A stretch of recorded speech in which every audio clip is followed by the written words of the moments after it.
God is good all the time. Alex Roth, take your seat. So, good morning. And in the interest of respect to our flag, could I please ask us all to stand as we pledge of allegiance? I pledge allegiance to the flag of the United States of America and to the republic for which it stands, one nation, under God, indivisible, with liberty and justice for all. And could you remain standing, because I'm about to call upon someone who's a spiritual leader, and I consider us all to be spiritual leaders, but then there's someone who's tremendous. He walks the walk. He's just a tremendous inspiration, and I'm so grateful for his friendship to me and to my family, and to New Jersey Reentry Corporation, where he serves on our board of directors.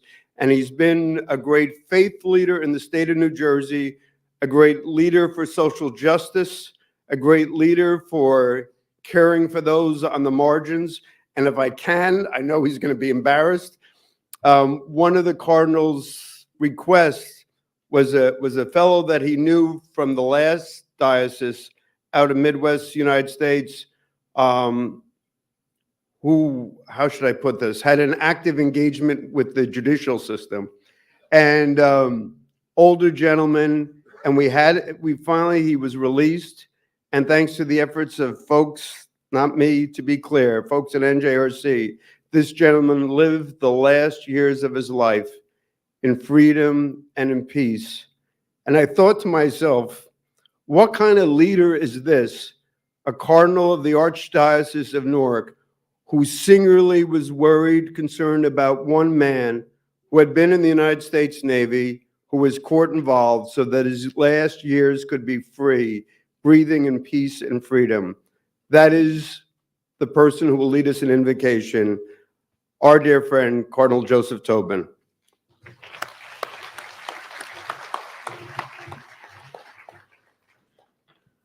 Let's join our hearts and minds in prayer. God of all goodness, we thank you for the many gifts you shower on us. We thank you for the gift of our lives. We thank you for this day to live. We thank you for the chance to leave this world a better place than we found it. You made women and men in your image, and you desire us to live in joy, freedom, and peace. Help us ask each other, where is my brother? Where is my sister? And for those who carry heavy burdens, let us not add to them, but rather use the gifts you've given us to free them. Help us be close to the brokenhearted, because you are close to the brokenhearted. Help us unchain those unfairly bound, because those who are crushed in spirit are dear to your heart. We know that on earth you have no hands but ours. You have no feet but ours. And you have no hearts but ours. Touch our hearts, strengthen our feet, and let us walk together, carrying your light. We praise and thank you, you who are God, forever and ever. Amen. Amen.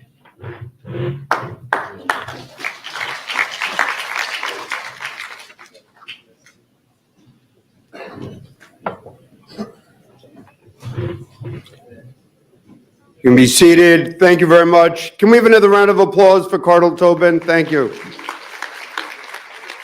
And now, Lace will have a video from the governor, a welcome video message from Governor Phil Murphy. Hey, everyone. Governor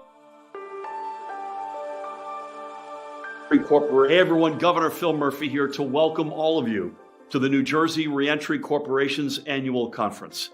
I want to thank all of you for attending, and of course, I want to give my dear friend, Governor Jim McGreevey, a huge shout out for his dedication to expanding pathways to employment and a fulfilling life for those who are formerly incarcerated. Thank you, Jim. From the beginning, our administration has understood that to truly serve its purpose, New Jersey's criminal justice system must be rehabilitative. Moreover, our administration is one that believes in second chances. This is why we have taken on significant reforms, including establishing one of the nation's most progressive expungement laws and restoring the right to vote for tens of thousands of our residents on parole or probation. In addition to these reforms, we know that the best way to support these individuals who are trying to turn their lives around is through comprehensive mental health services and support. For so many of these individuals, trauma has been at the heart of their difficulties. Whether through crisis intervention and de-escalation or through inpatient or outpatient treatment, lives can be changed and they can even be saved. I'm proud that New Jersey has made progress on this front across state government and especially through the work of our Division of Mental Health Services. I am incredibly grateful that we were able to focus on strengthening youth mental health nationwide through the National Governors Association's Chair Initiative during my time as chair. And I am proud of our many groundbreaking initiatives here at home, such as the creation of the 988 National Suicide Prevention Lifeline, the establishment of a mobile crisis response system, and the creation, statewide expansion of Arrive Together, an innovative initiative that pairs police with mental health experts when answering distress calls. We've also launched the Governor's Challenge to prevent suicide among service members, veterans, and their families. And since 2018, we have allocated literally hundreds of millions of dollars toward addressing the opioid crisis. But some of the most important work that can be done is to continue to reduce the stigma associated with seeking mental health support. I'm grateful that this has begun to change, but we must all make an effort to open lines of communication and keep this issue front and center, as all of you are doing by attending today's conference. So again, I thank you for your participation today, as well as your partnership on this essential issue. And I wish you all the very best for what I know will be a successful and meaningful conference. Thank you, and God bless you all. Dr. Levounis, Dr. Addy, Dr. Bachman, Teresa, please come forward. These big shots. Dr. Addy's from Yale, so I'm going to go very slow. Dr. Bachman, Teresa. All right, Teresa, right up here, wonderful. So, and just grab your seats. Thank you. So, we're going to ask Dr. Addy, just sit down and get comfortable, and this is my dear friend Teresa.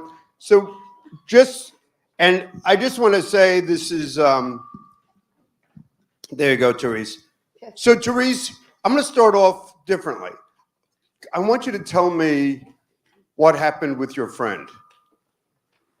And just say, Teresa's a wonderful gal, and she's got, let me just say, she cleans up really nice. So can you just tell from your heart what happened? Okay, well, good morning, everyone. And thank you so very much, Governor, for allowing me this opportunity. Before I tell that story, I just would like to say that, you know, the stigma that's attached is so harmful to those that do not get to help. So with that being said, you know, first it's like all around me, first cousins, best friends, nephew, but I want to share a story about my dear friend's daughter, who is also, she's no longer with us.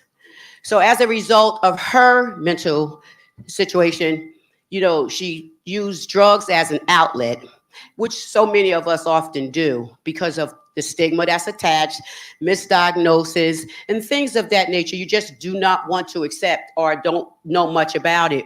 So with her journey, she used drugs often.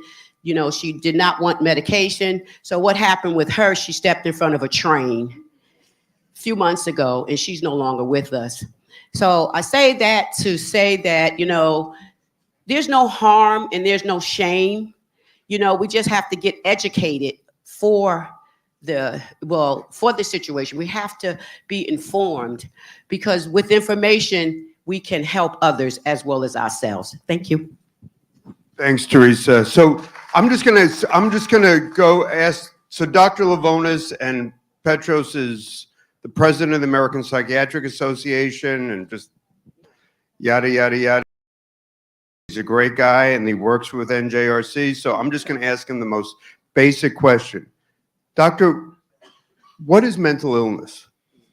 Okay, I knew that was coming. Thank you so much, Jim, for having me here. And what a wonderful gathering and opportunity to discuss these very important matters. So what is mental illness? We define it as a disturbance in thought, feeling, or behavior that creates havoc either in the person themselves or the people around them. So that's kind of a fundamental idea about mental illness, but it does have a caveat to it. It has an asterisk to it, and it says that this disturbance in the thought, feeling, or behavior has to come from the person themselves. For example, somebody can be very disturbed because they live in a highly homophobic or racist environment. That doesn't mean that they're mentally ill, because the origin of that disturbance is not within the person, it's within society. So yes, we do call disturbance in thought, feeling, and behavior a mental illness, but that disturbance has to really come from the person themselves, not from the society around them. So I'm going to just ask Dr. Bachman and then Dr. Addy. So Gloria, Dr. Bachman is our medical director, and she attends Edna Mahan Correctional Center for Women on a regular basis. And Gloria, Dr. Bachman, when you talk to the women, what do you see in terms of their mental health challenges that are before them, and how difficult is it for them to move past their mental health challenges? One of the first things the women tell me is that it never was helped for them, because like with blood pressure, if I have hypertension, everyone knows it. It's an obvious sign. Or if I have a rash on my face, everyone sees it. And what the women tell me is, because you can't see it, many times their healthcare team never addressed it, so that they were left with this torment inside of them. And because they didn't have hypertension or diabetes or something that could be measurable, it was ignored with them.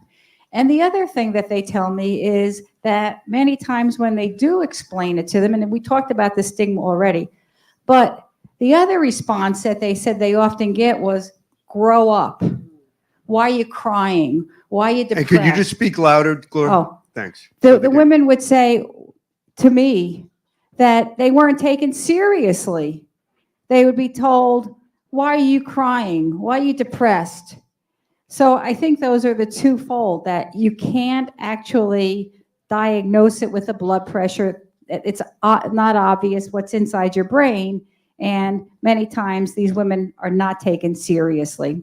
Thank you. Could you pass your mic to Dr. Addy? So Doctor, and by the way, Doctor just came down from a place, some of you might have heard, it's in New Haven. It's a small backward college called Yale. But we just like the fact that Dr. Addy came today. Doctor, mental health in terms of NJRC, we have about 76, and Rob would know that 76% of our guys and gals have addiction, about 44% co-occurring mental health disorders. And you see the prevalence within individuals coming back from prison, from jail, from addiction treatment. A lot of our veterans, 1/3 of them have suffering from mental illness.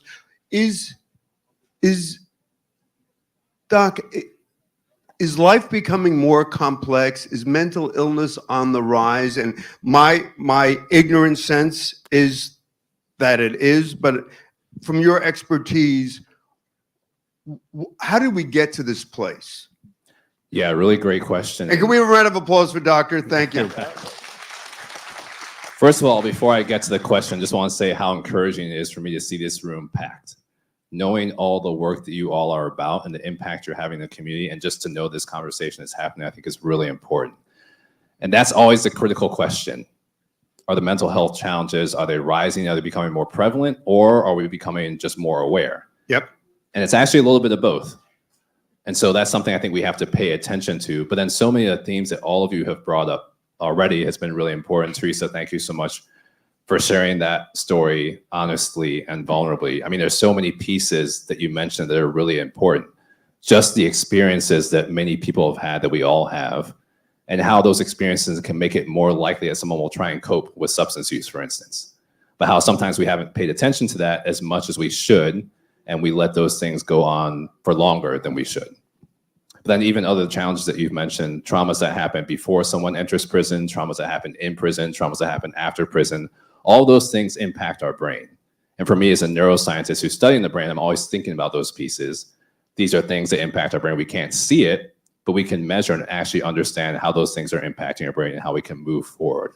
So how we can have better coping strategies. So it's a little bit of both, but we have to be aware of both to say, okay, these things are increasing. The rates of suicide, unfortunately, are continuing to increase, while at the same time, we're paying more attention to those things. So we have to have all these tools to be able to address these things. I think everything that's being done in this organization and in this room is a really key part of that. Thank you, Doctor. And I'm just going to go pivot what you just said back to Dr. Levounis. And Doctor, I remember a time, and there are a lot of friends here from addiction treatment. There was a time in addiction treatment that the best place to get addiction treatment was in a county jail, ironically or sadly. And that for people that were suffering from addiction, they would probably have the best opportunity at a county jail, and in some cases, in certain states, in a state institution.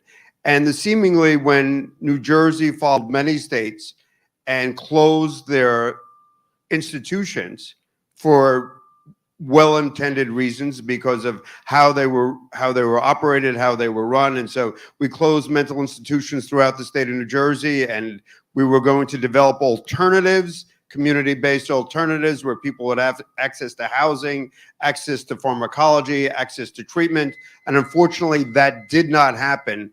And so the question becomes my sense is that for many of the poor or the marginalized or the people that we have the privilege of serving, there aren't opportunities in the community. And ironically, it's almost as if, Doctor, we're repeating the same legacy. But now we understand that it's better to provide for addiction treatment outside of a prison in a clinical setting. Why can't we get our acts together about mental health and understand the importance of providing for mental health in a clinical setting as opposed to merely an incarceral setting? That's for me. Yeah. Well, I mean, so Yeah, no, let me it's, just change it. no, If you could do anything, so this is my daughter tells me not to rant, but if you could do anything, when somebody comes before a judge, my sense it's easier for a judge to send somebody to prison than to send somebody to a mental health step-down unit or psychiatric institution, because a lawyer who is a judge doesn't mind sending somebody to prison because that's what we do all the time. But to send somebody to a psychiatric institution without the benefit of a medical diagnosis is hard. So I guess, how do we interplay? How do we work between clinical mental health and the criminal justice system? Yeah. So, And could you speak closer? yes, Thanks. yeah. Thanks, Doc. It's a great comment, and of course, you're 100% right about this disconnect of clinical practice with the criminal justice system. But I'm a little more hopeful than you are. I do see some kind of more of a dialogue between the medical community and the criminal justice system. In the American Academy of Addiction Psychiatry, we have done really tremendous job educating judges and peace officers and going really to the correctional systems and having this dialogue. And the emphasis is not really on us, the medical doctors, teaching people what to think about mental illness, mental health, addiction, but it's really a bi-directional discussion that we have with the two systems, between the two systems. And I want to emphasize this bi-directionality there, because we have, as physicians, we can learn as much from the other side as they can learn from us. Good. So then if you had your druthers, Mhm. how would you design a system of mental illness in the United States? Because my sense Of mental is health, not of mental mental health, illness. yeah, Yep. mental health, to address mental illness. Thank Yep. you. How would you address that system? How would you construct that system? Well, the really heartbreaking thing here is that we know how to do it. The research has been done.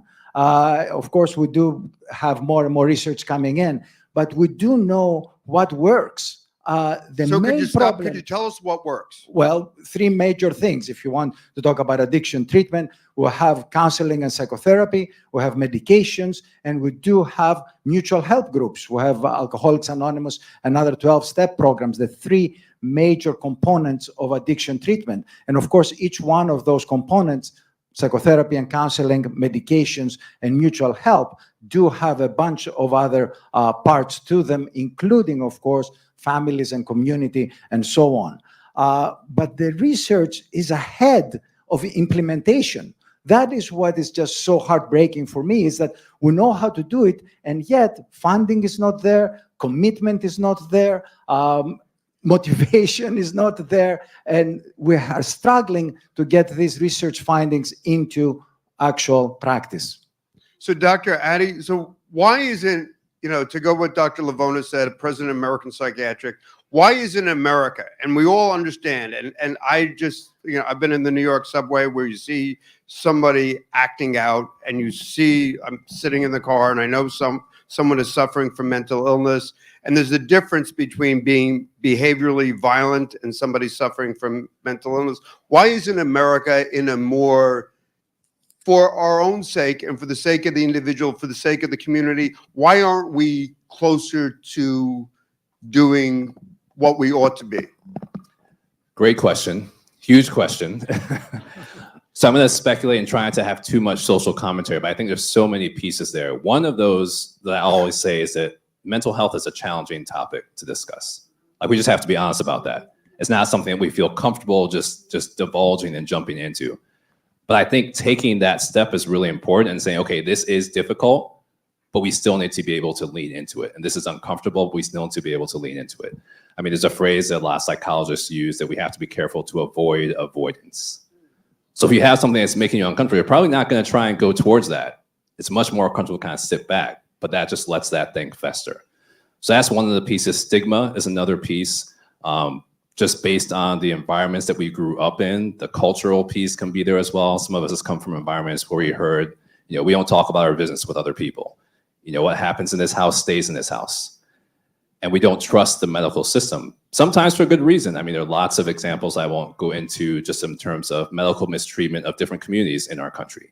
And so it's going to take time to break down those layers. But each of the steps that we can do based on our relationship is so important, because when you get to know somebody one-on-one, that can break down some of these barriers. And then getting back to what Dr. Levounis shared, that's actually one of the pieces that actually helps people move through addiction, just that actual part of community. And it's interesting, the neuroscience research backs that up too. Things that are happening in the brain when you're in community, the way that works in our reward system. Many of you have probably heard of dopamine. And that can actually help us move through those pieces of addiction. So there's so many layers to that, but there's so many pieces where we can just take practical steps to build those bridges, build those communities that actually impacts our brains, impacts how we move forward. And if we can do that at a large scale as a community, as you all are doing here, I think it's really important to moving the needle and just making huge steps forward. So the challenge is, Gloria, the challenge is Dr. Levounis. So how and when do we diagnose so that we make the right decision? When should that occur? So my frustration is a lot of folks go through the criminal justice system, and it's only when they're in the system are they diagnosed. And so the reality is that if we're going to wait until we provide treatment, whether, go back to Teresa's point, the young gal, until a violent act occurs, that diagnosis, I go back to what Gloria said. If I have a sickness, God forbid, if I have emphysema, if I have whatever it is, I'm diagnosed based on the trigger. How do we diagnose earlier in our society so we don't wait till the individual he or she's intersected with the criminal justice system? Anybody? Yeah. Go ahead. I was just going to start by saying that just bring up the topic. So if I went to you and I said, Governor, are you depressed? Are you having some difficulties, in terms of trying to cope with everyday life? It's called the Jersey City Maryland. No, No, but you know what I mean? That it's okay for me as a healthcare provider, which is what we do when we go to Edna Mahan, which is what we do with the circle meetings that we have. We bring up topics because I may be reluctant to say, oh, I really feel horrible. I feel so blue. I feel depressed. But if you ask me, have you been feeling blue and depressed? I'd say, yes, I have. So I think it's easier to answer yes rather than bring it up myself. And that's what I think is the way that everyone on the healthcare team and in the community and for your loved ones to ask. so, but Gloria, if we're going to hear from doctors. We're going to hear from, generals, obviously doctors, the criminal justice system, veterans, people in addiction. The question is it seems to me that we wait till there's a crisis and then go ahead. Doctor, Yeah. And then Teresa. Let me just address the issue of diagnosis, very specifically about diagnosis. You go into other fields of medicine, let's say cardiology, like the heart doctors, and they keep on lowering the threshold, they keep on lowering the bar when they call that somebody has hypertension, that somebody has high blood pressure. You go to the diabetes people, they keep on lowering the threshold. So why do they do that? So they can catch people earlier, so that they can start the intervention as early as possible. Then you move on to psychiatry, you move on to mental health. And very reasonably, we are much more reluctant to lower those bars because of the stigma of mental illness. We don't want to give the diagnosis of schizophrenia to somebody unless we're absolutely sure that the person really does live with schizophrenia. Why? Because as soon as you give a diagnosis like this, as well as cocaine use disorder or heroin use disorder or any one of these disorders, the housing opportunities go down, the medical opportunities go down, the dating opportunities go down. I mean, who wants to date somebody who has one of those diagnoses really on their chart and on their lives? So that's why for us in psychiatry, in mental health, we're very ambivalent every time anybody says, let's lower the threshold, let's be more liberal in a way about our diagnosis so that we can catch people earlier. It's a very tough decision. It's not an easy one to really answer. So is there, doctor, a space between diagnosing Yes. somebody with schizophrenia and saying someone is mentally Yes. ill?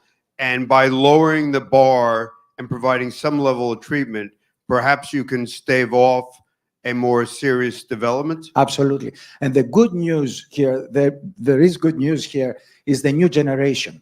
When I started my presidency at the American Psychiatric Association, I was all for let's fight stigma, let's confront stigma head on, let's do that work. And then lo and behold, I started looking at younger people who are saying mental illness, nothing to it, just very much like anything else. They hadn't really seeped in that there is such thing as stigma against mental illness, let alone the people who provide treatment for mental illness, psychiatrists and other mental health professionals. So the new generation who have gone through COVID, who have gone through the pandemic, who have had a little more experience with mental illness being not the boogeyman of yesteryears, and perhaps they will treat it very much like hypertension and diabetes that we just talked about. So, yeah, great. Thanks, Dr. Therese. Here. Oh, thank you. Which one? I'll take them both. Okay, so doctors, I agree with you all. Of course, you're professionals, but I look at it from a different perspective. If you do not have the information, right, awareness is the key. If, as the patient who's suffering from these things, right, Dr. Gloria said, what does it look like? When it's within yourself, if you're not aware of what's going on, how can you say that something's wrong with you? Because I was successful for a very long time. I'm facing retirement. What does it look like? What does anxiety look like? The diabetes and hypertension, all those things can be diagnosed. But when you think that you're okay, because you're not aware of the situation that you're in and that something's really going on with you. How do you know? So you don't feel comfortable enough to share that with people, with your physician, your doctor. You don't know. So I think that education is number one in terms of knowing about mental illness. You know, I have a dear friend who has a daughter that's, you know, has mental illness, dual diagnosed, and the information that she is giving to me is enlightening me and giving me knowledge, helping me along the way with my journey. So I think that education and acknowledgement has to go hand in hand. You have to have the information to be aware that there is an illness going on, because you think you're normal. You're functioning for so long. Great, Teresa. Doctor? Yeah, I'm so glad you brought that up, because I think that's so important. And the other thing that you were mentioning and hinting at is just like normalizing that conversation. So I mean, so many times, so many people go through it and don't realize, like you said, that, oh, the way I was actually coping with that wasn't ideal, but I just thought that was normal. Or like 20 years, 30 years, oh, that's, you know, that's why that uncle or that aunt was acting that way. And we just kind of put it off to the side, but no one actually stepped in to make So that doctor, known. when you talked about the brain, I mean, a lot of our folks coming out of chaos, whether it's combat, whether it's prison, etc. I mean, to go back to Dr. Levounis said, addiction becomes a way of coping. Mental health becomes a outgrowth of trauma. What do we do to go to Teresa's point? We educate, but what do we do to help individuals understand that this anxiety or this depression is understandable, and how do we move from diagnosis to treatment in the community gently and in a loving way? So, and then obviously that a lot of supports in that were traditionally in the community are no longer there. So what should we do and when should we do it? Yeah, another great question. So I'd say this will sound a little bit too simplistic, but part of it is just like building community. Like, do we actually take time to sit down with each other in community and have these conversations, and then expect that it's actually going to take time to work through these things? So if someone has gone through combat, if someone has been in a really difficult situation, has been incarcerated, that didn't happen overnight. So we can't expect everything to just kind of flip overnight coming out of that. But if we can actually be engaged in community and have these conversations and even change the way we talk about it sometimes. So I know we are talking about mental illness, but mental wellness is something that we all need to work on. And that goes back to Teresa's point as well. Like, if I'm having a really stressful situation, I'm not handling it well, I'm not sleeping, I'm staying up all night, 5, 6, 7 nights in a row. Like, that's not good for my mental health overall. To be able to address those things and then to be able to equip each other to say, okay, these are how these situations that we've been through, that you've been through, have impacted your brain. Here are some practical steps that you can do to actually move through that. People will talk about things like mindfulness or breathing exercises, or talking about that with somebody else. That actually will impact our brains and help us move through. But again, if we don't have that language, if we don't know about it, then we just kind of cope the way we've always coped.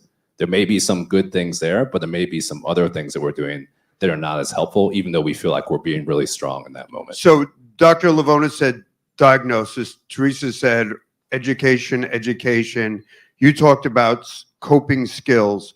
When should all of this start? I mean, does this, I mean, I'm asking a dumb question, but does it start in grammar school?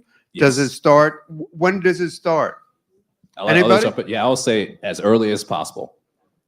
Doctor? You know, Yeah, I mean, very often these conversations do happen in junior highs and high schools, or at least that's where we want them to happen. But I can go as low as, grammar school as well. It's part of life. When people discuss illness, when people discuss, matters that they see with their parents, with their grandparents, they should be able to also see mental illness and mental wellness. I love that expression as well. So Dr. Bachman? What I would suggest is, in the healthcare system now, everything is computerized. So for those of you who have been to your clinician recently, the clinician's in front of the computer and entering. I really think we need more what's called narrative medicine, where the patient actually gets to write down their thoughts, their feelings, what they're going through, because many times we absorb all the stress, all the trauma. We may be drinking too much alcohol or taking too many pain medications because we don't respond in that manner to someone asking me, are you okay? And I go, yeah, I'm okay. Versus if I wrote it down. And I think we need more narrative medicine. All right. So we brought up the internet, and there are truly wonderful things about the internet and, of course, about technology in general. But we are studying social media now. And what we find with social media is something that has the potential of being quite alarming. Let me just give me a second here to address that. We all of us know about the echo chambers when it comes to politics, meaning that if you're a Republican, then the machine keeps on feeding you more and more Republican kind of ideas, and you end up being even more Republican than you were to begin with. And if you're a Democrat, the same thing. You live in this echo chamber, and you keep on getting fed the same ideas, and you become even more on that side. We're starting to see psychological echo chambers on the internet. That if you conceptualize yourself, that you are a victim, that everything that is happening in your life is because you're a bad person, because you have sinned, because you're this or because of that, you tend to get fed information and things that make you even more feeling that you're worthless and that you are responsible for everything that bad that happens in your life. And vice versa. If you happen to be on the other end of the spectrum and be more of an externalizer and feeling that it's always somebody else's fault, then you keep on getting fed this and this and this idea, and you become even more convinced that's everybody else's fault. So the internet, wonderful, and we need to use it, but it starts to get people polarized into their own self-image, which is quite problematic. If anything, in treatment in psychiatry, we try to bring people in the middle. We try to have them see the other side, not to reinforce the idea that they have about themselves even more and more and more so. Dr. Addy? That was great. Yeah. Thanks. So important. So to riff off of that a little bit and to get back to your question, there is one piece that I want to bring up, and I bring it up carefully too, because we've talked about the importance of mental health and mental health providers, but not all mental health providers are the same. Not all mental health providers are the same. They don't all have the same efficacy in how they do their work, and they're not always all going to listen to your story. So you might approach someone, they might try and start to put you in a box, and it can be very easy to shut down for good reason. But that doesn't mean that every mental health provider is a bad mental health provider. Sometimes it takes a few steps to go through that, but it also puts onus on us as a mental health provider community to actually be listening to people and hearing where people's stories are. But I think that's an important piece, because that can be so easy and turn people off when we need to be able to kind of be pushed and encouraged to try again. So I just want to pivot on what all of you said. So when Dr. Bachman said, and addiction, and Dr. Levounis said addiction, and Teresa said the earlier the better information. When somebody's suffering from opioid use disorder, we know that the importance of detoxification. We know the importance of whether it's residential treatment or IOP, and we educate the criminal justice system. We educate judges. We educate the medical community, healthcare, and the reentry community. But to go back to what Teresa's point is, my ignorant sense is there isn't a similar template for mental health. Is that fair, doctor? In many ways, mental health outside of substance use disorders and other behavioral addictions is ahead of the game, meaning that we have more well-established mental health treatment centers than we have, let's say, addiction treatment centers. But I very much applaud what you just said, that in some parts, addiction treatment is ahead of mental illness, because we have managed to make some of the treatment options very, very straightforward. I see Dr. Chen in the audience here, Dr. Clement Chen, who's a pioneer of actually just... Where's Dr. Chen? There he is. There's Dr. Chen. Yeah. Doctor, please stand up. Yeah, Thank there you. you go. Could you Single-handedly, Dr. Chen, who's in the faculty at Rutgers, has educated physicians across the state of New Jersey the very, very simple thing of prescribing buprenorphine. and saving lives for opioid use disorder people. So it's some of the things are rather complex, and they need the whole community and they need the whole village to be successful. But some other things are rather straightforward. You smoke cigarettes, you slap the patch, you do have a much better chance of actually quit smoking. So some of that stuff are very straightforward, very simple, and maybe mental health outside of substance use disorders may have something to learn from the addiction treatment that we have successfully managed to pass some of this information in the simplest possible forms. So I'm going to go back. I'm going to drill down on basics. We talked about diagnosis. We talked about education. We talked about skills. And Doctor talked about middle school or high school. Dr. Addy talked about grammar school. So those are all good intentions. But we have this incredibly complex, bureaucratic government, educational system, medical system, criminal justice system. How do we break in to the status quo? So what I make up is the status quo is very comfortable being the status quo and providing mental health, from my perspective, in the least appropriate setting, namely jails or prisons. How do we pull out those resources and provide opportunities in the community? I have an idea here, but I don't know how to implement it. I mean, every person has a family member or a friend who actually does live with either substance use disorder or another mental illness. And they love them and they feel for them and they want to help them the most. So they may be senators or they may be congressmen, and although they know that they have this family member who suffers and would actually benefit from this kind of programs, they vote against them. So how do we make that connection between the personal story and the personal suffering of your family and sometimes yourself to policy? And I'm not quite sure how to do that. Dr. Addy? Yeah, I'll just give one example of something that we're doing in Connecticut. And this comes at the point of pre-incarceration, I'll call it. So who is actually called to respond to a situation? And we were having this conversation earlier as well, whether that's the police alone or a mental health provider alone, or the two of them in partnership. So that becomes an effective way to intervene. But then again, this whole aspect we talked about, community and dialogue, a conversation between the two parties. So it's not one trying to take ownership of each piece, but actually knowing how to intervene in a situation if someone's acting erratically, whether that's due to substance use or stress or something else that's going on, or that's automatically put into a category of criminal. And it really depends on the state. I was in the state of Colorado talking about some of these things, and just the way that the laws are written prevent sometimes the mental health providers from getting involved, even though the entire family knows there's a mental health challenge going on. That provider can't actually get involved until that person becomes violent or acts in a violent way. And how frustrating that is for the family to say, we're trying to intervene, but our hands are tied. So the policies have to change. Otherwise, people are just going to be stuck.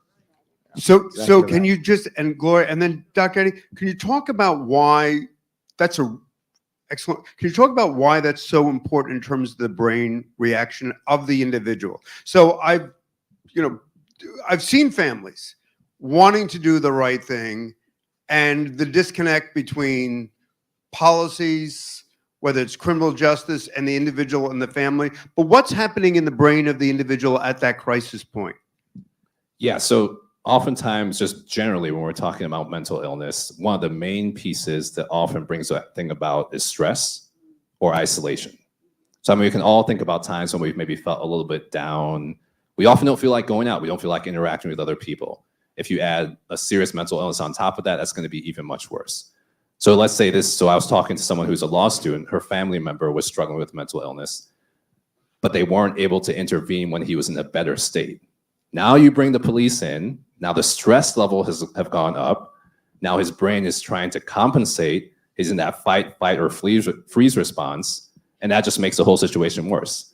Now the next time he interacts with someone in authority, he's learned that behavior, there's conditioning that happens, and he's more likely to get to that pace more quickly. So even from the standpoint of the individual itself, we've already made it worse for that individual. Now he's going to be in a pattern where that's going to be his usual response because that's what he's learned over time. If you actually intervene earlier, that could actually help him from his actual mental health perspective as well, maybe get tied into treatment. There's so much. So I mean, that's a really important question. So that many things. ironically, what happens in terms of crisis actually exacerbates Exactly. what we would hope to be a peaceful result. Exactly. Dr. Levounis and then Dr. Bachman. Yeah, I just couldn't agree more with exactly how you put it and how you said about how we get used to a coping mechanism, whether dysfunctional that may be, and we keep on perpetuating that same idea.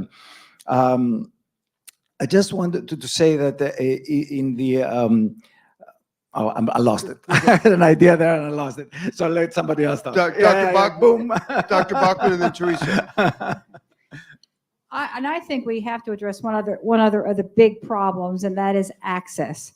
That it's very difficult to get a psychiatrist or a psychologist. And if I had my ability to do something, I would expand the mental health care team with a lot more social workers, with many others who can intervene at times that there's just not access for that individual. So we really do need to provide the team. But what you're saying is so important because it pivots over. Dr. Addy said, don't respond in an emergency. Respond when somebody's calm. Respond when somebody's open. Respond when somebody's loving from their family. But what do? We'll put all the efforts in crisis. I mean, for me, prisons are a crisis, right? People act violently. We have to respond. But if, you shall reap what you shall sow. And so I love what you said, Doctor. It came back, yeah. It came back. So it is. So you got applause line. There you go. So, this is the chairman of the psychiatry department at Rutgers. So we do have all these negative structures that we have in our head, all these things that we keep on, in a dysfunctional sense, coping with. But there are also positive modeling, positive models, like any one of us who has a mental illness or a substance use disorder or knows somebody, to come forward and normalize it, going back to your word, and make it just as simple as possible for everybody else. So positive models of mental health, of mental wellness, and of mental illness as well are incredibly important. So diagnosis, skills, education, community support, so we're reaching people earlier, not in the moment of crisis, and positive modeling that mental health treatment does not need always to be just merely addressing crisis or negative, but it can be positive and healthy and nurturing and loving. Yeah, and we do have models of that. We do have models of other covert minorities, people who are not obvious about who they are, for example, being gay. And the more open people are about being LGBTQ, the better the whole community becomes. So there are such models of positive modeling that end up actually helping the entire community. So how do we get to this place? How do we get to this place of diagnosis, of Dr. Addy's skills, of Dr. Bachman talking about in the community, Teresa talking about awareness and education? Because we are so far from that now, Doc. With all due respect, I mean, the folks we're privileged, they only see a psych when they're in crisis. They only see a psych when they're in prison and they get a referral for addiction treatment. How do we change? And I appreciate what Dr. Levounis said about brothers and sisters, and we all know someone suffering from mental illness. And we'll spend so much money on prisons, but how do we change this in America? Can I say something? You can say whatever you want. I don't know how it was done. However, there was a war on opiates, right? We need to take that same energy with mental awareness, mental illness, mental health. The same energy has to be. It was like it was being pushed down your throats, and it was in a good way because you were educated, you were informed. I think the same thing with new laws, perhaps, something has to be done to make the people aware, to want to help. Yep. So they won't be ashamed of their condition. Yep. So like just a war on mental illness, mental awareness, and just We just have to come together, because when opioids was killing everyone, it was massive support, help, education. We need that same energy with mental awareness. We just do. Thanks, Teresa. And I want to add to that, And funding as well. that basically it affected the clinicians as well, because a lot were prescribing narcotics. And with the crisis and the war, that now there's very few clinicians who will prescribe narcotics without an indication. So it's really changed the medical thinking as well. Yeah, I couldn't agree more, but also the funding was quite important in this war on opioids. So it was it is still a quite well funded enterprise. All right, David, do you want to ask? So this is David Rothenberg. David founded Fortune Society 100 years ago. He only looks young. I'm bursting. And that is that the largest collection of people with mental issues or emotional issues in one place are in our jails and our prisons. And yet, and I would suggest that when they go in, if they don't have a mental issue, when they get in, the environment would create it.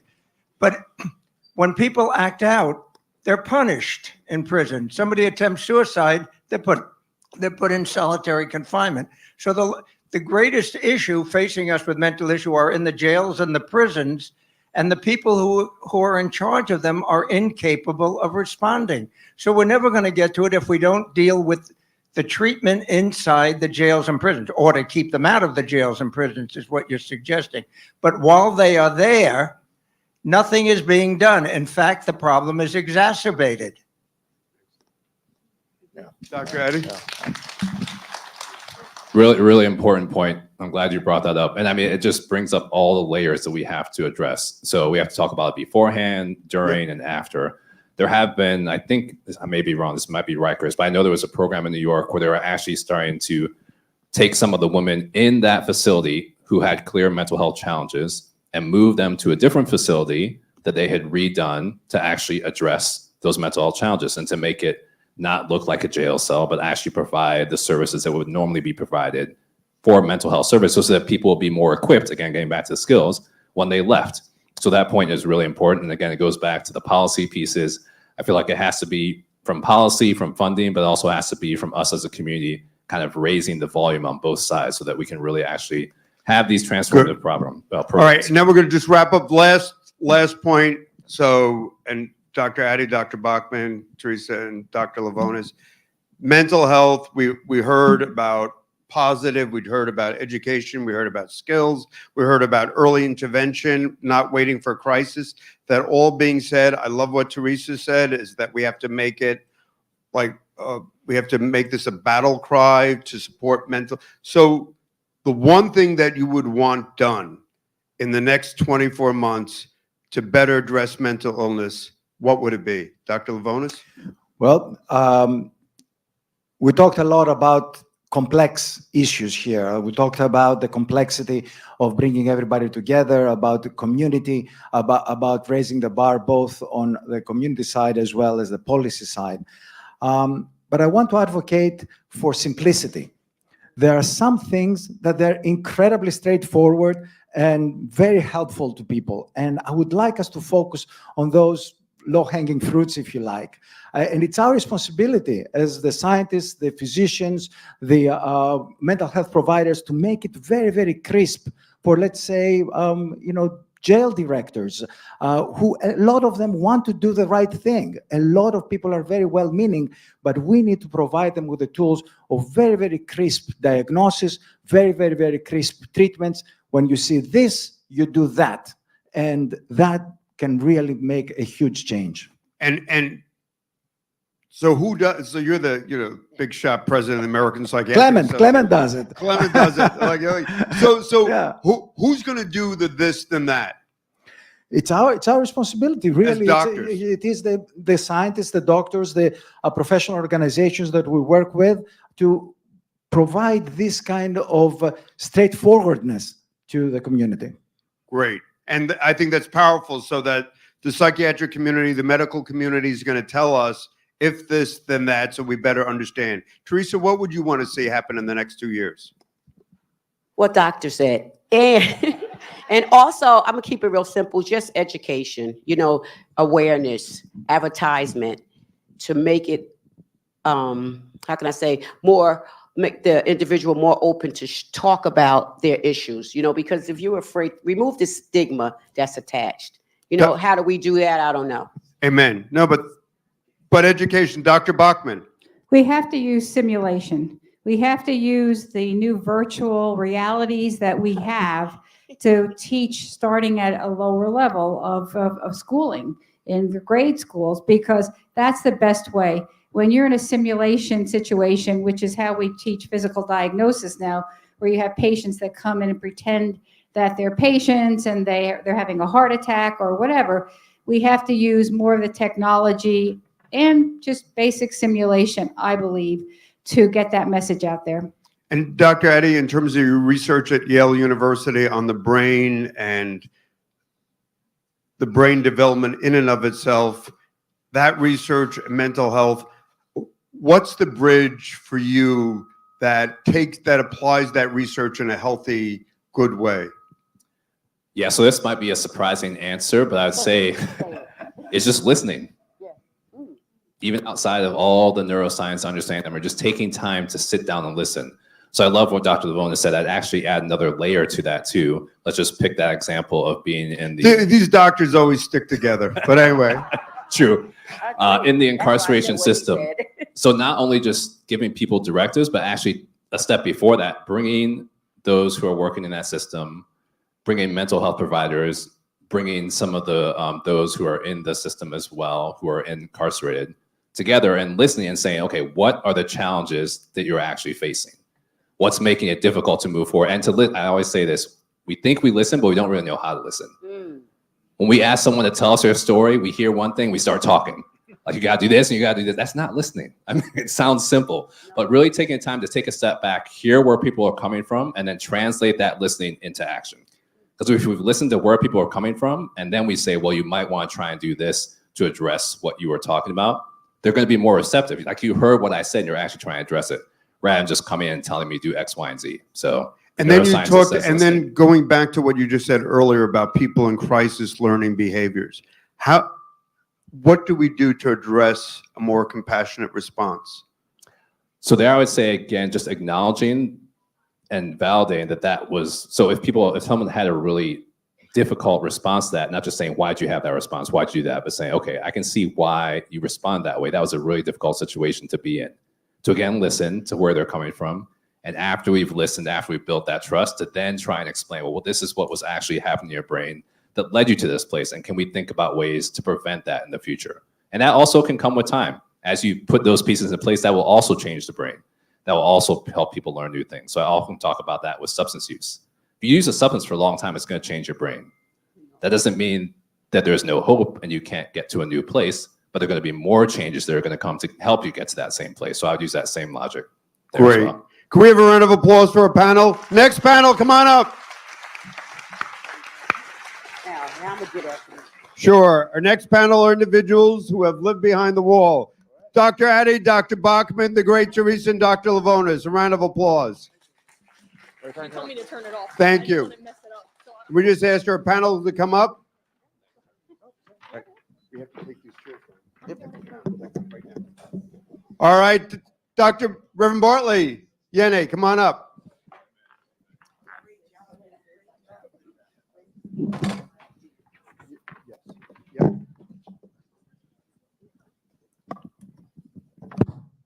So Yene, why don't we start? Yeah, and why don't you just share with us what your sense was in prison and mental health? Go ahead. Jim, can you repeat that, please? What was your sense of the mental health challenges behind the wall? Just share a little bit of your experiences. And speak close to the mic. Just pull it closer. Just to make Yeah, sure just I'm understanding the question. pull it closer. There you Just to make sure I'm understanding the question correctly. You want to know my experiences or what I seen? Both. Okay. So, good morning, everyone. My name is Jenin Baker. first and foremost, just being incarcerated is, inhumane. So you're going to be stressed out naturally, and that causes, mental health issues. For me, just being, arrested and incarcerated, and then finally sentenced to 15 years, it caused a lot of stress, but I was able to endure, the whole journey. Now, far as what I've seen, I've seen people, well, I didn't see people, but I was, in the prison where, there were some suicides, people killed themselves, and that comes from mental health issues not treated. The prison system, they don't have the bandwidth or the capacity to deal with the mental health issues. Most of the prisons that I've been to, they have maybe 2 or 3, therapists or doctors, and that's not enough. So it's a lot going on. I can go on and on, but it was a lot of things that I've seen. A lot of guys with mental health issues, and they didn't have the treatment. The only treatment they had basically was medication, and that's not enough, and that's not what they need. Reverend Bartley, what was your sense? So my sense somewhat different, because I came in with an attitude as to here's just was another opportunity for me to persuade individuals to do what I wanted them to do. And so when you run into individuals like that in the prison system, you have someone to wash your clothes, you have someone to do these other things for you. And then you continue to take on that mentality that even though I'm incarcerated, I'm still in control. And mentally, that really plays a part on individuals that don't have that, don't have the family support, don't have any means of supporting themselves while they're in there. And then there were those like me that would take advantage of that and use it to my advantage to do things that I knew I was capable of doing. In fact, when I was in Bordentown, when they called it Gladiator, I had a basketball team in the prison, and the name of it was my name on the street, which was Boogie Night Express. And so I had individuals walking around with jerseys on with my name on it. And that was a mental problem that I had, that here I was still thinking that I was in control of something that I wasn't. Thanks, Rev. And I just want to say thank you to Reverend Bartley, who's with the National Action Network and our strategic partner and our landlord in Newark. I'll talk about the rent later. So Rob Carter, Rob is our COO, and Rob, just share with us what your sense is of people struggling, and Dr. Levounis talked about addiction and mental health. What did you see people do to cope behind the wall? So, is this on? You guys speak close. Is this on? It's not. Yes, everything's on. So Rob, you just got to pick it up and speak closely. How's that? Better. Better? All right. I apologize. So, I mean, what I love about these panels, right, is that, everybody's experiences behind the wall, whether the results the same, the experiences are different. Like my experience in incarceration. Just closer. My experience in incarceration, especially when I was younger, was very difficult. The adjustment period for someone like me going into a penitentiary or even a county jail, depending on where I was difficult. I struggled. Early incarceration, there's a lot of violence involved. It took me a long time to establish myself in that system and kind of, level things out. And the one thing that I can say is that if I didn't have a mental health issue before I went in, I definitely had one when I came out, But unfortunately, I went on self-medicating, for years and years and years, so I finally got clean. And that's what we see a lot now with individuals coming home from incarceration, whether it's individuals that are like me that struggled, early on, or it's individuals like Pastor Bartley here who did just fine. They come home with a certain mindset and mentality, and it's difficult to break that, and that's what we experienced in NJ Reentry. And like I said, it took me, even after I got clean, probably took me 10 years to shake that off, to finally feel somewhat normal again. But Thanks, Ulysses. Good morning. My name is Ulysses McMillan. Ulysses, can you speak closely? I'm sorry. Yes, sir. Yes, sir. My name is Ulysses McMillan. I served 20 years in the FBOP. And one of the things that I don't think anybody touched base with is the fact that when a person commits a crime and they go to prison, prison in itself is a mental punishment. It's not a physical one. You know, there's no physical punishment when you go to prison. So it's created in a fashion where it breaks you psychologically. So now you have a population of 1,100 people who are all having mental disorders, and they have programs within the system that teaches other people with mental health to watch other people with mental health, because there's not enough psychologists inside the institution for 1,100 people. The institution that I was in, there were only 2 psychologists. Me, myself, I wound up being a mental health companion. I also watched other inmates who were on suicide watch. These inmates are placed in solitary confinement. And if they're not dealt with by the psychologist, then the officers are left to deal with these people. And what happens is that they deal with them with violence. You know, these inmates are thrown on their head. They're placed on metal beds and handcuffed, which is called the 5-point, where you take a pair of handcuffs and you take each foot and attach it to each end of the bed along with the arms. You know, and this is a way in which they deal with, you know, people who have mental health issues. So this is something that's really like, it's a serious issue within the system.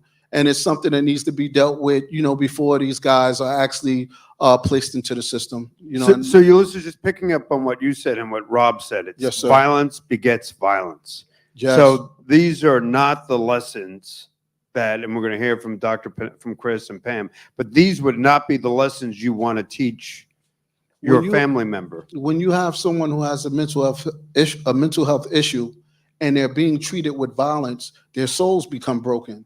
And what you get is a monster when they come out here into our societies. Now it's our families that's being harmed. So that's why it's important as a society for us to try to do what we can to help these individuals, because it's our family members that we're placing in danger when these people come out of these forms of systems where they're not getting any help. So your point is that the violence that begets the violence worsens the mental illness. That's a fact. So, and thank you. So now I'm going to hear from my dear friend, Tamika Riley. Tamika, as a woman behind the wall, just share with your perspective on mental illness and the challenges. First of all, good morning, and thank you for having me, Governor. And it's crazy because I don't normally get to do this. This is my second time, and I never get nervous, but I'm nervous today. And if you know me, I'm normally not nervous, right? But again, it was different for me. I shut down. I was angry. I was fighting for my life. So I didn't go in there to meet new people. I didn't go in there to mind anyone else's business because I didn't take a plea. I had to fight for Tamika. So it's different. I didn't even know my mental was in a dark place because, again, I was in fighting mode. I was angry. I was disconnected because I shut down to fight for my life. So when being behind the wall, I learned so much about me even before I went in, because I knew how to stand for me. So when I got in there, I was able to stand for others. I was able to help other women speak when they couldn't speak. I was able to listen when they weren't even being heard, not knowing that that's why God probably put me there in the first place. When you're going through something, whether good, bad, wrong, indifferent, anybody can have the opinion, but they can't tell your story. Thank you. When people think they can define you, that becomes a mental problem, because we are so used to having people dictate to us what they think they should dictate to us. That's not how it go. So how did you come over the anger? How were you able to overcome it, or were you able to overcome it? I don't think I'm still over it. I think that, and I'm doing real talk right now, because I think in a sense, I've had to take care of Pastor John H. McReynolds, which is my husband. So I think that I suppressed it to take care of Rev. Yep. Right? So with you, and I got to say this, and I'm not saying this just because I'm here with you, you have been on this journey with me for the last 15 years. You have listened when I didn't even want to talk to you. I didn't want to listen to what you had to say because, again, I was broken. I was angry. So taking care of Pastor helped me to get closer to God. And I'm not the holiest chick. Let me be real clear, right? I'm not your average first lady, none of that. But what I am, I'm a woman that stands on purpose. So, Amen. Can I just go back to Yenny for a second? Then I'm going to come to Dr. Purnell. So Yenny, as a young guy in the prison system, what did it teach you? And I'm just listening to what my friend Tamika said about anger and violence. Reverend Bartley says, well, I got this. I'm going to control it. Rob says there's violence. Ulysses says there's violence begets violence. Tamika says it makes me angry. You're a young guy. How old were you when you went in? 30. 30 years old. And how long were you in for? I did 11 years. Okay. And before that, you were running and gunning. You were running on the streets, right? Yes. So what did you walk away with? What did that experience, quote unquote, teach you, if any? It did something to you. Yeah, it did a lot. First and foremost, everyone, I don't address Jim as governor because he told me to call him Jim. So I just want to let everybody know that. I'm telling on you, Jim. So no, to answer the question, you know, one of the best examples I can give everyone here, what prison taught me was, prison taught me self-control. I got stabbed in 2013. I was in the right, and a guy, you know, came in my room and he tried to steal some things. He was an older guy. And let's say, you know, I wanted to, you know, do something to him or whatever, right? After he stabbed me. So that was the hardest pill, you know, in my life that I had to swallow. So that made me evolve into the man that I am today because it taught me self-control. It taught me not how to be vindictive because I was a very vindictive person, right? So you made the decision not to respond in kind to the stabbing. Absolutely. And what did that?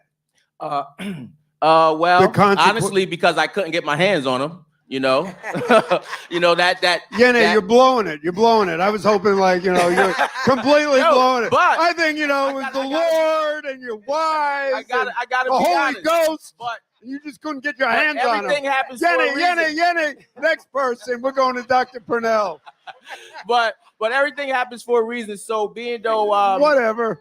You know, being though I couldn't do that, you know, I had to sit down with him, and that sit down really, you know, made me, you know, turn into the humble man that I am today. Because as I sat down in front of him, there were thoughts of me saying, "I could get you right now. You don't have that knife on you, right?" But I had to humble myself, and I knew that if I was to do something to him, I probably wouldn't be here talking to everyone here. That's right. So. That's right.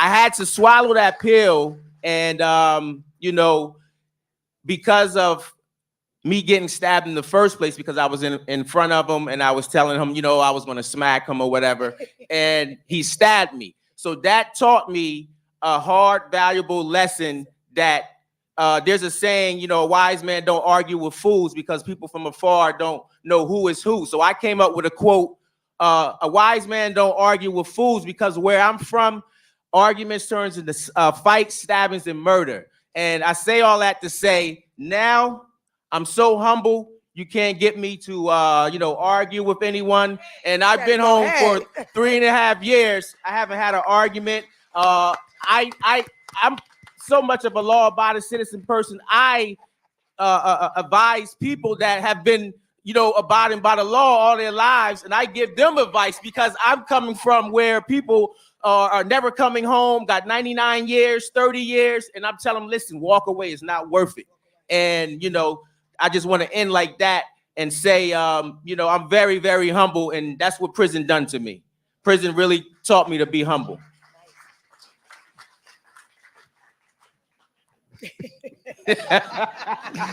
Except when I give you advice and you ignore 70% of it. But that's all right. Don't do that to me, Jim. We're not going to talk about how humble you are. But anyway, we'll leave that for another time.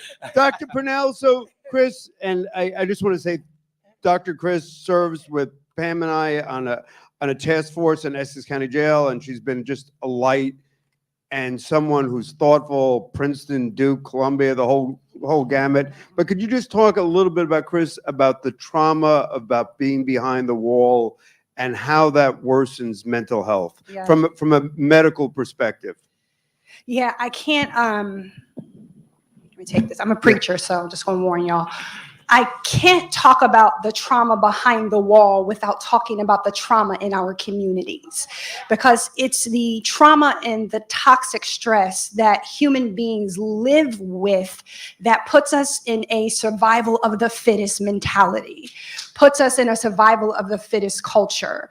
And in that survival of the fittest culture, you have people being exposed to things, adverse childhood events, and the other from very young ages who are not learning the skills and healthy adaptive behaviors to be able to mitigate the conditions from which they are living, mitigate the conditions from which they are growing. And as a public health and preventive medicine physician, I talk all the time about the structural determinants of health, the social determinants of health, meaning the things that happen outside of the four walls of a doctor's office. And is that condition, those sets of structures and policies that are exposing people to mental illness, and they're developing maladaptive behaviors that then leads to other activities that leads to criminal behavior, if you will, and then it gets perpetuated, unfortunately, behind the wall. That survival of the fittest continues to happen behind the wall, and it's happening in these resource-deprived settings and situations. And I call them resource-deprived because you know what resource-deprived is. Many of you grew up in resource-deprived settings and situations. When you don't have the personnel or the people power, you don't have the policy power to meet the need of the population. And those populations come with clinical needs. They come with specifically mental health needs. They come with physical needs. Too often, people are being diagnosed for the first time behind the wall. That is a failure of our society. And it is not until we can go further upstream to deal with these root issues that we are going to get at one, the incarceration rates in the United States of America, and the continuing the debilitating environment in which people are warehoused. And the last thing that I will say is we have to see not just the men and women, the brothers and sisters, the people on this panel as people who have lived a certain experience. We have to see them as our community family. And we in community, whether you are an elected official, whether you are a clinician, whether you are a professor, whether you are the mother down the street, whether you are the sister, like my sister-in-law is the sister to someone who has been incarcerated and has mental illness, we have to come around the table and say, what can we do at those various stages of intervention? So that we change the trajectory of lives. Otherwise, we're already behind the ball once somebody gets behind the wall, and we're trying to catch up. Great. Thanks, Chris. That was so well said. So Pam, you've done a lot of work with Dr. Purnell as a professor of public health at Rutgers. So what's your sense of what's happening behind the wall, and how good or badly are we doing to respond to mental illness behind the wall? And could you pick up your mic and bring it closer? Thanks, Pam. Sure. Wow. Go ahead. I think we're failing the folks that are inside the system. And I think a lot of that has to do with the limited resources that are provided to people that are incarcerated, whether you're in a jail or a state prison. And honestly, I think we have to have a really realistic conversation. It's that when we look at the demographic characteristics of people that are inside these systems, we have to think about some of the questions that we're not discussing today, which is structural racism, structural discrimination, and basically there's something about what we think about certain populations, and that's predominantly what we think about Black people. And so unless everyone here, I mean, majority Caucasian and white folks say that they have a family member with mental illness, or they have, a family member who's have incarceration histories, that's the only way things are going to change. Because when we think about the opioid epidemic, we have to be honest, the majority of the people that were suffering from opioid addiction were white communities, predominantly rural communities. And so unless everyone pays attention to that, nothing's going to change. And so I've been doing this work for a really long time. I've been inside Pennsylvania state prisons. I've been inside in New York, Rikers Island. I've been inside New Jersey. And I have to say, for the last 20 years, it's gotten even worse. It's not going to get any better unless— What's gotten worse? Just the way we treat people. There's primary trauma, there's secondary trauma, there's correctional staff officers that are going home and they can't speak to their family members because of the exposure of PTSD. Suicide rates are going up inside the facilities, not just with correctional, not just with those inside the wall, but officers are killing themselves. We've had several suicides here in New Jersey in the county jails. Last month it was Camden. 2 months ago was Middlesex. We've also had a lot of suicides inside. So what's happening behind the wall that this is happening? Mistreatment, abuse, lack of resources, lack of resources, lack of resources. So Pam, so what do you do with that? I mean, so how do you make it better in a concrete way? In a concrete way, I think we have to go upstream and talk to our legislators. Yeah, but go advocate. upstream with can I just go back to what Dr. Purnell said, as opposed to the policy side? So go upstream in terms of earlier diagnosis. So fine. Start teaching social emotional learning in grammar school. Start there. Start at day one. My daughter is 8 years old and she has a talking doctor because she's suffering from anxiety because of COVID. So every other 2 weeks, it took me 6 months to get an appointment. And I've tried and I use my credentials, 6 freaking months. Yeah. So start with teaching children social emotional learning. Instead of time out, maybe it's time in. Instead of punishment, maybe, have a wall where there's meditation. I don't know. I'm going to go to Dr. Steph, and then Chris. Here's what I want to propose. And Steph, I'm sorry, my friend. Here's what I want to propose to you, Governor, and others. I think we need to look at more of those who've been behind the wall, and we need to get them back in the wall to educate those that are there. There are certain issues and discussions, and I thank God for the doctors and all of you who've read all these books, been to all these ED.Ds and PDDs and all of that. But we need more of people who know what it's like behind that wall to go back in the wall and teach. It will never work successfully without us. You need us. Governor, you need us like never before, because we can relate in a way that you all cannot.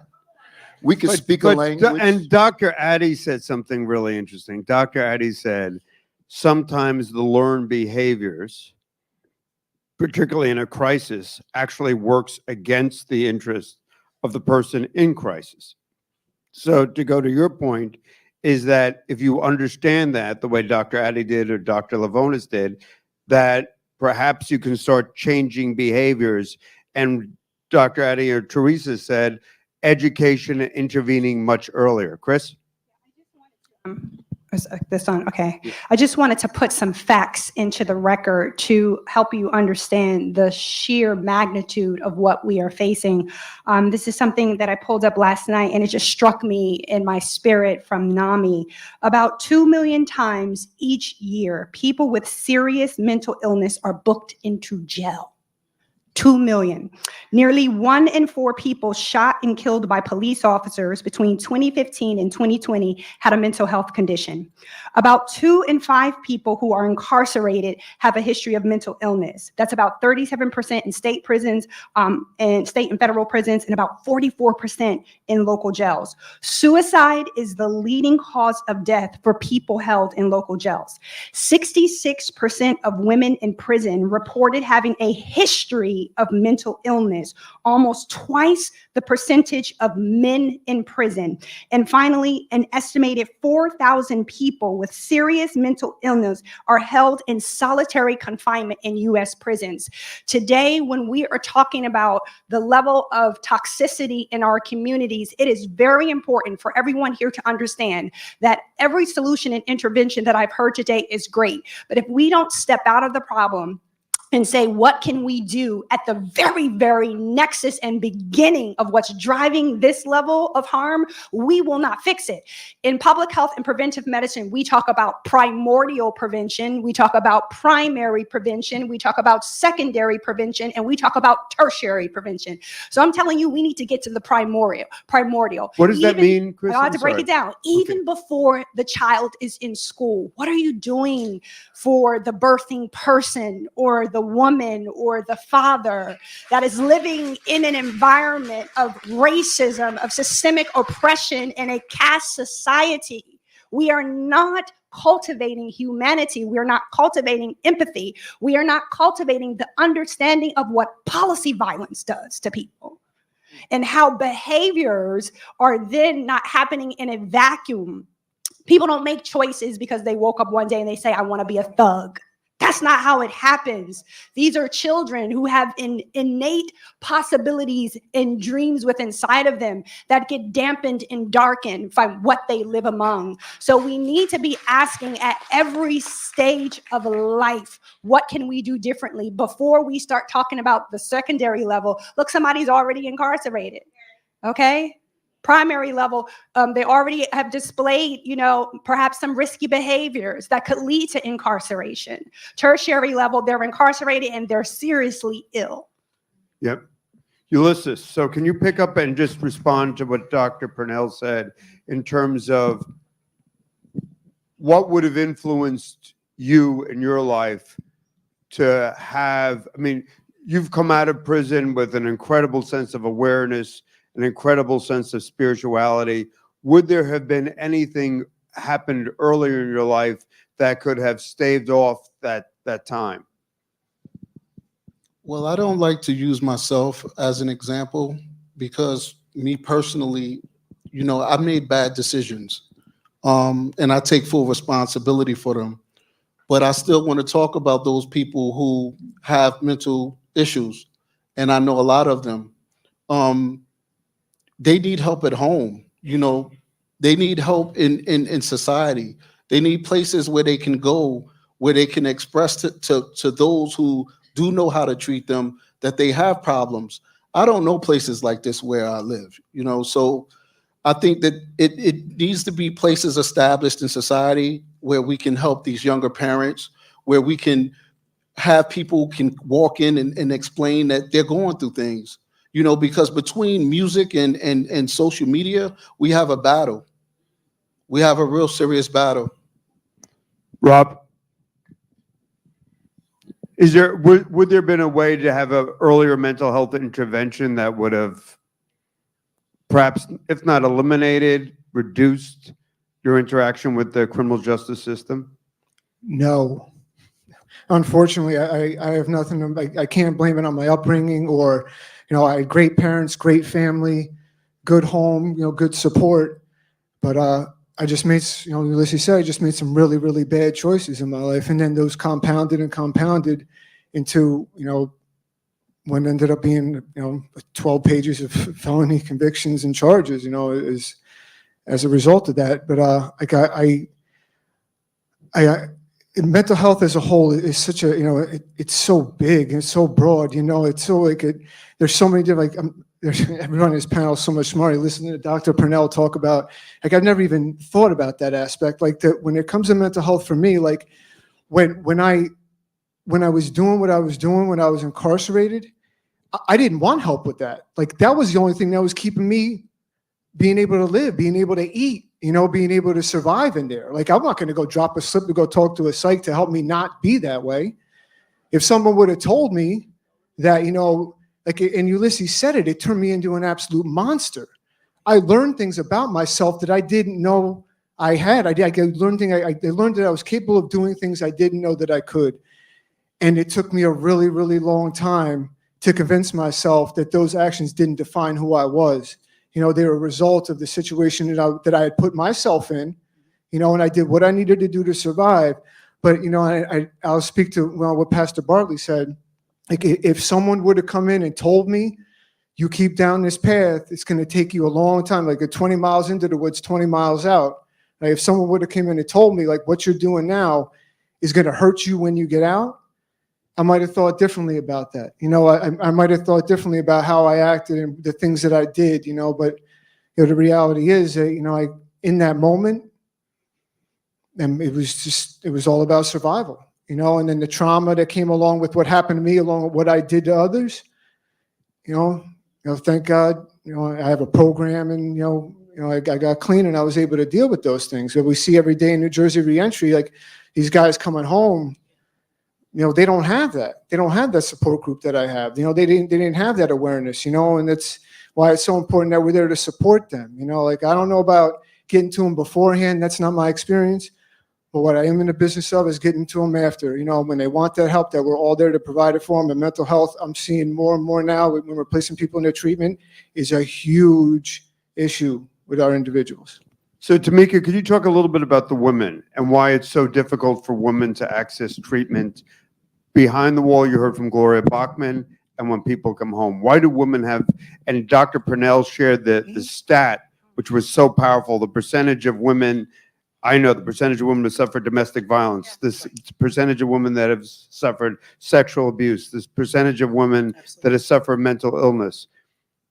Like, could you just, like, it's almost overwhelming for women.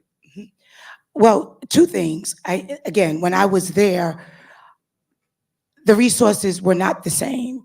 Again, it was my first time. I've never, had that experience. But I think with women, we already the strength, right? We already trying to stand. We're trying to fight for our, their kids, their babies, their husbands, whatever it is, even though that they're incarcerated. So they're not even thinking about getting help for themselves. They're just trying to win, trying to get out of the situation. They're not thinking about, I think I need to go see a psych or get some mental help while I'm behind the wall. They're not thinking of that. They're thinking of, are my kids coming to see me? Is somebody putting some money in my commissary? Is somebody, those are those things that they were thinking. And I thank God that I was in a place where I was able to sit down, listen, and be able to navigate some of the resources that was there. I wasn't in no hellhole. I was where Martha Stewart was. So I never even knew that there was a place like that. So I can't speak to the other places except for, with me being here in Hudson County Corrections, and I was there before I even caught a case. So I do know both sides. I think for women, the ones that are the strong, and even some of them, and I don't even want to say that they were weak, I would just want to say that they just didn't know, but we were able to share. And I think for women, we need to share more. I think we need to stand up for each other more. I think instead of us talking about each other and putting each other down, we need to stand up and be there for one another instead of trying to just tear our backs down continuously. Thank you. Martha Stewart, Don't do that. Don't do that, Governor. Don't do that. Do not do that. It's a shame she didn't help you with your cooking, but for the record, the governor ate at my house and he ate everything off his plate last Sunday. Let me be clear. Yeah, that Stop and Shop is great. So I just want to go back to Chris before Chris. So the thing that we hear is violence, violence, violence. Rob talked about violence. Ulysses talked about his bad decisions, but violence, the 5-point. Reverend Bartley talked about gladiator school. Yenny talked about not getting his hands on, but coming to the Lord. And Chris talked about, violence and what's learned upstream. Pam talks about the lack of resources. So what we walk away from is that is that the lessons of violence beget violence. And maybe it's hard to do, but we're not learning from monks. We're not learning goodness. We're not learning virtues. We're not learning responsible behavior. Maybe Yenny learned because of a crisis, but typically we're not learning good behaviors. Does that make sense? Ulysses, and then Chris. What did you learn, Ulysses? What did I learn personally? Yeah. I learned to live my life in a much better way. No, but what'd you learn it behind the wall? What were the lessons that you walked out with to survive? Well, I learned that to put God first and foremost. I think that as a society, we're missing spirituality in a big, big way. After that, it's just about taking my natural role in life as being a man, a leader, not thinking about myself, but thinking about others, such as my family members, the people in society. I look out for my next door neighbors who are elderly. I work at Reentry as a case manager, so I'm able to help. So what happened though? Why? So if Rob says I learned violence, I learned to survive. Tamika says I learned to survive. Why did you change? Well, going to prison, it for most people, I can't speak for everybody. For me, it broke my soul. It helped me to realize that at the end of the day, placed in that situation, I didn't have anything other than my God. And so it stripped you of everything. It stripped me of everything. It made me bare. Except your faith. Except my faith. And after, serving a 20-year sentence, and mind you, this is how they deal with the inmates in incarceration, which I didn't intend to mention.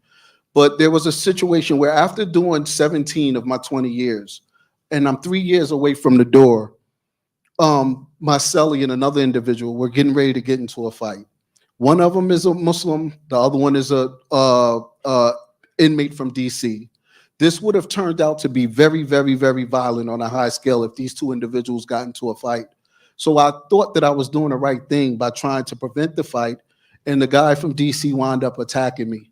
So me and him wound up getting into a physical altercation. He hit his head. He winds up going in a coma. They left me in a hole for 3 years. I went home from the hole.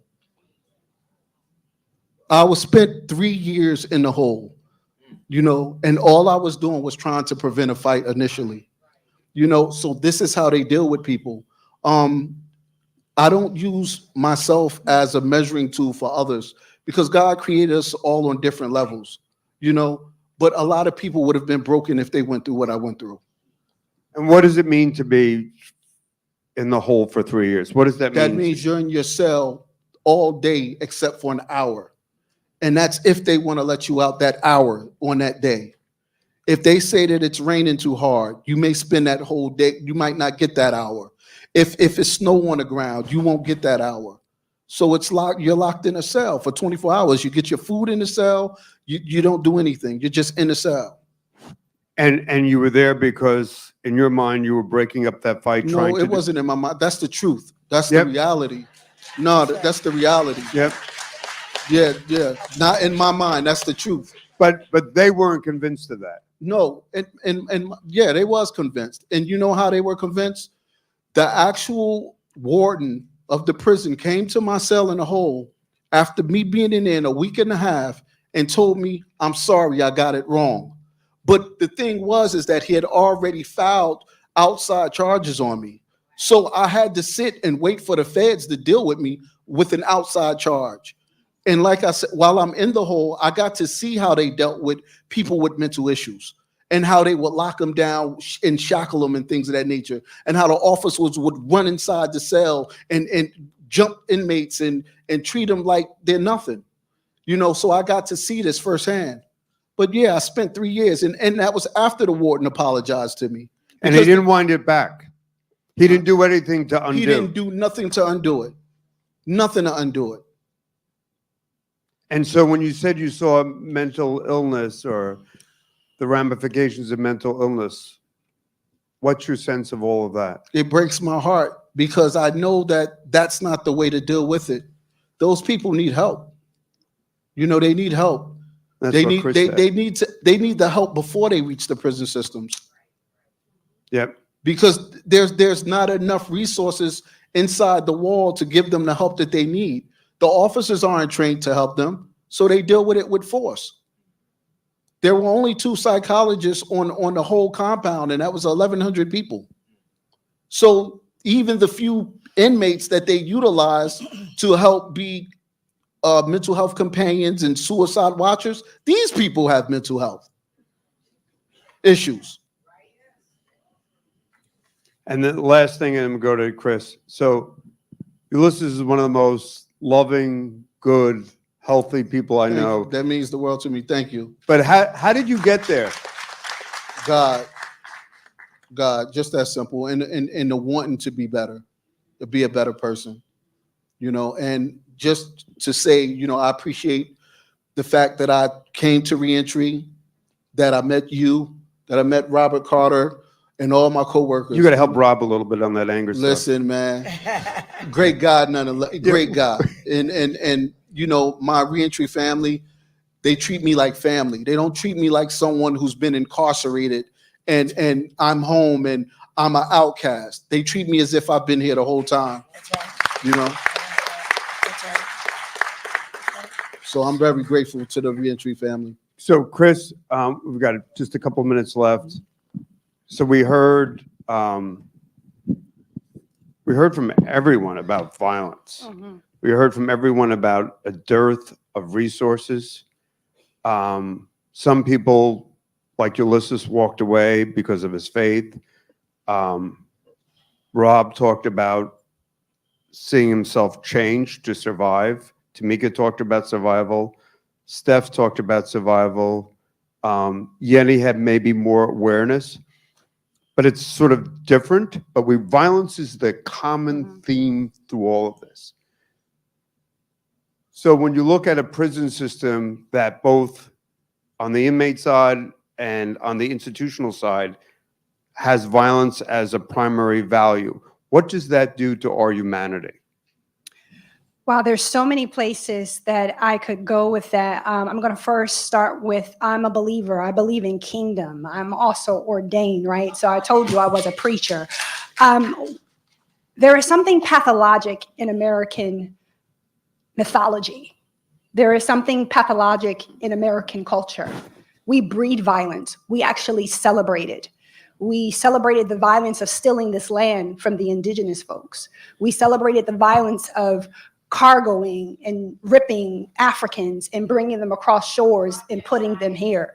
We have celebrated the violence of the cisgendered, straight, white male, and we have propped it up on the back of white supremacy that has propagated a caste system in this nation that says if you are not that, you are less than. When I'm talking about primordial, I'm talking about getting in the root of this nation. And I'm a woman of hope, but I'm also a truth teller, and I'm going to tell you like it is. Right. That's right. It's not until we can look at one another and with a sense of empathy, mutuality, of love, of equity, and justice That's right. that will we become a nation that does not crave violence. We care more about the ability to protect ourselves and stand our ground than about kids being gunned down. That's right. There is something pathologic about that. That's why you have the level of incarceration that you have in the United States of America. Yes, people have individual accountability, but more than individuals having accountability, systems have accountability, and systems have not been accountable. So as a physician, as a preacher, as a prophet, as a sister, as a family member, I'm here to say, beloved, this has to become a community where we believe in something other than rugged individualism, because that's what this nation taught us, but we're sick on it. We are sick. Thank you. We're just going to go back. We're going to go right down from line. Yenny, To make prisons more healthy, more value-driven, what would you do? I would, first implement mental health programs, mental health treatment. Stop the I want to just say the prison labor, because you're working. I'm gonna just be straight up. Is like the slave trade in there. They're paying you, peanuts, and I would stop that and supplement it for a decent amount of money, so people can have pride and So start working like you would outside. So start working and paying people a fair wage so they can help with their child support. They can pay their bills. They absolutely. can. So try to move towards a healthier direction. Absolutely, and then just give more opportunities, better, productive programs and free college, so that people can have options when they come outside to society from incarceration. And that's what other nations do. Other nations have people live in congregate housing. You live in housing. You clean your plates. You food. You understand. You teach people those behaviors that Dr. Purnell. Reverend Bartley. So Governor, so that means that we need to do more with the career opportunities. As we know, these carpenters and all these different unions, that we need to do more of that. So when one gets work release or others, that they would go there instead of McDonald's or walking on 195 picking up trash.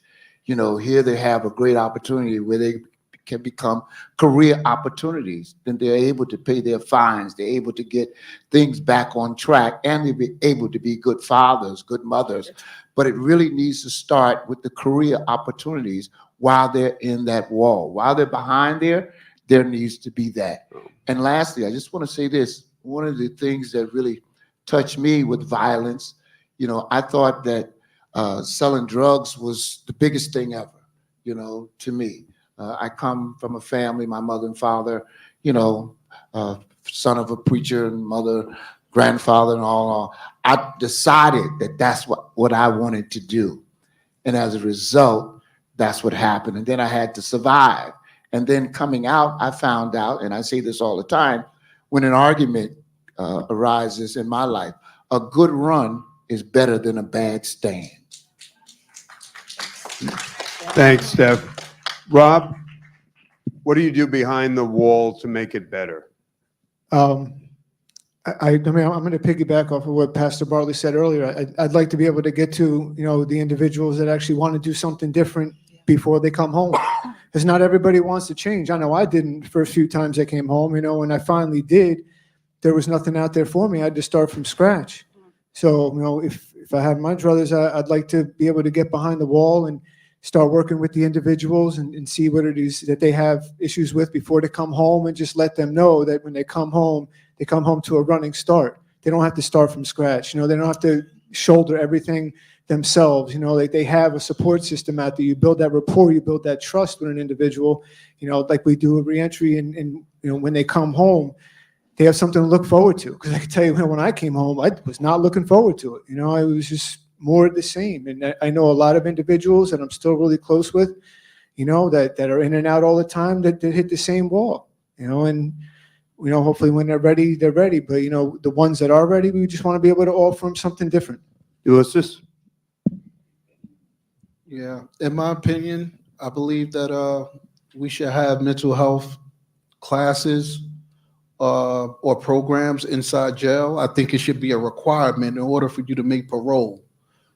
That's what I believe, because it's populated too much, and people have mental illnesses and they don't know that they have them.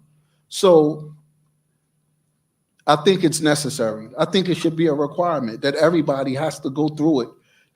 So your point is, if it's there, we have to admit it, acknowledge it, and educate, to go back to what Teresa said earlier. Exactly. Great. Thanks, Ulysses. Martha Stewart's roommate? This is why I don't come. This is why. I'm going to just say the word access. I'm going to say access. You stand. Every day is not a bad day. You stand. You're going to have bad days. You're going to have the good days. But the first thing, you got to know that you're going to win. And you got to fight for what's right. I'm not just saying it. I'm saying it because I know, because I've been there. But access is the key. And when we know something, share it. Don't hold it. Don't think somebody else is going to be better than you or going to go further than you. Share it so we all can win together. Amen. Access. Thanks, Tamika. Doc? Yeah, I just want to leave us all with the understanding of why disparities arise. So I quoted you disparities, right? Those are numbers that are not equal, showing you one population versus another. And what we know, those of us who do the work of health equity and health justice, disparities arise at 3 distinct levels. There are differences in life exposures and opportunities, right? So some populations live closer to the cliff than others. There are differences in access to care. So some populations do not have the same access to care, whether that is the same level of provider availability, the convenience of time, a job that they can take time off from, pharmacies located where they live. And then other people have differences in the quality received. So at each level of this cliff, you will, there may be a fence, there may be a safety net, then you may fall to the ground and the ambulance may pick you up, but the ambulance goes in the wrong direction.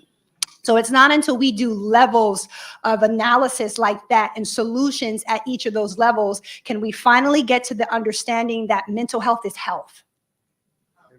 And when we understand that mental health is health, we're going to do interventions to move populations away from the cliff so that we all have a fighting chance. And Chris, could you say what those 3 are again? Yes, so the differences are the differences in life exposures and opportunities, the differences in access to care, and the differences in the quality of care received.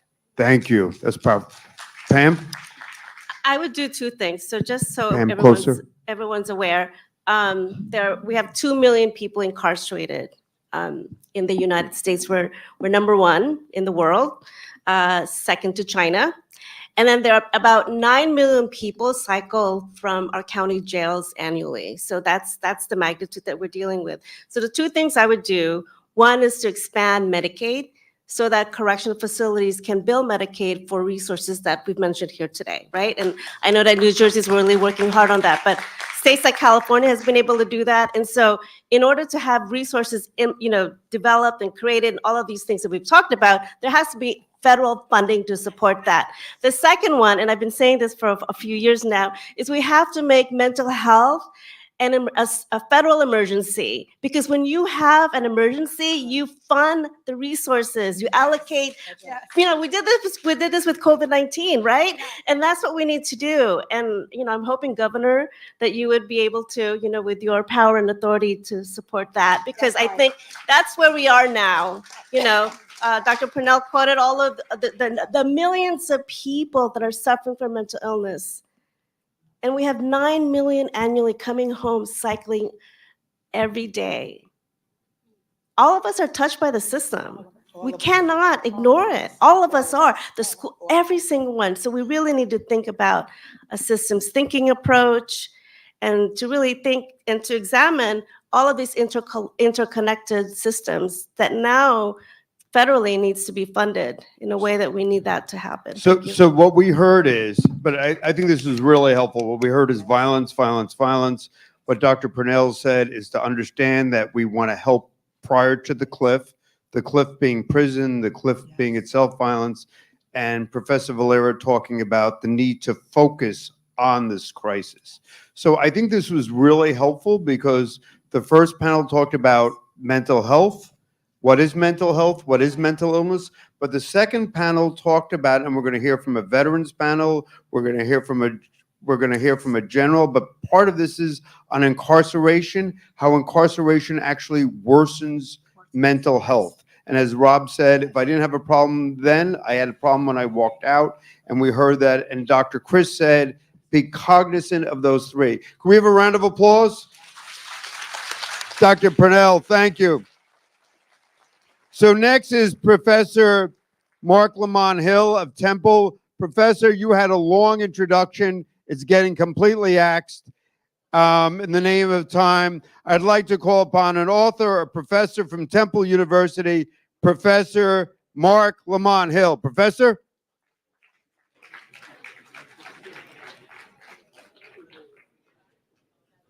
Professor. I get him. I was going to have to skip him. No. I need him. All right, professor isn't here, so we're going to have to move to the next panel.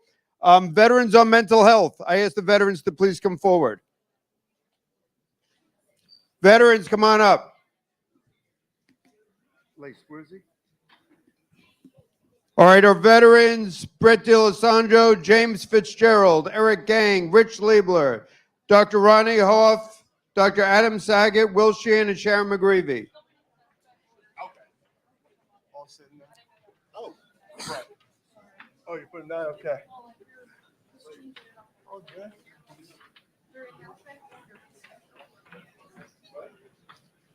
All right. Our veterans, please come up. All right, Brett, ready? Just talk about the challenges of mental health, and then Rich, we're going to go. Challenges of mental health. First, Rich, share what were the challenges for you? I guess it's on. It's on. What were the challenges for me? Louder. Am I turning? Is this on? Anybody hear me? Yep. You gotta just speak closer. Challenges for a veteran, especially a veteran that's been in combat, is when you get out, there's no help. They can tell you that they help you, but you just one day you're in a combat situation, then you come back to the United States, and then all of a sudden, you know, you're in civilian life. So, and a lot of us don't even know that we had a mental health issue. In my particular case, it took a movie called Hacksaw Ridge that I'm sitting in the middle of the movie theater, and all of a sudden I go into convulsions. And my wife kind of picked out that there was an issue, obviously, and I went to get psychiatric help at the VA, which I've been involved in for 6-7 years. So veterans are screwed. They just get out, and then you're thrown back into the woods, and you're meant, you know, you don't even know you have a problem. And it manifests itself in substance abuse. It manifests itself in anger management, and you don't even know why. It just is. And that's a reaction to what? I'm sorry? The anger is a reaction to what, Rich? Well, now that, you know, I've become a therapist, you know, because I wanted to understand what was going on in my own brain, is that you have triggers. In other words, you can. There's something that's going to bring you back to the combat situation, and it's going to manifest itself in anxiety, which can go into depression, which can go into all the different things that cause you to be in trouble. Dr. Hoff, so could you give us a little bit of a perspective on the challenges of our veterans? So there are a number of different things. So first of all, these are individuals. Doctor, could you speak a little closer to the mic? Thanks. Is this better? Yes. Oh, yeah. Okay. These are individuals who have been exposed to some experiences that no human being should have to be exposed to. Could you say that again? These are individuals that have been exposed to experiences that no human should ever have to experience.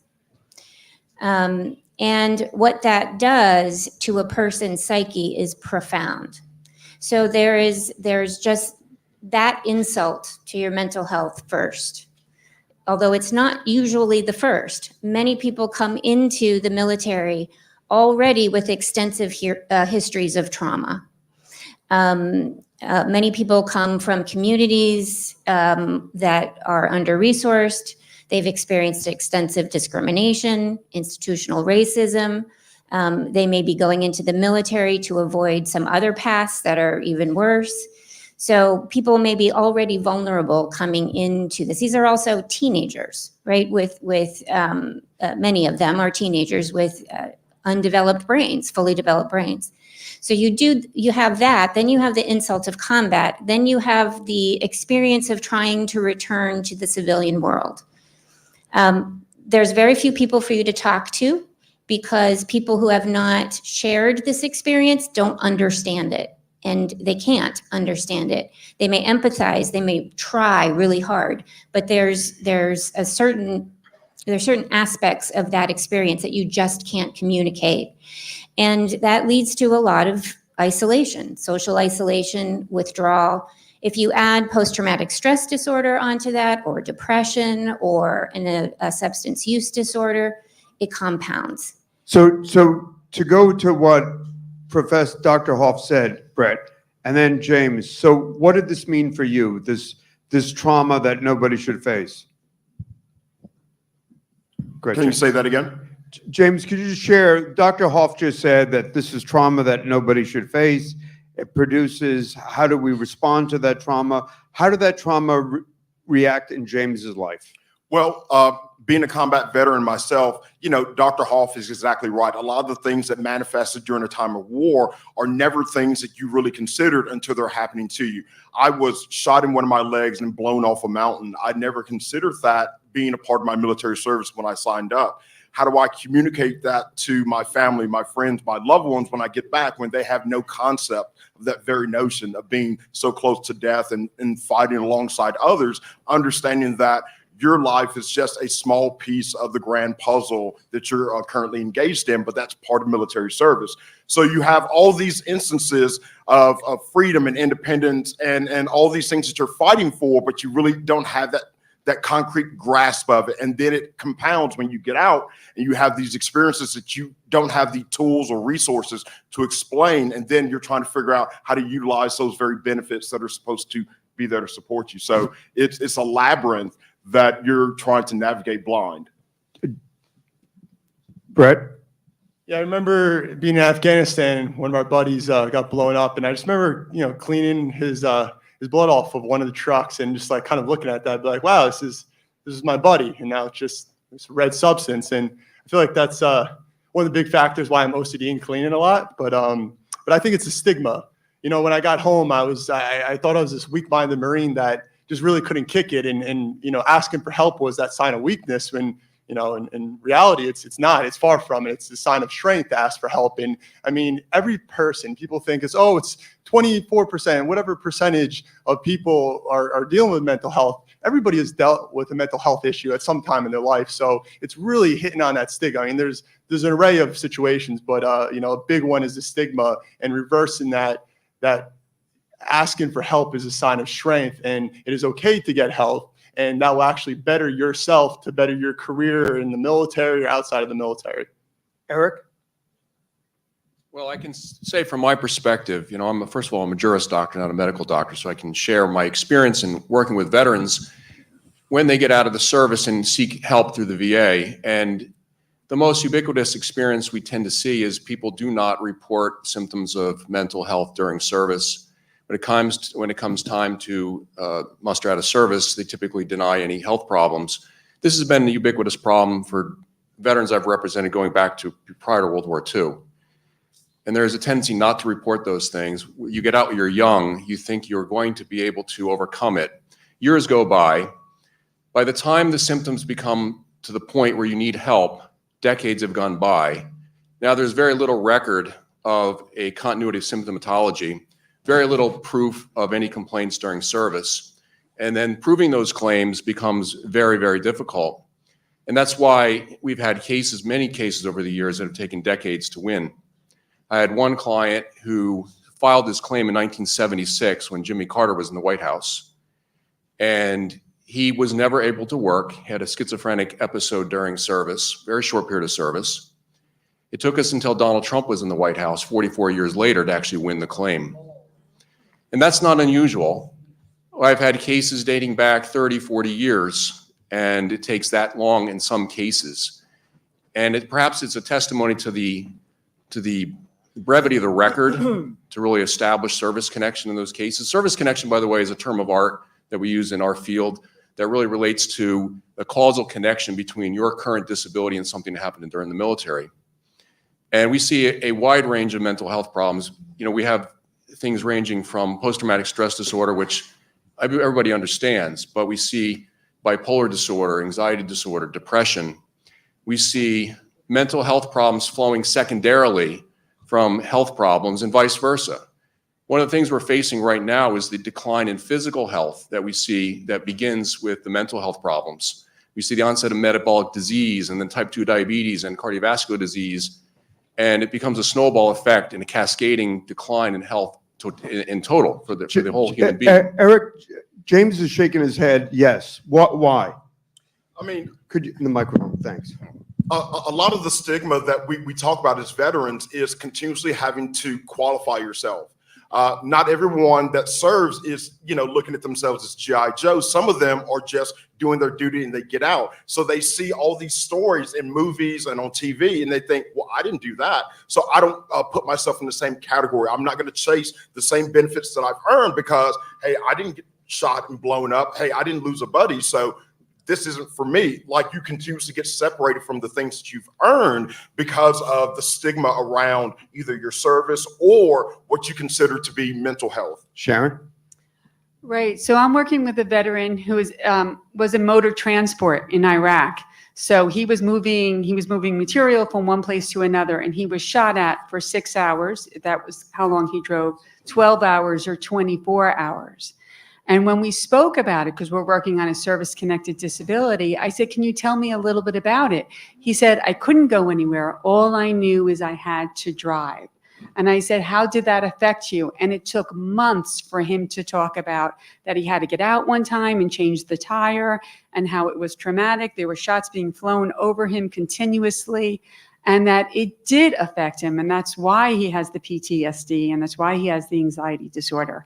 But it's taking a long time to fill out the service-connected disability, to get the information together, to say that he didn't go for help right away. And they're saying, okay, you need to go to help. Will? Yeah, I just,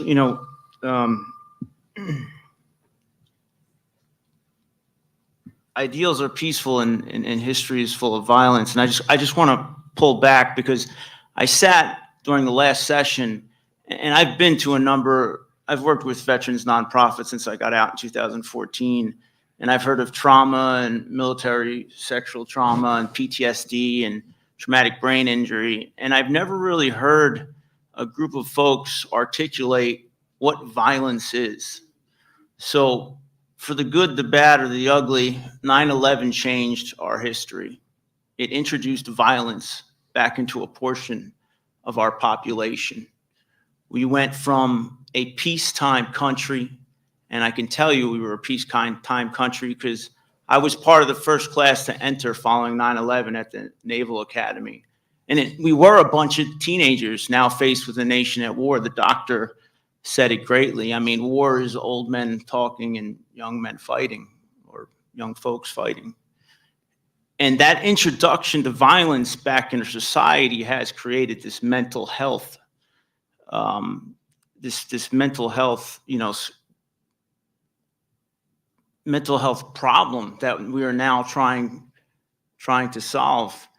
And I went to probably one of the best finishing schools or leadership schools in this country. And while I was there, we all knew that we were going to go off to war when we graduated. And, I heard things like asymmetric warfare and 3-block war and war of 1,000 paper cuts.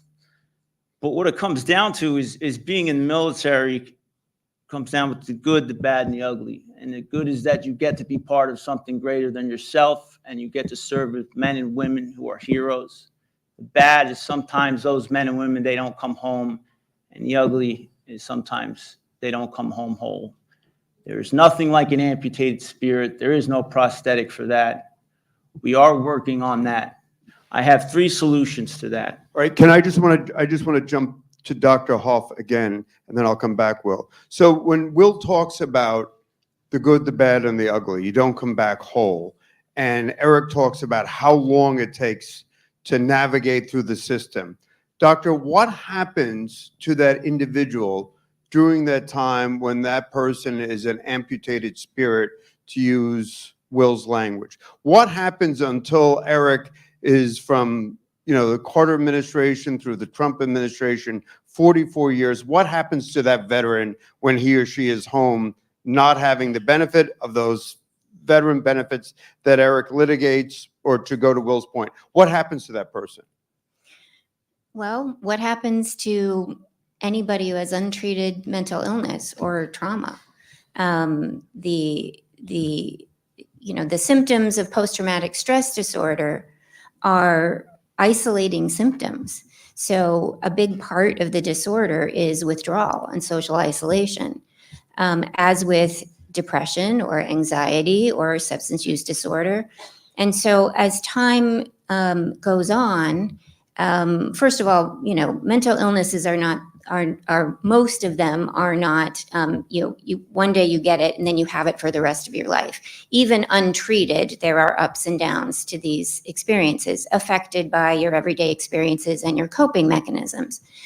But in general, what happens is that the effects of the mental illness on your ability to function in everyday life, in your relationships, in your ability to learn, in your ability to work, then affects your place in the world. So what does that mean? I mean, I'm sorry, Doc. So you have this trauma, you have this perspective. How does it impact what you do every day? Well, I can give you, many different ways, but I'll just give you PTSD. So somebody with PTSD, if somebody with PTSD were to come into this room, some of the things that you might see is they might be sitting on the edges of the room with their back against something where somebody can't approach them from behind. They can see their escape route. They may. And why do they do that? You don't want to be in a place where somebody can come at you or something can come at you. Go from a ahead, jump direction in, you Brett. can't see. Louder. Think of it like a wire, and I'm cutting open the wire, and when you touch the middle part, it's very sensitive. But you also have to look at maybe a little controversial, but the disorder part. Disorder is unnatural. How could something unnatural happen if I saw somebody get killed and I had anxiety because of that? I don't think that's unnatural at all. I think that's normal to have that feeling because of something that happened that's that traumatic. So these words are, like the disorder part, it's, your neurotransmitters are getting weakened, the fight or flight instinct where you're more sensitive to a situation than you might have been before. Doc, but I want to go ahead. Doc, go ahead, Rich. I'm sorry. We use the word trauma. I'm going to try to tell the story that I haven't told in 50 years. So excuse me if I have a little difficult time getting through it, because I think you have to paint a visual as to really what goes on. I was a forward air controller on the top of a hill, sitting in my foxhole. Behind me, there's 3 bunkers, one for medical, one for the command, and one for where we kept our ammunition. I'm in this hole. All of a sudden, there was a sapper that got through our wire, and he was going for the command bunker. I'm sitting in my hole about half asleep. At 4 o'clock in the morning, it's very difficult to stay awake. And this individual, as he was running with this satchel charge on his chest, tried to get into the bunker and fell on top of me. So the 2 of us are sitting in this hole. So I instinctively knew to keep his hands away from pulling this little cord that would have blown us all up. And I took his head off with a K-bar. Because when you slice somebody through the neck, it's going very quickly. And I ended up by getting hurt and went to the hospital, and I spent the next 3 weeks really drugged up. I had an intravenous stem roll and a button, and when I asked the corpsman, am I going to hurt myself? The corpsman said, no, you're just going to fall asleep. And what that ended up by doing is getting me hooked. And then when I got out of the service, I had to go through a methadone treatment to get out of it. And then now looking back, cost me my marriage. I was not right. I was so angry, and I didn't know that I had a mental health issue. And I think that's a big issue for a lot of veterans. So we talk about all these words, PTSD and trauma, but you got to understand there's some veterans.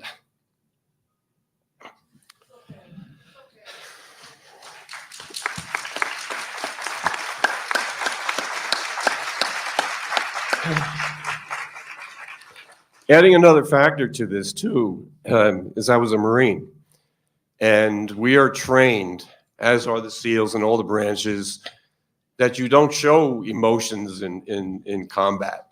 You just do your job. You go out there and you kill people.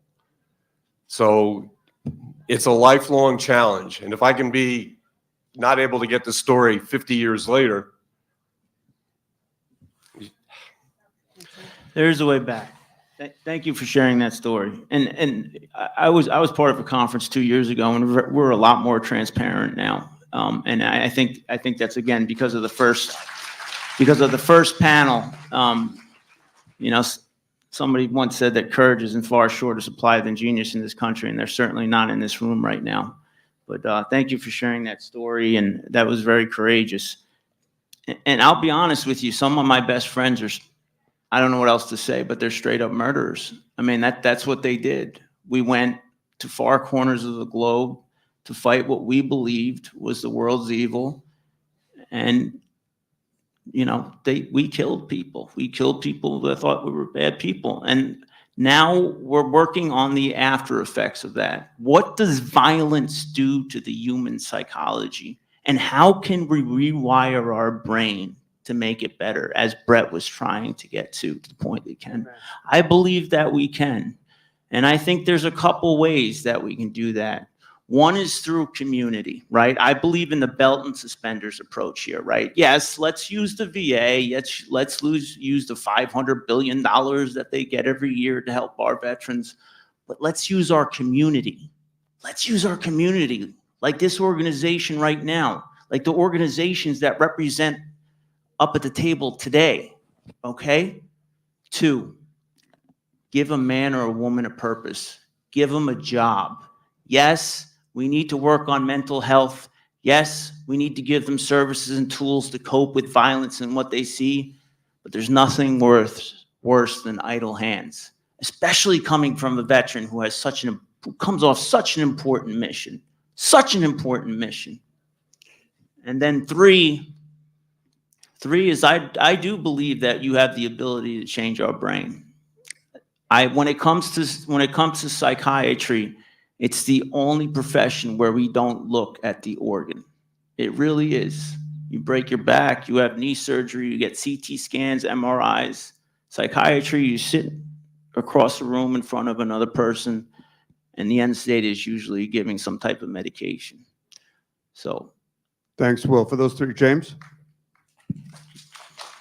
No, that's great, Will. And like, just to compound on that, I work in financial services for my full-time job. And a lot of what I speak about to my colleagues, you know, that work in finance, they're so perplexed about us having difficulties in the veteran community not being able to solve issues, because what they tell me is, hey, if we have a problem in the financial sector, we bring everyone together and we fix it. We have to.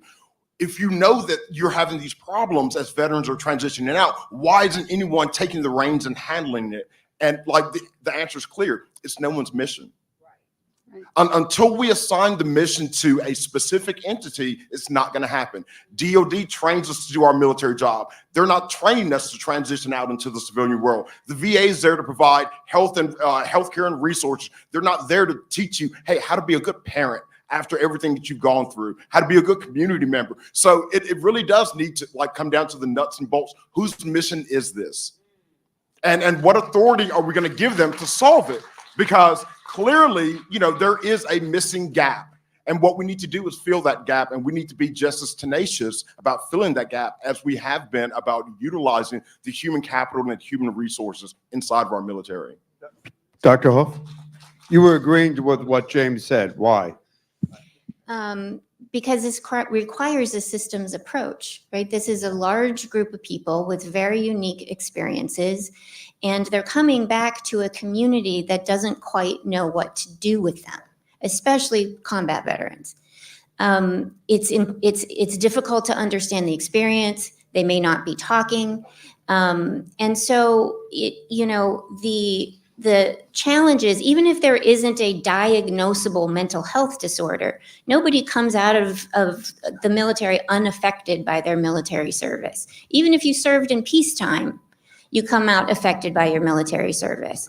And so it requires a systems approach to kind of put all the pieces together and understand the unique needs of this population. So go ahead, Eric. Yeah, to that Speak closer. To that point, The statistics indicate that the wealthiest sectors of our society are the least likely to send their children into the military. And what's happening now is the middle and lower sectors of the economic structure in our society are more likely to bear the disproportionate burden of national defense. And that means lower middle class, poor folk. Yes, okay. And you can see it too in the recruiting patterns.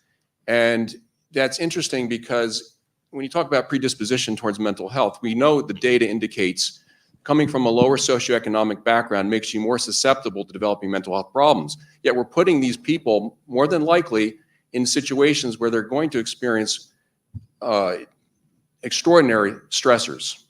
And so when you talk about systems, sometimes it takes looking at the entirety of our societal system with the all-volunteer military. And as you know, DoD's had trouble the last 2 fiscal years in meeting their recruiting requirements because of the unhealthy nature of our population, criminal convictions, and other things that remove a person from viability for military service. So if you're going to work on improving these things, perhaps we need to look bigger and look at our recruiting policies and perhaps even, dare I say, question the all-volunteer model, military model to get a wider cross range of people in our society who are bearing the burden of national defense. That's a great point, Eric, because more and more are coming. So Sharon, could you just share the story of the Morris County veteran? We received a call from the public defender of Morris County, and they said that there's a young Navy veteran who is in solitary confinement for over 3 months. And the problem was he went into the emergency room, he had knives. And they said he had a mental health illness and he refused to take his medicine. So they put him in solitary confinement. We worked with a Hackensack Meridian. We had him transferred, thanks to them, thanks to that partnership, thanks to Morris County for identifying the Navy veteran. We had him transferred to Carrier Clinic. He was stabilized. Then we went up, we met with him, we put him in transitional housing and are working on a HUD-VASH with him. But so that's an incredible story. He said he was in solitary confinement closer to 5 months. He had knives on him because he was homeless, because he didn't have home. Incredible story. But then we have so many other veterans that cannot get VA services for mental health, that we have to work with the private industry to get them serviced. There's many veterans out there. There's many veterans serviced. I had a Air Force veteran call me. He was 10 years in the Air Force. He said, I need your help. I was 10 years in the Air Force. I just lost my job. I was hurt in the Air Force. I thought maybe I had some mental health issues, but it wasn't until now that I realized I'm falling apart. Help me. So Sharon, Rich, and thank you for sharing this story, as Will said. So for a lot of veterans, especially those veterans that are other than honorably discharged, they have close to nothing. So if you could direct the VA, or particularly VA services, mental health services, medical services, what would you do? And who would be eligible for them? Everybody should be eligible.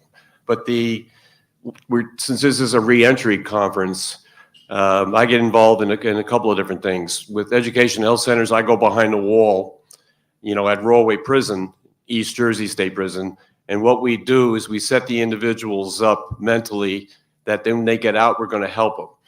So we stabilize them while they're incarcerated, because there's not much that's done for them in a positive way in corrections, to be honest. Yep. Then when they get out, I can refer them to Sharon, who can help them with their issues, or some other kind of an organization. Another thing that I get involved with, which is probably a map for how everything should be done. I'm a veteran diversion mentor with the Middlesex County Prosecutor's Office. So when a veteran commits a felony, instead of, depending on the crime, we'll work with the judge, we'll work with the prosecutor, and I'm a mentor. And between the three of us, we take this individual from where they are and put them someplace where they need to go, or put them in a different direction. And we handle everything. Now, I'm on my 7th one right now, and everyone that I worked with for 6 months to 2 years, has gone on to lead a productive life, and their records were expunged from their arrest. So what does it take? It takes mentors. And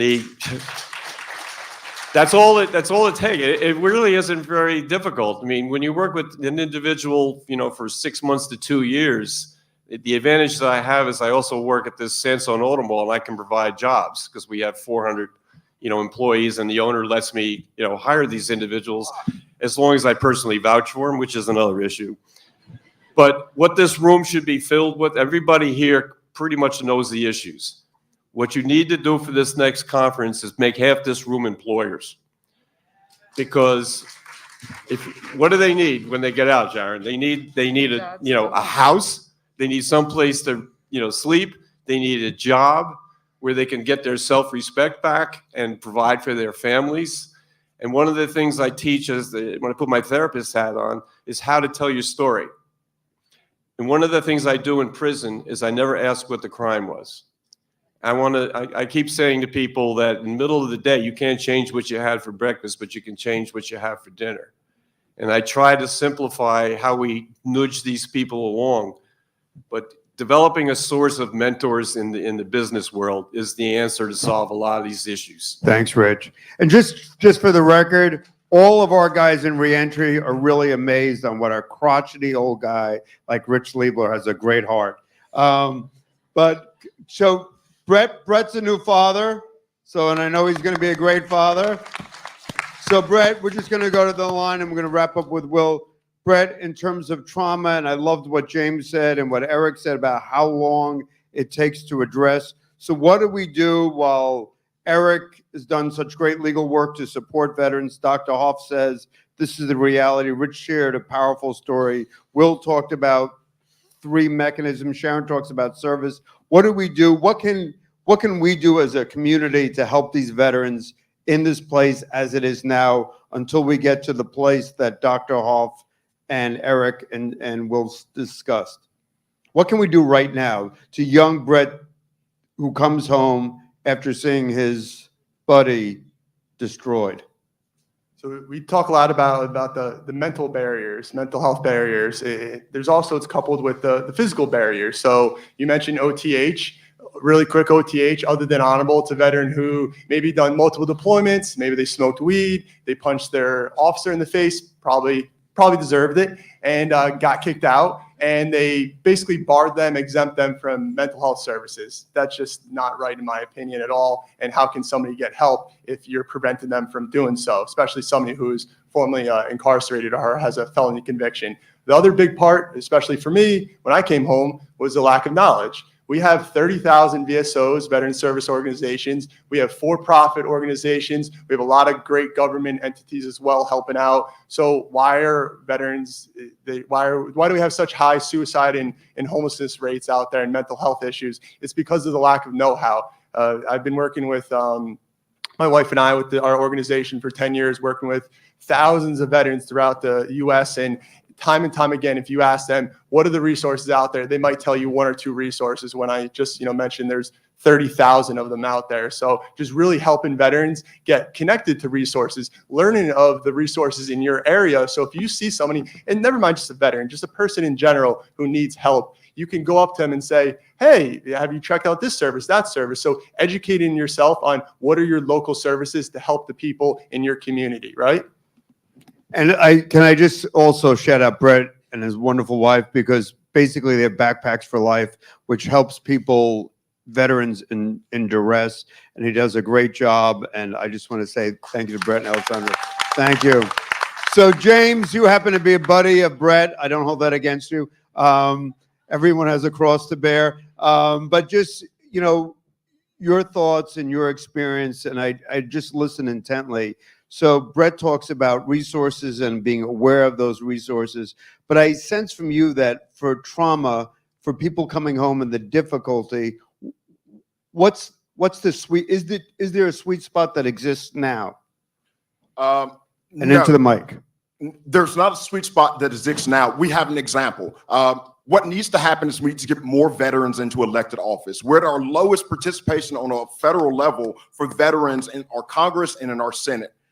Now you look at, hey, veterans know what the issues are that needs to be fixed. Get veterans in a position of authority so they can make those changes. We've had a long line of individuals say, hey, I'm here for veterans. I'm going to do what I can. And it's come up with very little to nothing. Get a veteran in there because, hey, if they're willing to put their life on the line for the country, I guarantee that they'll do the same thing for their constituency and get something done. And I just want to pick up what James said. So veterans have the highest degree of mental illness, the highest degree of suicide, and the highest degree of homelessness are veterans. These are men and women who've served our country, suicide, mental illness, and homelessness. Eric. And the lowest representation in Congress. And Eric, I can't thank you enough for what you've done and what your law firm has done. It's been extraordinary fighting for veterans. 30 seconds, could you just explain what you've done? Yeah, sure. So basically, we see only the worst cases. I applaud our service officers who are able to get claims filed and get benefits granted in the routine cases. People come to me when they've exhausted all help available to them. We typically get involved at the U.S. Court of Appeals for veterans claims. And a veteran, OTH discharge cases are going to always be denied by VA. VA is going to fight tooth and nail to grant those claims. They're not going to grant those easily. They're going to go up to the board. They're going to go to the court. And it's our job to establish that that veteran was quote unquote insane. And we don't mean the model penal code definition of insanity. We mean simply the concomitant occurrence of some type of mental health problem. At the time they committed the misconduct, we're typically successful in those cases when we argue that the misconduct was merely the symptom or the early manifestation of subclinical mental health problems. So what happens is veterans will come to us after they've exhausted all resources that are available to them for free. And it takes a legal appeal to the Federal Appeals Court at that point. And then typically we get those claims remanded at that point back to the federal agency where we then hire experts. In difficult cases, it's very difficult to win without expenditure of money, okay? VA has comp and pen doctors on salary. They are the gatekeepers to the claims process. To win against that is to put up money, okay? And it takes, several $1,000s per case, in some cases as high as $20,000 or $30,000 in big, really tough cases involving very complex issues. So that's what we do, and we see the really difficult stuff. So my perspective, it perhaps is not representative of everybody's experience. Okay, so we see cases involving people coming home from Vietnam, committing a homicide, multiple homicides over the course of 20 or 30 years, and we try to help them get their life back on track. So the best thing I can say is if you're coming out of the service and you know somebody coming out of the service, the best thing they can do to ensure success in a VA claim is to document the problems immediately, treat immediately and continuously. It's the best thing you can do. Thanks. Dr. Huff, we're just going to keep moving because we got the general waiting. We don't like to keep a general waiting. Yes, sir. So I want to say something a little bit different, which is not veteran specific, but the previous panel talked about primordial and primary prevention. So really quickly, I think there are 3 things that would be key that would help veterans along with others. One is teaching children emotional regulation. It is not difficult to teach children emotional regulation. It could be part of the curriculum. It isn't, and that is a key predictor for the development of mental illness. Second of all, we don't have enough mental health providers. One of the reasons that it is so difficult to get care is the people are not out there. So we need to encourage, especially people of color, to go into mental health fields so that they can, be available to treat people or help assist people. And then the third is we should stop making combat veterans. Rich? To those of you that work individually with anybody in the reentry world, practice with them on how to tell their story. Because what happens when you come and we do your DOC and find out what crimes that you have behind you, sometimes what's written up on your rap sheet is pretty brutal. So before they go and do their interviews, sorry, I'm not even speaking well today, just let them practice on you. To the general and to the military people, You gotta spend more time transitioning or helping to transition veterans back into society. You're taking somebody you taught to kill and you're releasing them back into the wild. So somebody's got to get their act together where they do a much better job with mental health screening before you put them back into society. Thank you, Rick. Sharon, and then Will. So let your brothers and sisters and mothers and fathers who are veterans, let them know that there are services out there. There's a vet center. We can help hook people up with different services. There's amazing counseling service through the Cohen Veterans Network, but there are online veteran services as well as the VA. So we want people to get involved in those services. Sometimes they can call us and just want their discharge papers, a DD 214. And after talking to them and providing other services, they will go for counseling. So hook people up. Also, you know, this was great panel, but be aware that your friends and your family who are veterans have gone through quite a lot and deserve your patience and your understanding. Thanks, Sharon. Will? Thanks, Governor. I'm going to end on a positive note. I will say the result of combat veterans is the failure of diplomacy, and that's why we have combat veterans. So failed diplomacy is a result of combat veterans. Thank you. And just real quick. So I want to tell a positive story here. A positive story here. Not too long ago, I was sitting at a bar, which I don't often, with a Vietnam veteran. And we were talking about OTHs and PTSD.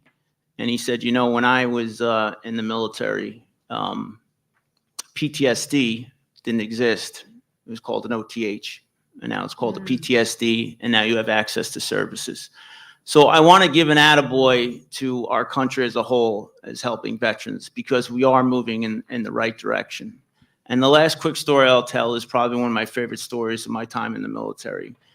When you go into a war zone, they get you there quickly. I was there within 24 hours, less than 24 hours. But when you leave, they bring you home in a long way. So I went from Baghdad to Kuwait to Bahrain, from Bahrain to Greece, from Greece to Spain, from then Spain back to home. And it took about 2.5 to 3 weeks. And you do this so you can decompress and reintegrate back into society. And then when you get home, you get met by these folks, these great Americans, and they have everything for you. They have signs and balloons and cookies and cakes and pretty much whatever you want. And I met a gentleman there by the name of Bill. And Bill was a Vietnam veteran, and he came up to me and we chatted. And Bill told me that, you know, whenever he had the chance, he would come and greet the troops when they came home, because no one ever extended him that simple courtesy of saying, welcome home. Thank you for your service. We didn't get any cookies either. Well, yeah, that's my point is, you know, things are getting better. I know we're sitting up here trying to problem solve, but I just want to say as someone who has had 2 deployments and spent his youth in the military, things are getting better. And this is a great country. And, you know, I've been to a bunch of other countries, and there's no other country in the world like the U.S. So. Thank you, Will. We have a round of applause for our panel. Thank you. And now we're just going to keep moving because we're on the verge of lunch. I'd like to introduce General Jack Hammond. He's the Executive Director for Home-Based National Center for Excellence for Mental Health. It's a partnership between, the Boston Red Sox and Massachusetts General. He's a retired U.S. General, combat leader in both Iraq and Afghanistan. And General Hammond is presented at the White House, United Kingdom, yada, yada, yada. What a great guy. Can we have General Hammond? I think there might be some. Oh, say again?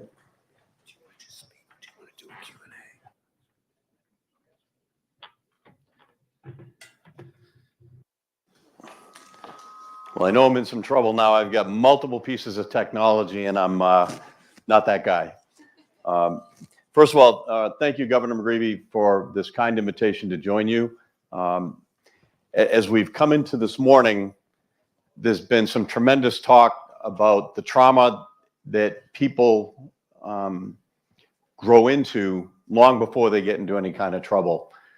And that's very similar to what we do see in the military. I've got a close friend, a sergeant major who served with me overseas. And when we worked together in Iraq, it was his third war. He had served 2 tours in Vietnam. He was in the first Gulf War, and he was with me. And I had a very candid talk to him about post-traumatic stress and some of those injuries. And frankly, he said, you know, having come into the draft Army in the late 60s, that a lot of people came into the Army with some trauma, a lot of stuff. A year in combat didn't make things better. And I think that's kind of what we see. When you look at what we see in the military, people come with baggage. You have life. Life happens to a lot of people in all sorts of ways. And if you have a happy, healthy childhood and you're blessed with that, that's great. Some people have a neutral one, and some people have a really tough time. Then you serve in the military and you go to war, and you may have a very positive experience where you help orphans and you do wonderful, happy things. You have a neutral one, or you have a difficult combat deployment, heavy fighting, et cetera, see bad things. And then you come home and there's that third piece.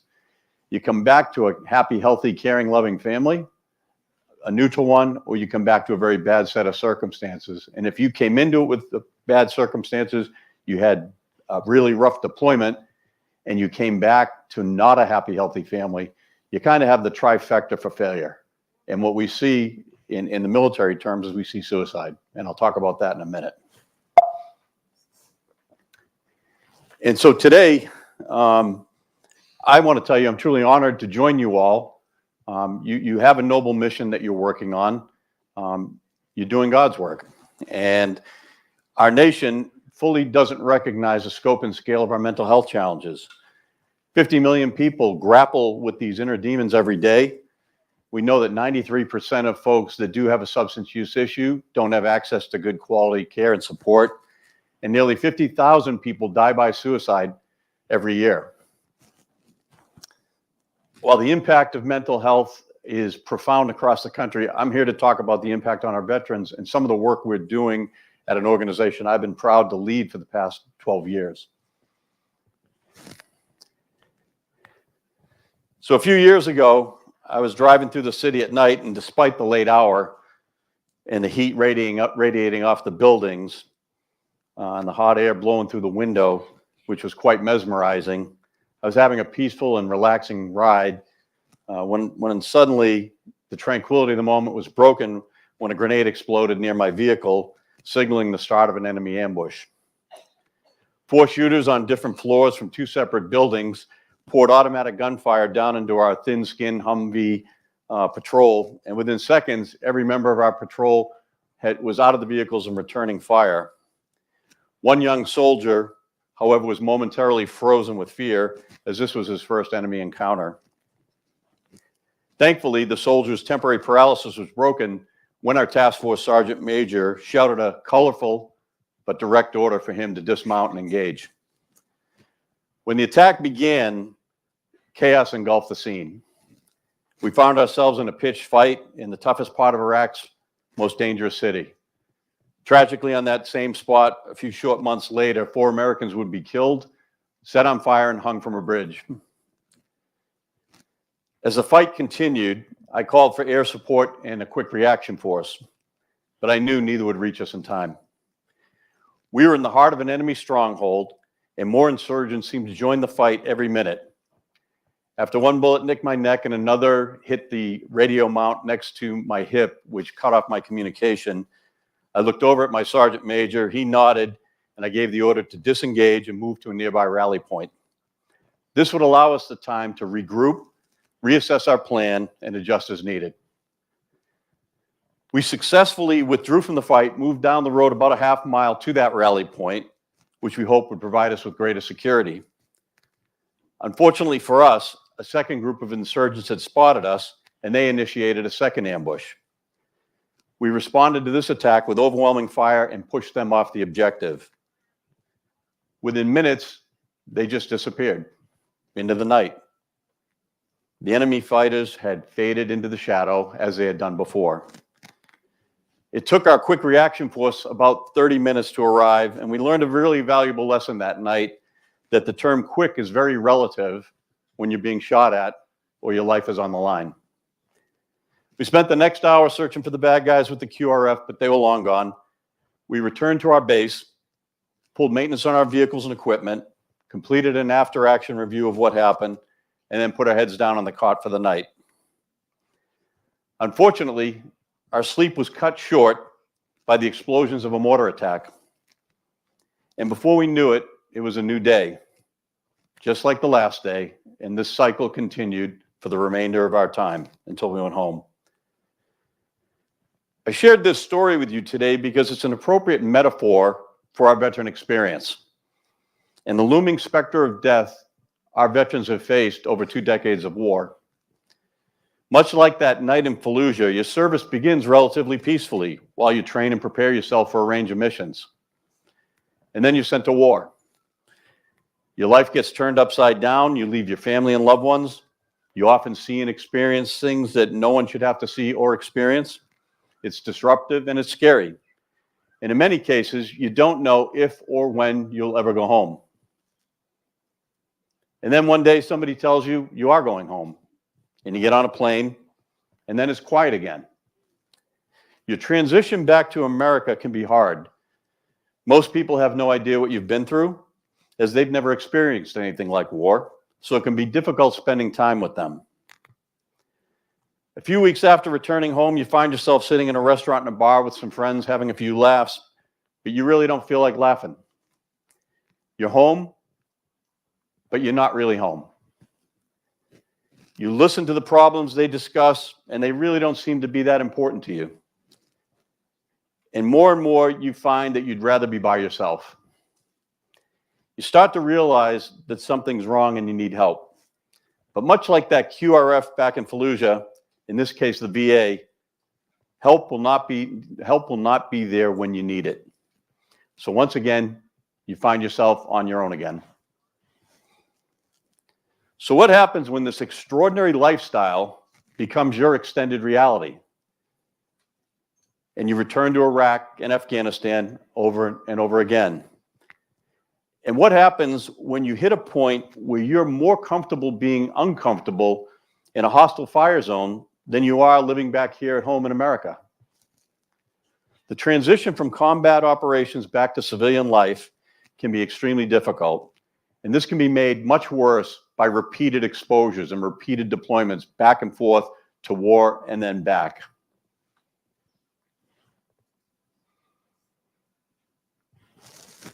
After short deployments to Bosnia and Afghanistan in 2002, I was deployed to Iraq for the invasion and the initial combat operations there. I was tasked to simultaneously command 2 separate battalion task forces that were 100 miles apart. One was in the Sunni Triangle area of the Balad province, and the second was in the city of Fallujah. Communication was difficult in those days, and when my mother died, it took the Army several days to find me and deliver that terrible news. Although I wrestled with leaving my commands to head home, I'm very grateful to this day that my boss had that foresight and directed me to go home for her funeral. I left Fallujah for Baghdad at 10 p.m. that night, and en route, we were ambushed.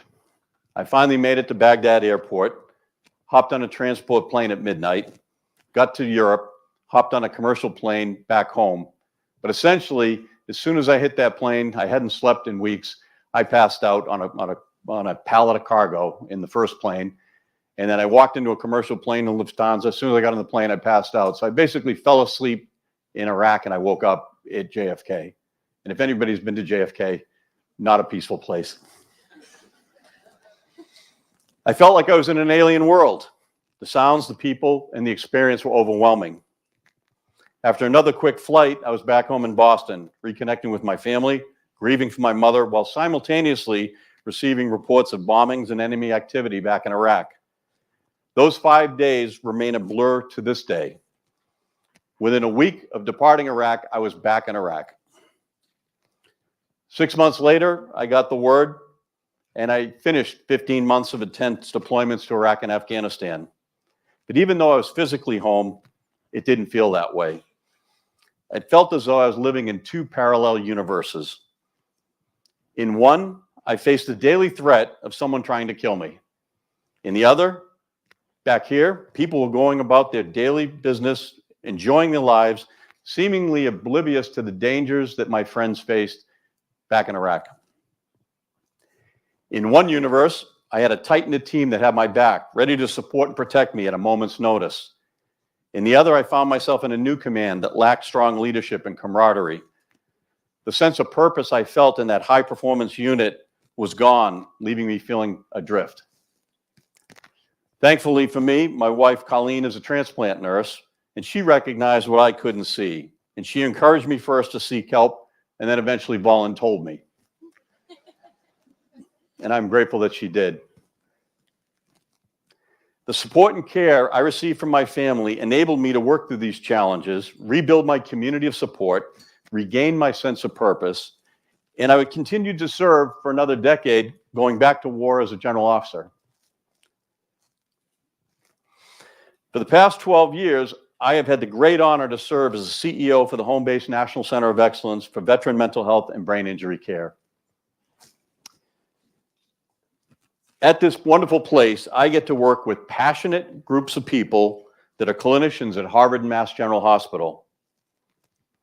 Our theme today is mental health is everybody's business, which underscores the importance of collective action to address today's mental health challenges. In the time we have today, I hope to shed some light on the invisible wounds our veterans sustain, the challenges they encounter, the tragic epidemic of veteran suicide we face, as well as some of the life-saving solutions that we've developed at Homebase. Homebase is blessed to have access to some of the world's greatest clinical resources, and this has set the conditions for our success. But there are three critical elements built into our organizational culture and our strategic thinking which drive that success. And these are passion, innovation, and partnerships. From combat zones to boardrooms, I've had the privilege of leading high-performance organizations worldwide. And each of these exceptional groups shared these same three fundamental elements. Passion is the unwavering commitment to serve, create, or build something meaningful. The passion provides a profound sense of purpose, compelling individuals to go that extra mile to strive for excellence. Innovation requires the courage and openness to explore alternative strategies, models or technologies, and knowing that good enough is never good enough. And then partnerships recognize the power of collective action. They enable organizations to grow beyond their means, mitigate risk, and leverage synergies to accomplish far more than you could ever achieve on your own. Can we have a round of applause for General? General, do you want to join us?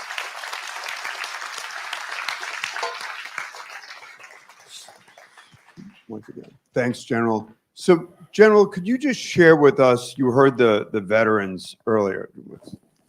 Could you just share with us your sense of trauma for those in the military? If you could just so when people are confronted with trauma in the military, typically what does it look like? How long does it last? And what are the ramifications? Well, I think that the challenge we face is, as I mentioned before, some of them come into it with trauma. And then through their military experience, that really multiplies and exasperates. We treat Vietnam veterans that have been carrying it around for 50 years. And it's never too late to get that care. Clinical care can unlock that challenge. But if they don't get the care, we also have seen that reverse trajectory.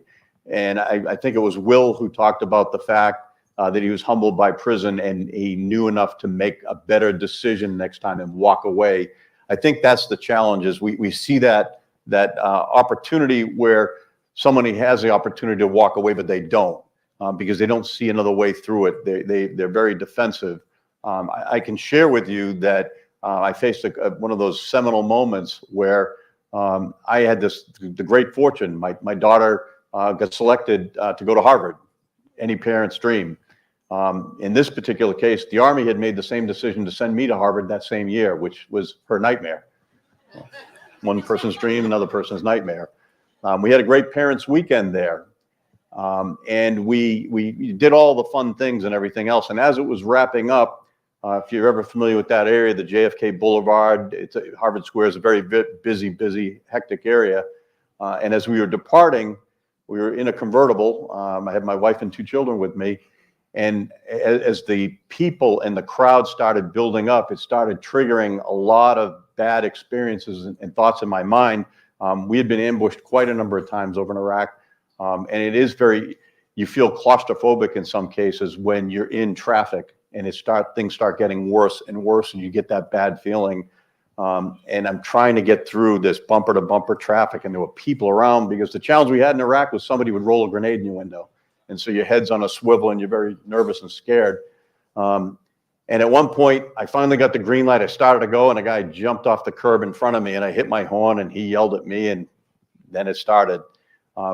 Last thing I remember seeing was him throw something, which triggered a whole bunch of other problems for me. And I heard my wife scream. I found out later it was an apple core, but that didn't matter. I wanted to hurt him. And I'd never yelled in front of my kids and never needed to. I said things to that guy. My wife had all 10 fingers pinning my arm to the stick shift, and I didn't hear or see any of them. Long story short, I got a hold of it and we left. And that was when my wife Ellen told me to get help. And I kind of argued with her for a while. And years later, she brought this back to me and she said, "What were you thinking about?" And I said, "Well, actually, when I talked to the shrink, he kind of took my side. You know, if somebody hit your wife in the head with an apple, you might get upset and you might want to go out and punch them." And my wife brought me up short. She said, "Well, let's go with your scenario, which is fictitious. You weren't going to just beat him up. It was going to be a lot worse. But let's go with yours. You're a brand new colonel going to Harvard for a year and you punch out a student. How is that going to work out?" To Will's point, walk away. If I didn't, you know, if I actually had engaged. She said, "That's not where that was going to end. You were a different person. You weren't yourself. You were somewhere else, and it was going to end poorly." So how does trauma, you know, your experience in Iraq and Afghanistan, how does trauma impact the veteran in terms of, you just said you were someplace else. What does that mean when you're saying you're someplace else? I think the impact is, first, it's an injury of avoidance. So the first things first is you don't go near people. You actually withdraw, and you become isolated. You avoid people at all costs. And that causes your functionality in life to go down the hill, because it costs you personal relationships. It costs you employability. And it really affects your overall pattern, and it hits a point where they commit suicide. And we've lost 150,000 veterans to suicide since September 11th, 2001. And we continue to lose 20 to 30 veterans every single day to suicide. And that's a staggering statistic. And when you say you've lost that many to suicide as opposed to general population, so what more should we be doing to help these veterans? Well, I think your theme today is spot on. Our challenge is that the government entity that and somebody alluded to it a moment ago, the VA's budget has grown from $40 billion to $300 billion. That's a 650% increase in budget. And you're familiar with government budgets, they don't go up that much. At the same time, the number of veterans in this country has gone from 26 million to 18 million. So there's been a 40% reduction in veterans, 650% increase in budget. You would think they could solve all the problems. The problem is they take a siloed approach to care. They're trying to do it by themselves. There are 40,000 veteran service organizations across the country. There are probably a dozen or so highly effective mental health programs in nonprofits like the Cohen Veteran Network, like our program, that could help the VA with these problems, but they don't want the help. And so what happens is 80% of our veterans don't get care at the VA because they never have and never will, going back to World War II. And so they receive care in the local community because they either don't have access or the stigma of the VA is too much for them to bother with. So rather than partnering with all these organizations, the VA is leaving these 80% of the people on their own, and it's a self-perpetuating travesty. So we see that veterans have the highest degree of suicide, the highest degree of homelessness, and the highest degree of mental illness.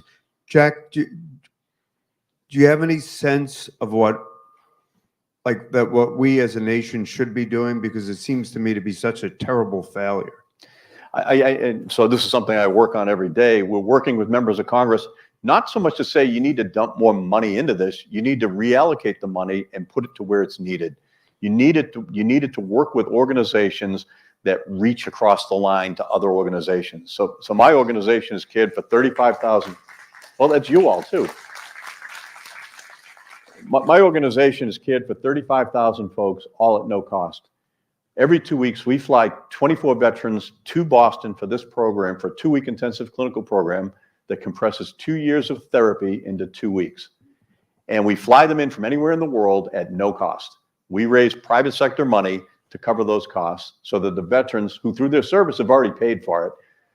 And so we've treated 35,000 people through those programs, but the only reason we're successful is a series of strategic collaborative partnerships with everybody from the Wounded Warrior Project to the Fisher House, to the Navy SEAL Foundation, and then members of Congress, private individuals, et cetera. We couldn't achieve anything without these collaborative relationships, but together we've been able to reimagine what's possible. And does it bring down the numbers of suicide, the numbers of mental illness, the numbers of homelessness? Our programs are extremely effective. The folks that come to us for that 2-week program, it is a suicide prevention program. We've been extremely fortunate for the thousands and thousands that have gone through this program that we've not had that problem because they've been given the tools to handle these challenges. Our members of the military are highly resourceful self-starters, but you can't change a flat tire with a screwdriver. If you don't have the tools to take on the task, you're going to fail. So what do you think about what Dr. Purnell said and Dr. Addy and Dr. Levounis said earlier about early diagnosis, giving the tools? It sounds that's what you're doing with our veterans. That's exactly, as soon as we can reach them, we can provide them the tools and we tell them what's going on inside their body because that's important. They want to know, why am I amping up like that? What's going on? That release of cortisol, how it damages them. And I think somebody else talked about the fact that we're starting to see all of these other secondary chronic conditions as a result of this: cancer, diabetes, cardiovascular issues. And then, so even from a business perspective, and this is part of the case we make with members of Congress, you're going to pay now or you're going to pay later 5 times. Either do the preventative care now and take care of these men and women, give them their life back, and so that they can become productive members of our community. They can be amazing and reclaim their life, or you're going to have them get sicker and sicker and sicker and either kill themselves or have all these long-term issues that require significant medical interventions, and they're going to be broke because they're not going to be working anymore. And so, one way or another, you're going to pay for this. Why don't you do the right thing and pay up front? So, today was really, thank you, Jen. So we heard from whether it's people suffering from trauma in prison or combat veterans or addiction treatment, trauma, and the importance of early intervention and providing that treatment as opposed to waiting to the crisis. That's exactly it. And I think somebody mentioned the military needs to do better, and they do. When I was first in Iraq and Afghanistan in the early 2000s, nobody even knew what TBI was. We didn't even talk about it. And when it came to PTSD, if we had a rough day, the sergeant major would say, get some rest, shake it off, but we're rucking up first light. That's the reality of war. We now know how to get a little more preventative. We understand that there are certain resiliency things you can do to work on daily stress reduction and anxiety reduction.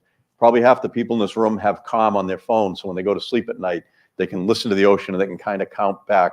We have programs like that we have actually instituted, working with a local sheriff in Massachusetts that has an all-veteran cell block. And you have to opt in, you have to follow certain protocols, but while you're there, you get drug treatment, you get resiliency treatment from us, you get your VA connection to all your benefits, and they have a recidivism rate that's 1/3 of the same of the rest of that same prison. That's a pretty glaring example of what happens when you give people the proper resources to succeed. Great. So we got time for any 2 questions for the general? Don't feel obligated because then we got Bishop Blessing and then we've got lunch. Any 2 questions? Anyone? Sister of 2 veterans. I should have helped my 2 veterans. Could you speak closer? Thank you. I'm the sister of 2 veteran brothers. How can I help my brothers if or when they can't talk about certain things? So how can I help my brothers if they don't want to talk about certain stories? Yeah, a lot of folks will point out our veterans never talk about the war. I would tell you that there's a really good reason. They don't want to share their burden of the worst experience they ever had and relive that. I would tell you the best intervention I always see if you need to do that is have another veteran come in. And I think one of our panelists talked about peer. peer support. That is one of the most effective tools in the toolbox. We have 28 combat veterans on our staff that engage with the veterans as they go through treatment to keep them in treatment and to answer any questions they have, but also then to give feedback to our clinical team if they're not doing the right thing. We work closely with families to get them into care, and it's usually that the third person in the conversation is a fellow veteran to help facilitate that talk. Thank you. One last question. My brother-in-law just retired. Hello, everybody. Thank you for your service. My brother-in-law just retired from the Air Force, and he's pretty young. Do you suggest maybe bringing up something to somebody who just retired from the Air Force or the service, opposed to waiting to them to bring something up to see if they have any? Because I know in the youth suicide prevention that I've taken, they say to ask these questions, but I know I wouldn't want to raise any triggers that he might have, and maybe a way to go about asking him if he. Yeah, so there's still a big stigma. I think we all know that, but I think what our goal and hope is to try and treat this as part of your overall health care. And if you ran a marathon, you wouldn't hesitate to do a little rehab medicine just to check on yourself. If you deployed a war, and I think another panelist mentioned this, PTSD is a body's normal reaction to being placed in an abnormal situation. And so sometimes you just need some maintenance care. You know what I mean? You need a little bit of help. And so when I got back from my last deployment in 2012, I didn't wait to feel the symptoms this time because I knew what happened the first time. I immediately made a mental health appointment to get in there and just get the maintenance care, because when you recognize it's just an injury, it's not a disorder, it's an injury. You treat it like an injury, and if you get a sprain, it's better to work on that before you get torn cartilage. And that's what I try and explain to people. Get to it early before it becomes a bigger problem, and then you have that potential of facing that humbling moment where you make the bad choice.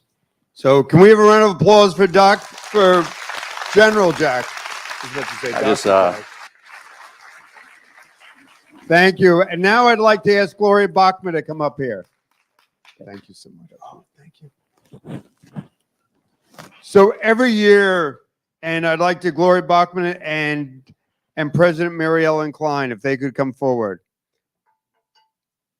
So every year we try to recognize two individuals that are really special.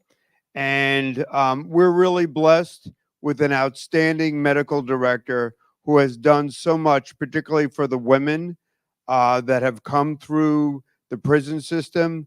And on behalf of a very grateful NJRC, I'd like to recognize Dr. Gloria Bachman, who serves as our medical director, to express our gratitude for her time, her treasure, and her talent that she's so generously given on behalf of the women and the clients of the New Jersey Reentry Corporation. And with this, I'd like to present this to my dear friend, Gloria Bachman. Sure. I'm very humbled with this recognition, and I am also so blessed to be part of the team of the reentry individuals who do so much for not only the incarcerated individuals and the reentry individuals, but the veterans. And I can also say that everything this morning so far has touched my heart, because each one of us is really part of the solution to the problems that we've heard in those who are incarcerated, in those who serve us in the military. And we have to hold hands in order to move ahead. And again, I feel very blessed to be a part of the reentry program and working and collaborating with all of the women who I see at Edna Mahan, and then once they're reentered, as well as all the other individuals in the reentry and veterans programs. Thank you very, very much. Thank you.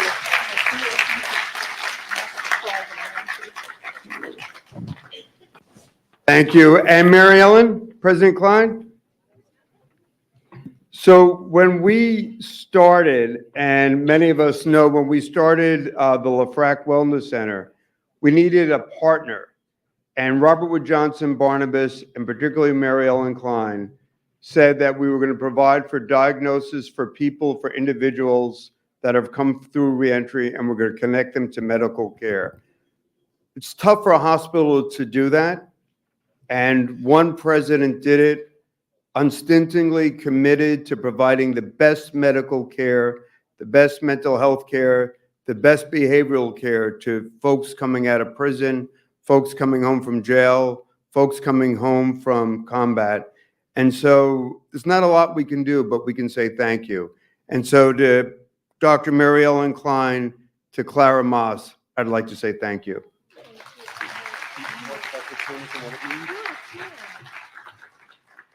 Thank you so much, Governor. I really appreciate this. This is really dedicated back to you and your team for all the excellent work that you do for our members in the community, which the work is just so very important.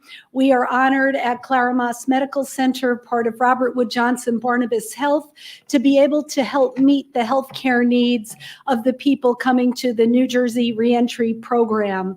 Life is about second chances. Life is about us to be able to live and fulfill our goals, dreams, and aspirations.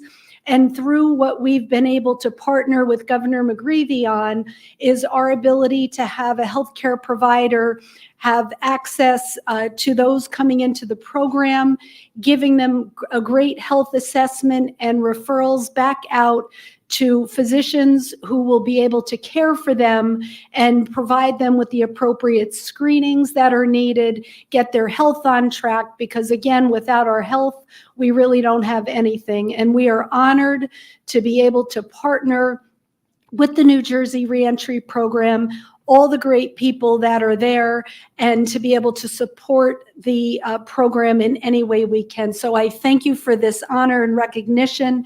It goes back, again, dedicated to you for all the fabulous things that you do, and you are changing the world. You're making a difference, and congratulations to you and the success of the program. Thank you. Thank you. And now with us to offer lunch remarks and a blessing, Lacey says, I'd like to call upon my dear friend, Bishop Richardson. Bishop? And then we have lunch. So Bishop, you are all that stands between us and lunch.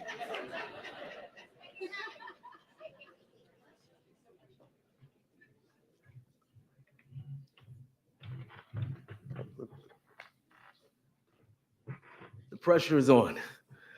Good afternoon, everyone, and to our Governor Jim McGreevey. What an honor, and this entire New Jersey Reentry Corporation for such outstanding work that you do. For those of us, as we get ready to bless the meal that observe this Holy Week, reminds me of the Gospel writer of Luke. In Luke chapter number 8, he talks about this man as the Lord Jesus was passing through the region of the Gadarenes across from Galilee. And there was this man that day and night in that location that had outbursts. He would self-inflict himself by cutting himself, causing himself harm. And there were those of that community that shunned away from him. They stayed away from him, and he'd be left to himself. But as the Lord Jesus passed through during this particular time, as Luke does record, the man cries out, and he begins to give homage to the Lord Jesus. And the Lord Jesus asks, what is your name? And he says, my name is Legion, as he had an alternate way of thinking about himself, not clear on who he was. And those, as the writer would reflect and suggest, those inner thoughts and emotions and alternate spirits that ruled and controlled and influenced him were released from him, and they were released into the pigs. And when the people of that community saw him again, that he was no more naked and self-inflicting himself, but he was, according to verse 35, sitting and clothed and in his right mind. They were upset because those influencing emotions and demons as described were cast into the pigs. And now their wealth and their riches and their materialistic objects had been destroyed. May it not be said that, like the people of that community, they cared more for the pigs than they did the person. I believe that we sit and stand among a room of people who are not just passionate, but as even Matthew declared in chapter 9, when Jesus looked out over the multitude after he had performed miracles and healings and teachings, he had compassion because he looked at a people that were fainting in the way because they were like sheep that had no shepherd. So may we continue to be passionate about this challenge that we're all encumbered with and by, to defeat together in collaborative efforts with the expertise of those that have come before us on this panel and others that will come behind us. May we be moved with compassion to help somebody along the way. Let's bow our heads and close our eyes. Our God, our Father, we're eternally grateful for this day that you've made, and we're joyful in our hearts that we can come together to strategize, to hear, to share, to network, to collaborate, and to be made better, educated, and intelligent concerning this challenge, this giant that we all face called mental illness. We ask for your continuous guidance and wisdom. We ask that you would ever strengthen and fortify the hands of those that are on the front line daily, laying their lives down and giving up their resources. We recognize that this is not one-fold or one-dimensional, but the faith-based, government, and medical science, those of the field must come together to make a difference. Would you ever guide us with the heart of compassion and mercy and patience and wisdom? So just like the man in Luke 8, at some point, these individuals who are injured can be sitting and clothed in their right mind. Bless the meal as we partake. This we ask in the name of your Son, Jesus Christ. Amen.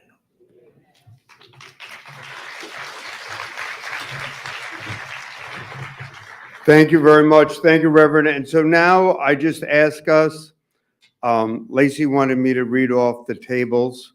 The Jersey City way is God bless and good luck. So I'm just going to ask us all to be loving and decent and community. And the Attorney General will be with us here at 11:45. And so you have, it's now 11:20. So we have about 20 minutes to, 12:20. So we have about 20 minutes to do this well. God bless and good luck. In the back.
And honoring Andrew. And so Denise is here.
Doctor.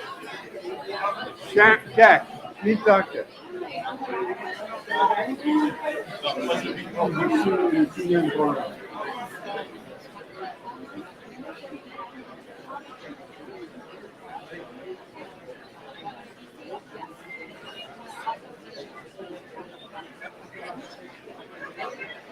Mental health is everyone's business. NJRC can provide the tools for housing, employment, but if we don't grapple with some of the systemic challenges of an individual's mental health, an individual's history.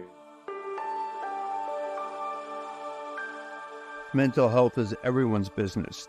NJRC can provide the tools for housing, employment, but if we don't grapple with some of the systemic challenges of an individual's mental health, an individual's history, we're not going to provide that individual for a long-term trajectory of healthy living. My name is Heather Lee Torres. I was born into a cult. I had to think the way they wanted me to think. They take away your free will. When you take away someone's free will, you take away their power. I used alcohol to cope with a lot of depression and anxiety. I was involved in a domestic violence relationship. He strangled me. Experiencing domestic violence at a young age at home definitely changed things for me. I tried to stay focused in school as much as I can. Just wanted to graduate. I started hanging around some people that I shouldn't have. I was selling heroin and cocaine. I got arrested. I did about 29 months. That's when I realized who I was being, not only for myself, but to the world. I'm Nikisha Dollar from Passaic County. I'm bipolar, depression, anxiety. First, I was in denial, so I self-medicated myself. I was unbalanced. I could start something, but I never could finish it. I've been a priest for 41 years, was pastor of a huge parish in Somerset, New Jersey. I started gambling as a way to self-medicate myself. I thought I was borrowing money from the church. I messed up a lot for myself. When I got in trouble, I had a real hard time with self-compassion. And that comes from a number of different places in my life. And I still work on that every day of my life. As I got older, I felt like I needed to talk about it. And that's probably why I went down the wrong road, because I wasn't able to express how I was feeling. Well, there's stigma of mental health. It's a taboo conversation in our community for Black, Hispanic, Latinos. People definitely don't want to admit that they're struggling with mental health issues. For my 33rd birthday, I decided to give myself the best birthday gift that I could possibly give myself, and that's accountability. I admitted myself into treatment. I wanted to be, responsible for my emotions and my reactions. I think that if I didn't do the work on my mental health, I definitely would have ended up back in prison. I have kids. I didn't want the next generation to go through what I went through. I just wanted to be better for them. When I got out of jail and went into this program, I've been here for almost 2 years now in this role of faith-based initiatives and the Center for Spirituality. It helped me to use my gifts, to use my experience, my brokenness, to reach out to others. I believe ultimately that NJRC has helped me maintain accountability. I'm currently a student at Montclair State University. I'm currently in the electrician course with Mr. G. I also completed the peer recovery specialist course. NJRC helped me be a better parent because it helped me be able to communicate with my kids. It made my family whole again. And so I'm most grateful that you're here today, that all of us are here today. Whether individuals that have been court involved, members of the community who have a loved one, whether it's physicians, experts, lawyers, legislators, because mental health is everybody's business. It's everybody's business as a family member, as a policymaker, as a provider. That we want each individual to be the full measure of their potential. And that doesn't happen unless we help the people we're privileged to serve to be who they were meant to be.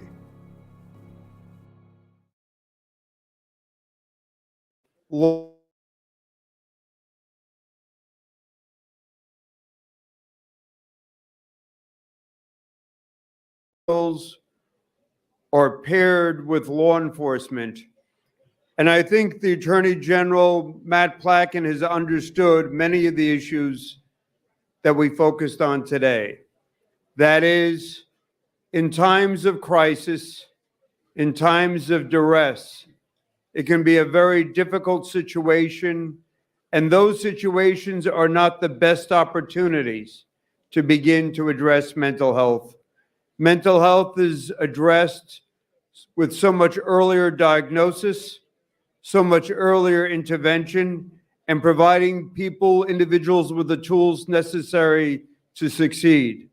But what the Attorney General has also understood is championing opportunities, whether it's in our county jails, in our state prisons, in our criminal justice systems, and in our courts, for early intervention and understanding the importance of a clinically driven model. And I can't say that often enough again and again, that as Attorney General, Matt Platkin has understood that mental illness is just that, an illness that should be treated appropriately with clinically driven treatment. And with that, it's my great honor to introduce our Attorney General for the state of New Jersey, Matthew Platkin. General.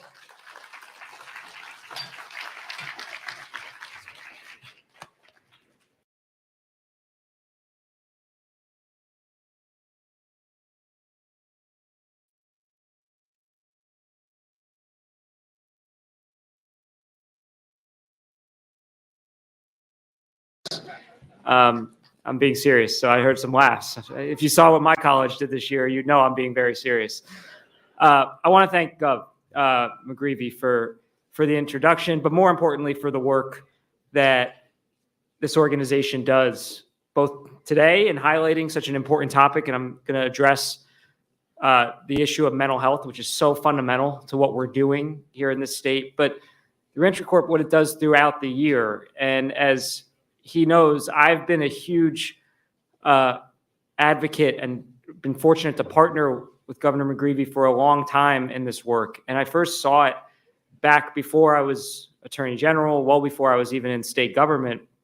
I met him and came to a Reentry Corp meeting at his request back in 2015 or 2016. And I sat in the back of the room and I watched the programming and the work that was being done and the way the women and men who were working in his organization and going through the program were treated.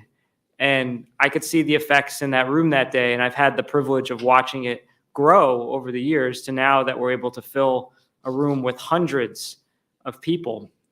And the very first event I did after I had the great fortune of being appointed by Governor Murphy as the Attorney General was to go to another Reentry Corp meeting and to talk and listen to the women and men who were attending the program that day.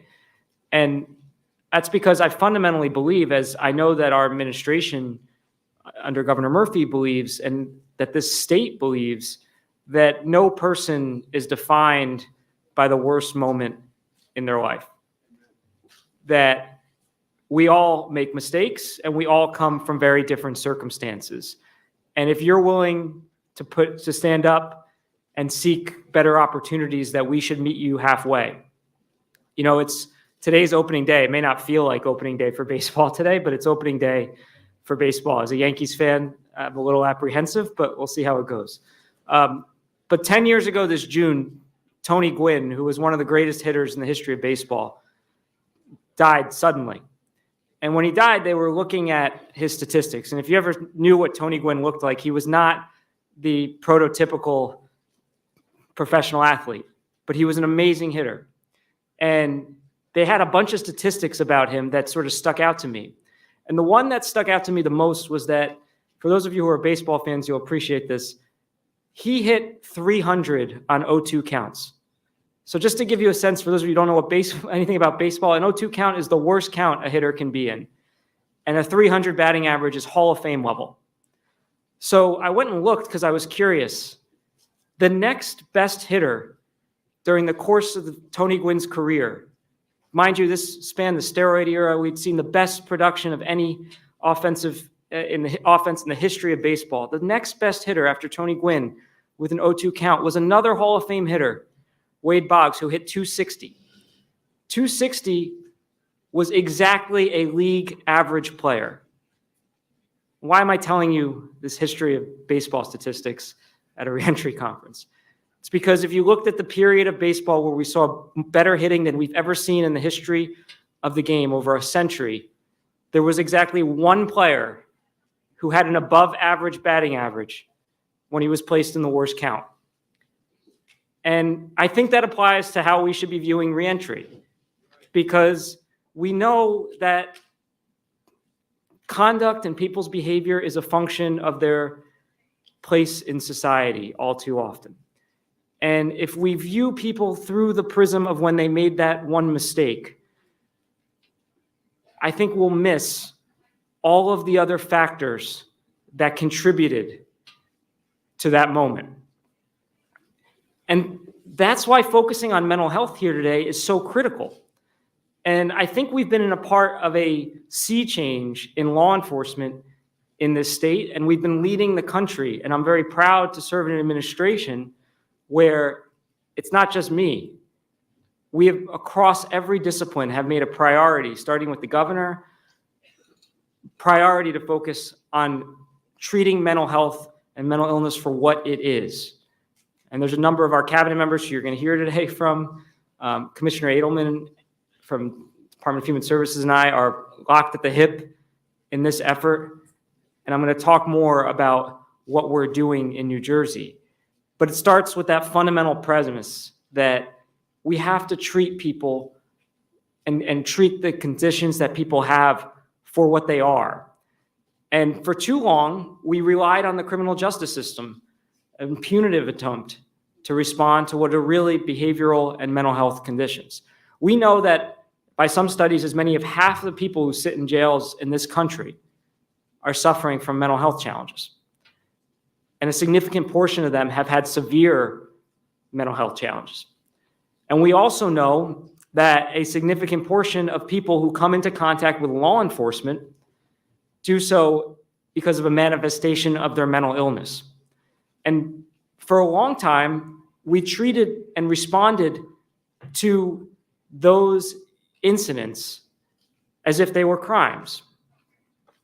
Or we were responding too late when it had already become a violent act, instead of intervening at a time and providing the appropriate help for that individual that would help prevent them from continuing that cycle of seeing their mental health get worse, seeing their behavior become more problematic, and ultimately having more and more interactions with law enforcement. And what that resulted in is that the cases that are most likely to result in an officer using force, and we live in a state now where we should be proud of the fact that we have the most transparent use of force information of any state in the country. You can go on our website, you can see every use of force by an officer in a portal that we put out and update constantly. But we know that uses of force are disproportionately likely to occur in cases involving mental health or emotional distress. And we decided to do things differently here. Because, like I said, we gotta be responding to issues in ways that are enlightened, that actually treat the conditions that people are struggling with. So in December of 2021, in partnership with our Department of Human Services, as well as the Cumberland County Prosecutor's Office, the State Police, my office, launched a program in Cumberland County as a pilot called Arrive Together.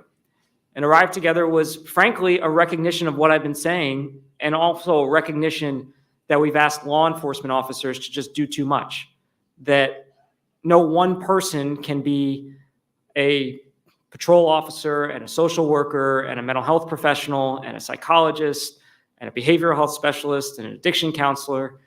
And yet that's what in this country we have asked law enforcement to do. And so with Arrive Together, we started out with a model where we had a plainclothes officer in an unmarked car arriving to a scene of mental health or emotional distress cases with a mental health professional. And they arrived together, which is where the acronym came from. And again, we started that program in Cumberland County. And what we found is that it worked. And so very quickly, we scaled it. We expanded to Union County, where we launched it in Linden and Elizabeth for the first 2 municipal departments. And now, over the past 2 years, thanks to the governor's support, and I know the speaker is going to be here because the legislature has been an extraordinary supporter of this program, we are now, as of December of last year, the first state in the country to have an alternative response program operational in all 21 counties of the state of New Jersey.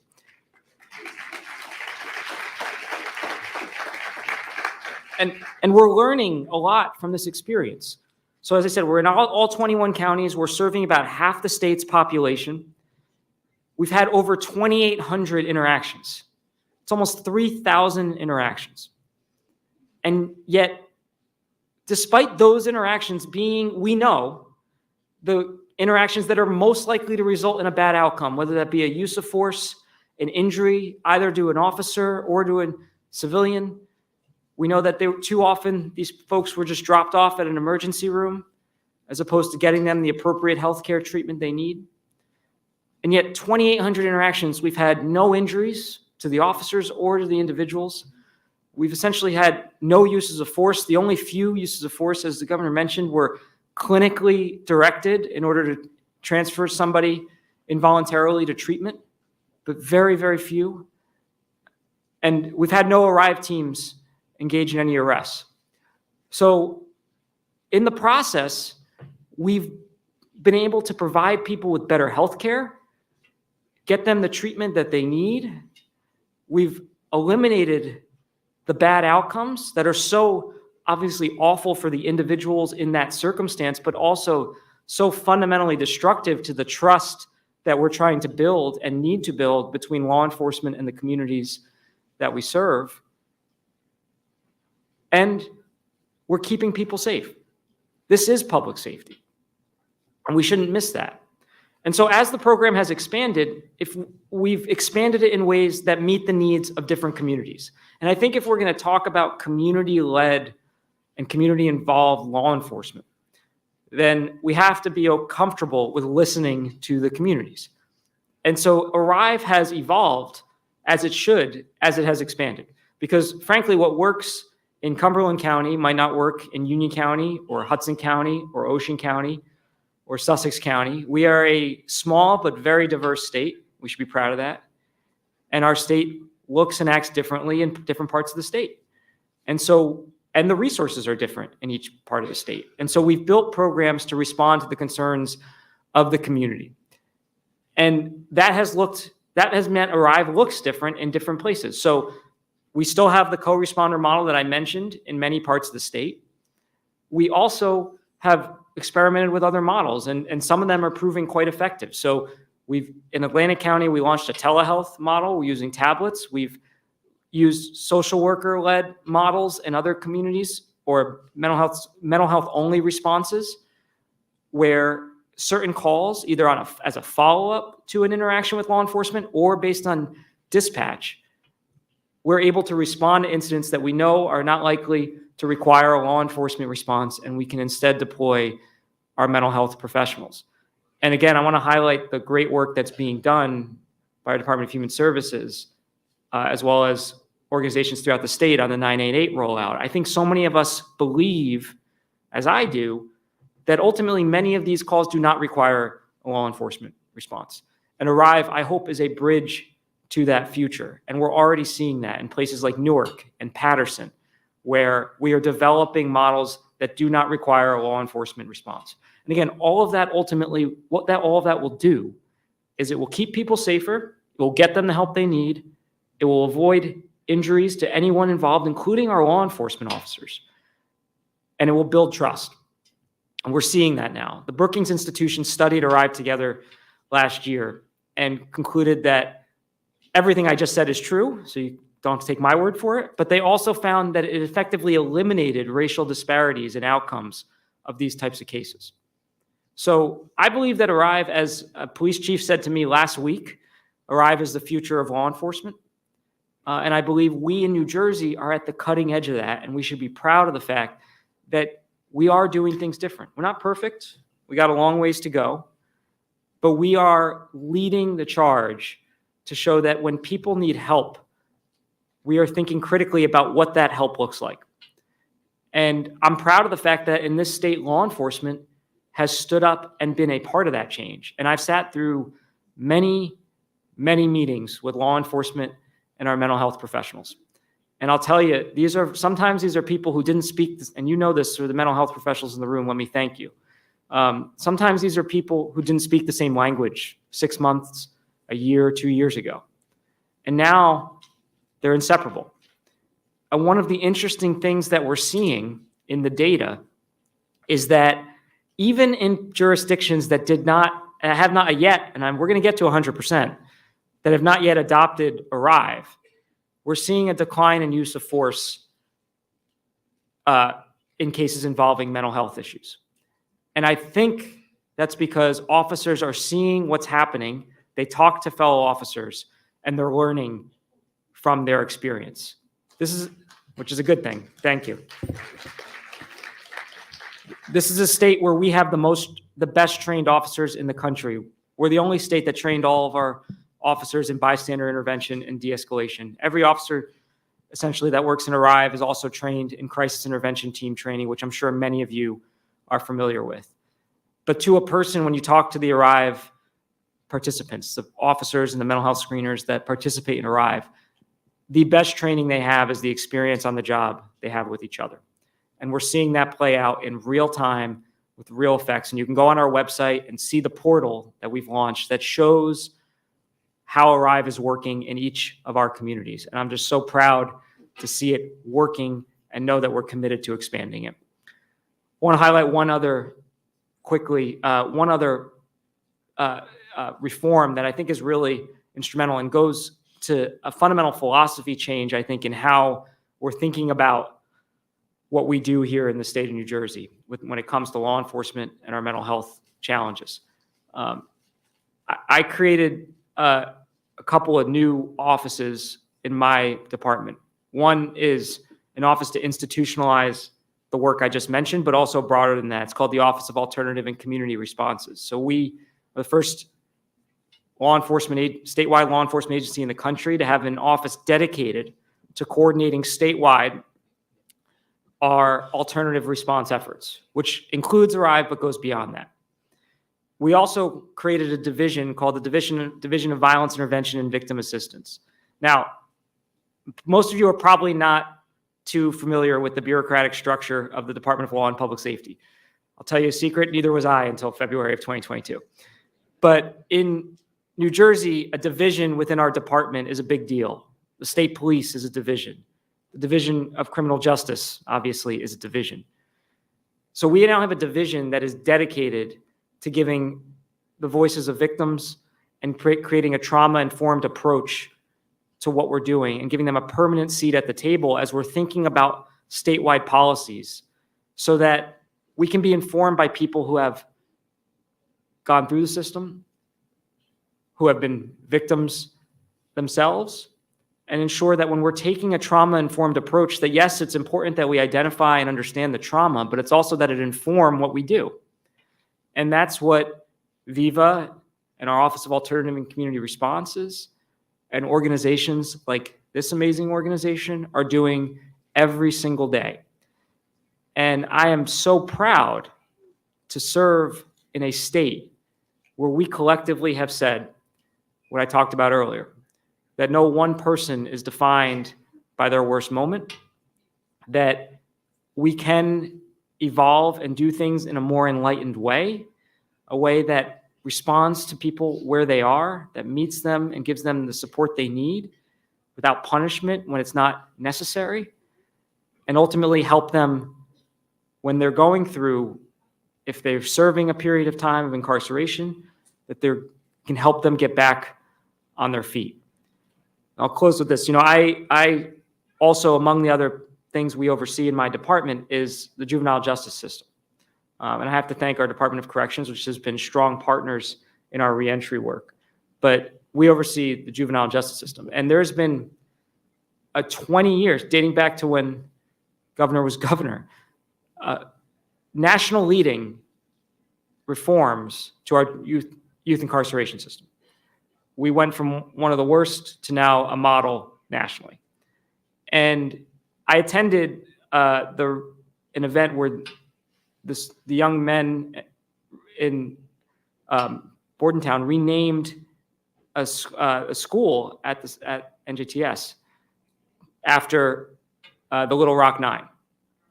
And I talked to them a lot about why they did that. And they were inspired by the stories of these young children who obviously we know went to Little Rock Central High School and desegregated that school and faced all kinds of horrible treatment. And we talked about Elizabeth Eckford, who, as many of you probably know, was the young woman who at the time, young girl who was walking into school by herself, and you can see that the hatred in the people behind her. And that photo in some ways defines Elizabeth Eckford's life. But if you actually look at her history, she's had a whole life after that. Ups and downs. She's had successes and challenges, as we all do. And what struck me from these young men, is that they too, like I said in the beginning, should not be defined, no matter how good or how bad, by one moment in their life. And so I think if we continue to take that approach, continue to understand that people are struggling. In this case, we're talking about struggling with mental health, but it could be with addiction. It could be with the effects of poverty.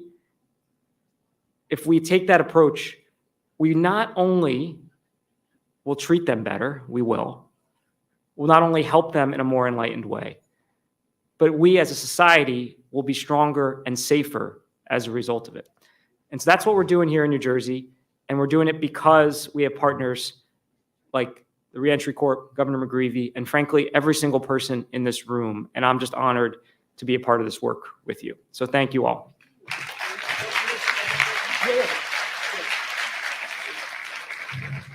It's not every day we have the general, and so I just want to say congratulations.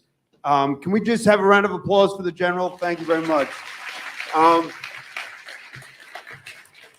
And, you know, I shouldn't say that anybody interested in a parole, no. But on a serious note, and we have time for 3 questions, but on a serious note, the first question is, the general, when he was in leading this effort of ARRIVE, is working closely with police departments and mental health experts. And so there's always a challenge, because I think, as the general said, how do you balance between those 2 very different functions? So if I can, in terms of arriving together, General, what is the function of the police officer, distinct and separate from the function of the mental health provider? Yeah, so I mentioned this a little bit. To some degree, it depends on the model of ARRIVE that we're talking about. If you take the traditional model, which was a co-responder model, the law enforcement officer, in that sense, I mean, first of all, the fact that they're arriving with plain clothes and in an unmarked car, in and of itself, is de-escalating. And then they're taking direction really from the clinician who's there. And so it's a much more clinical response. The law enforcement officer there is safe. And there's been some amazing examples where you can imagine, you know, in some ways with ARRIVE, we're proving a negative, because we're saying all these bad things didn't happen. But when we know they were likely to happen if we were just doing things the way we used to do them. But, you know, there was one instance I can remember where the ARRIVE team showed up, and there was a woman who had just come home from inpatient care, and she was having a serious episode, and her brother had called 911. And when the team showed up, the woman said, I don't know why. She saw the officer, even though he was in plain clothes, she understood that he was a law enforcement officer, and said, I don't know why he's here. I don't trust the police. And that officer did something that we should commend. He said, okay, I'm going to take a step back. There's no risk here to the clinician. And he essentially left the field of view and let the screener take the lead. And that woman voluntarily accepted treatment right there in that moment. And you can imagine, again, how that case could have played out if he had responded by himself, or with less training, or with less sympathy and empathy. So in those cases, the law enforcement officer is working in partnership. In other cases, like I said, there's no law enforcement component to the response. But the best part, or the best thing I can say, is that they're working in tandem, and we're understanding each other. And look, as long as people are still picking up the phone and calling 911, as we know they are, law enforcement will have some role in this. But it's a role that I think they've been amazing, and we should give law enforcement in the state a lot of credit for saying that we want to be part of a change, and we're not just going to say our because of ego or bureaucratic disputes or whatever that we need to be in charge. It's really a partnership, and I've been amazed and proud to see it. Sure. Any questions from the audience? One in the back. You just got to come on up. Uh-oh, this guy's got a tag. Go ahead. What do you need from us to help you? Oh, you know me. You know me very well. Come on. He's a good guy. Love you, man. Can we do it? Yes. What do you need from our help to make the problems that you have with making your program work? What is the problems that you challenge, right? To make this program that you're saying that's going to spread North Jersey, from South Jersey to North Jersey. What do you need help to make that happen? Why did this then not happen? So what are the challenges, General? What can we do to ensure that the program is instituted throughout the entirety of the state? Yeah, well, I'm really grateful. We've had tremendous support from the governor, who's been an incredible supporter, to the legislature, to our county officials, local officials, and most importantly, to the community. And the biggest thing, I could ask for is that we continue to have the partnership across our service providers, so our mental health professionals who have been just amazing partners, but also from the community to help inform us about what it is that they want to see from their law enforcement and how they want us to respond to these incidents. And every time we've expanded Arrive, we've done so with first meeting with the community and listening to their concerns and taking assessments of the resources that were in place. And it's been amazing what we've been able to do. $10 million, which is the entirety of the funding for Arrive Together, may sound like a lot of money, but in the context of a $56 billion budget, it's really not. And I think Arrive is saving money for jurisdictions Definitely. across the state. But the biggest thing we could ask for is that continued partnership and being part of this effort. And I'm proud to say New Jersey Reentry strongly supports Arrive Together, and we believe it should be in every community in the state of New Jersey. So I just want to thank the General. Any other questions? Two more. All right, here and then here. You got to stand up. Your name? Hi, my name is Andrea Castro. I work with neurodivergent individuals. And I noticed that you mentioned that you had an Office of Alternative Community Responses. And that really stood out to me because, as you know, there is a overlap between neurodivergency and,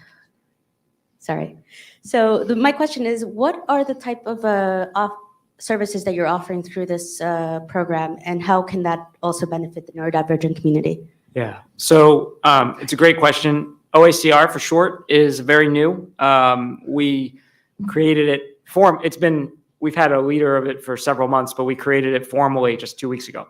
But the reason why we created it is because we know this is working, what we're doing with Arrive and all of our other forms of alternative response, whether it be diversion programs, our crisis intervention team work that is now coming online, and a host of other programs, but we need to institutionalize it because it shouldn't change from one administration to the next. This is core, I think, to law enforcement. And so that's what that office is really geared towards doing, to playing a statewide coordinating role. And in New Jersey, I actually have that authority to do that. But I think the work that comes out of it is still, we're still writing the pages. And so I think there's a lot of work left to do.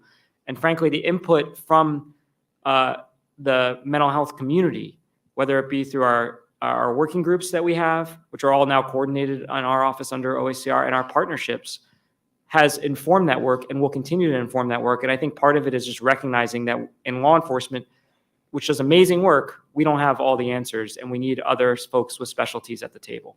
And General, last question. A couple people, a friend of mine suggested, whether it's Asbury Park or other communities, is this actually reducing the number of people that are being put into prison? And I'll just share one example that I had with a friend of mine. His son was in duress. He called the police in another jurisdiction. They came, and he then had 7 different charges because it was involving a weapon. The father called for all the right reasons, but what he really needed, what the young man needed, was clinical-driven mental health treatment, not 7 different charges. And thanks to the prosecutor's office, we were able to address that. So I think one of the questions is does Arrive Together, we know it's so helpful at the moment of crisis, but is there a beneficial impact further down the stream in terms of the criminal justice interaction? Yeah, I think that's clear. Just like I said, just take the sheer number of interactions, almost 3,000, and none of them are producing arrests, which that in of itself would not be the case without this.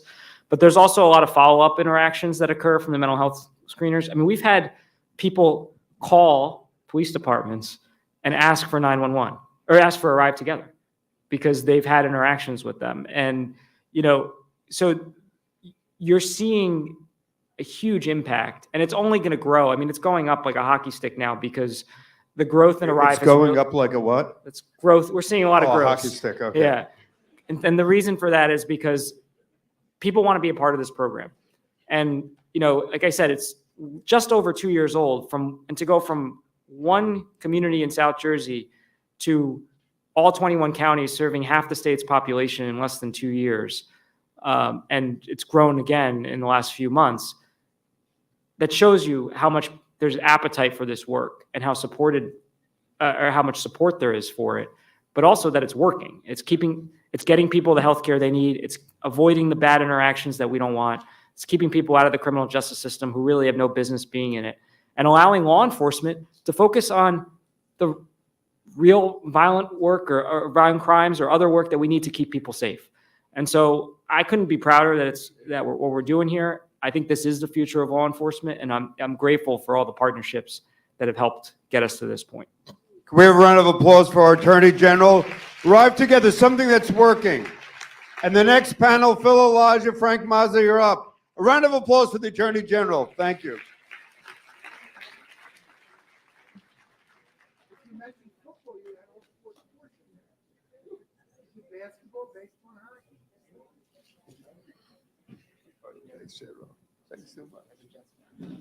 All right. The General happens to be a Jets fan. Can we pray for him? Can we have another round of applause for our Attorney General? Matt, thank you. All right. So Phil, Brenda, thank you. So the criminal justice response to mental health, and I'm just going to ask my dear friend, Dr. Jason Fleming, to share with us what is the criminal justice response to mental health. You just sit down, Doc, and just... Sure. Ladies and gentlemen, the great doctor. Good afternoon, everyone. Doc, could you just hold it close to your... Sure, I'm sorry. sure. I've got to get much more used to it. Until St. Peter's wins the crown, they need new microphones. No, I didn't say it. Sure. So the criminal justice response to mental health. First of all, hello, everyone. Thank you for being here. Thank you for this esteemed panel. I appreciate the opportunity to speak with you with regard to my experience as the mental health director at the largest county jail in New Jersey, Essex County Correctional Facility in Newark.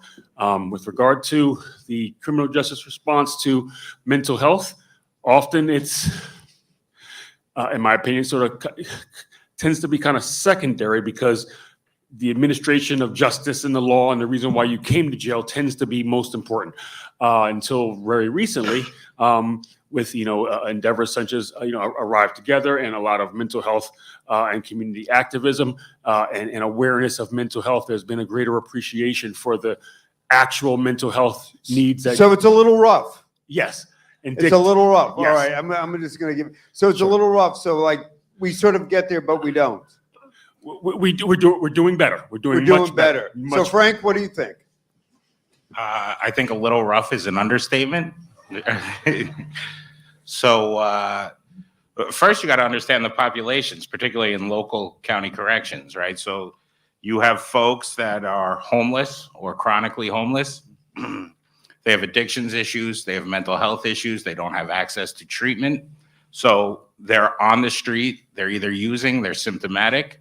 These areas have a high police presence, so they're going to bump up against law enforcement. So ultimately what you have is a person who is now bumping up against law enforcement, not purely because of criminal intent, but more because of a clinical issue, right? But because of deinstitutionalization, sort of in the 1970s, where government ran acute mental health facilities just don't exist anymore.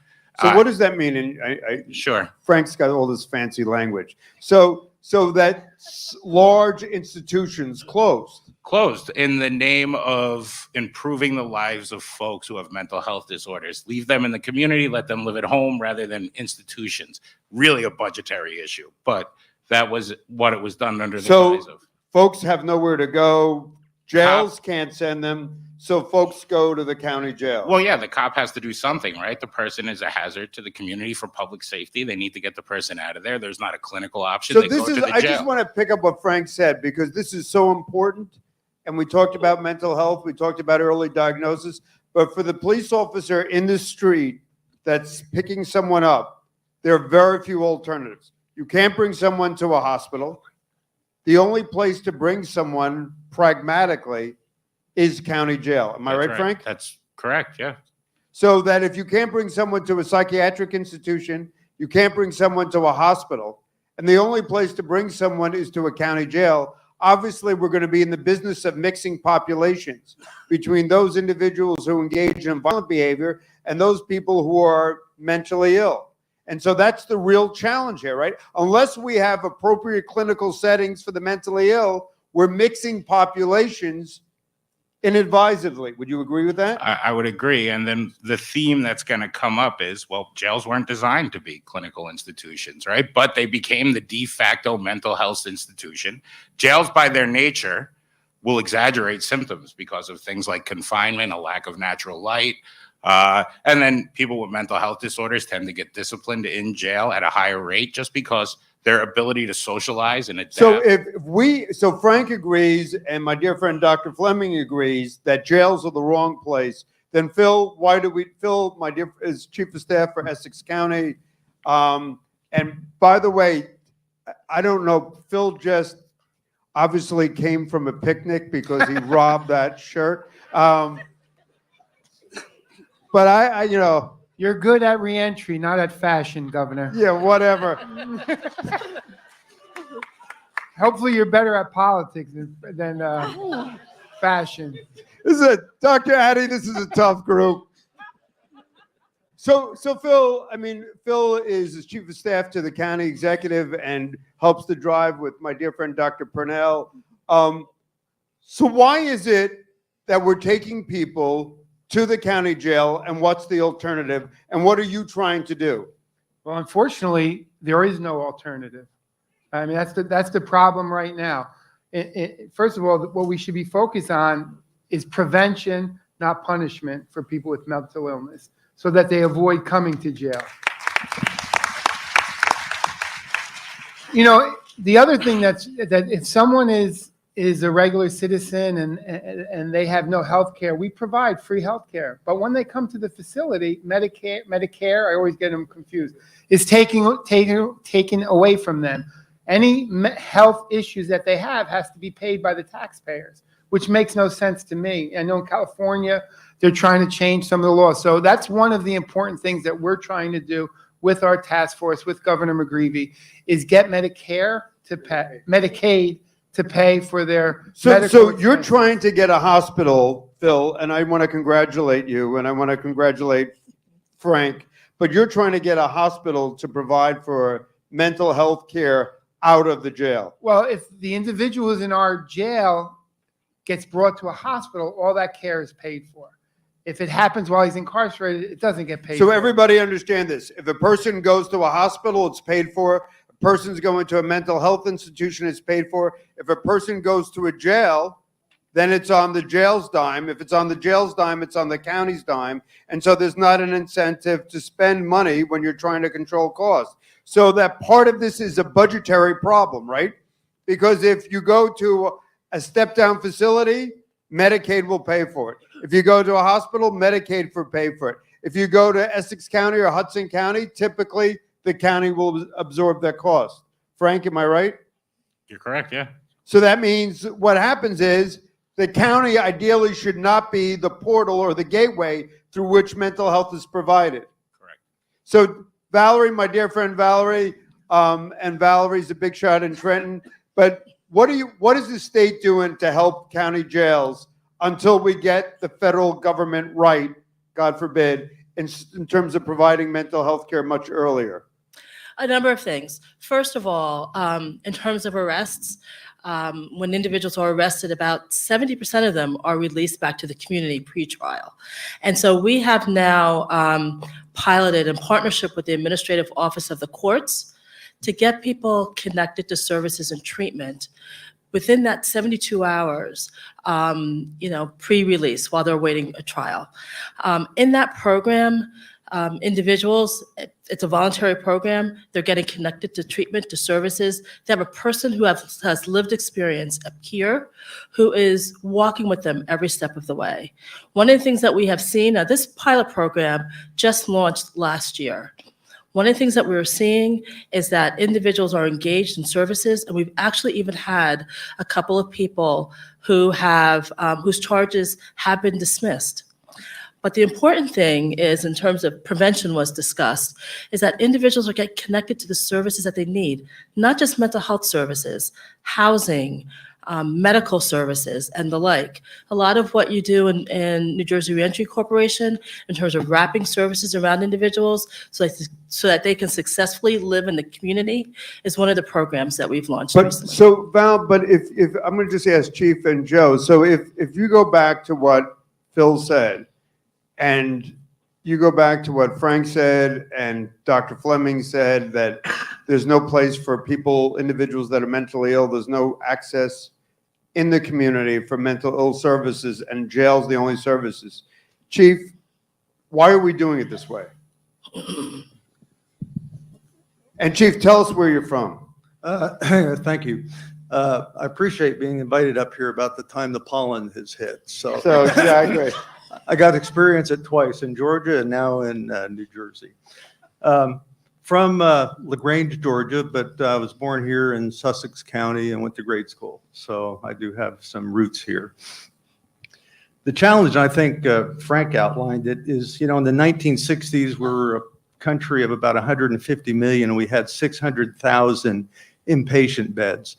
Today, we're 340 million, and there's 60,000 inpatient beds. Wait, could you say that again, that statistic? That's so powerful. 600,000 inpatient treatment beds in 1960, population of 150 million. Today, 340 million, about 60,000 inpatient So beds. 1/10 of the number of beds. And over twice the population. Over twice the population. So where do all these folks go? Well, you can't hardly go into any city of any size and not see homelessness. Literally, it plagues urban areas, and probably 25 to 40, maybe 50% of those that are homeless are affected by mental illness or substance abuse, which is oftentimes individuals that are self-medicating. The three largest mental health institutions in this country, one right across the river, Rikers Island, Cook County Jail, Los Angeles County Jail. I was on the board with the Los Angeles County Sheriff. I said, Jim, how many folks in your jail? 17,000. How many in your mental health unit? 6,000. And so by default, because when these folks are in crisis, they either create disorder, create a perception of risk, or are involved in a crime, and the police have to respond. They have to respond for a number of reasons.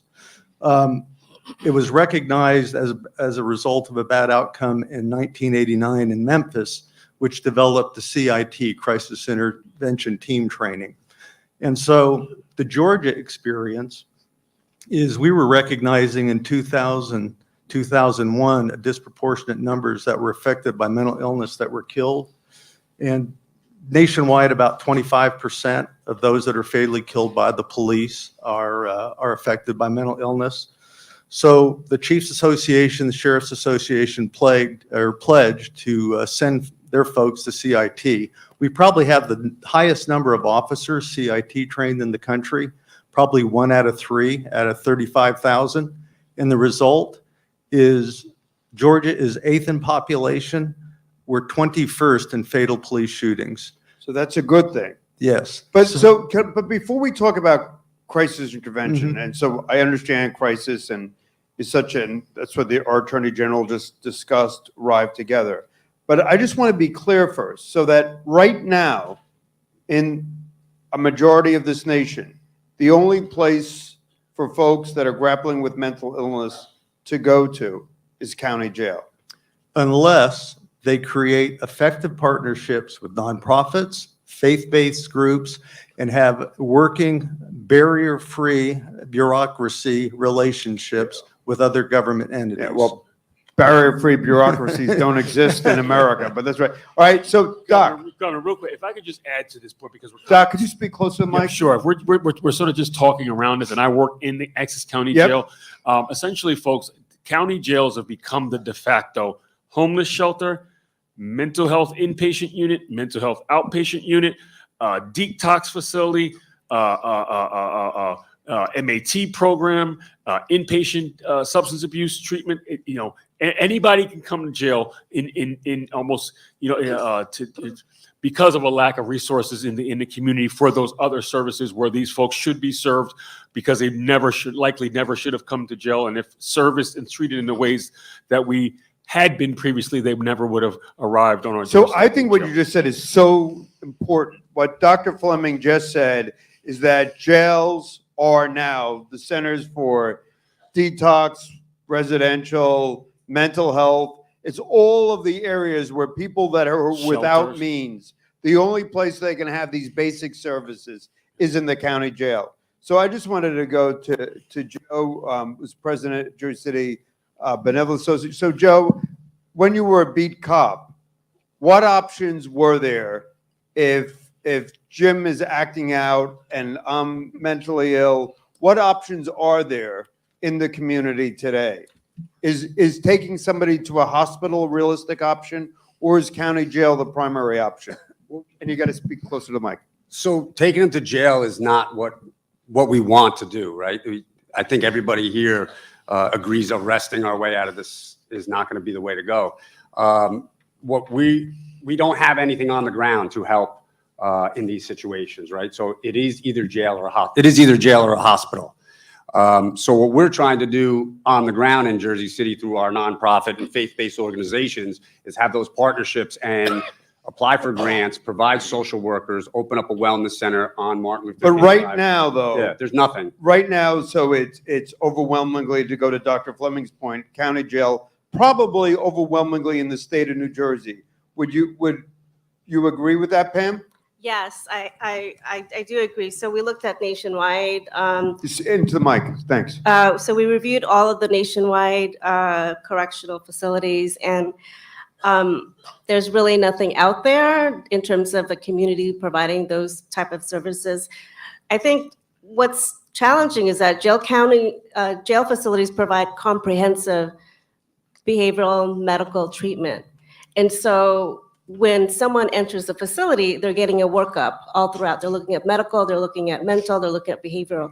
And so unless there's a one-stop shop, which is the only shop would be the hospital, that would be the best place to go.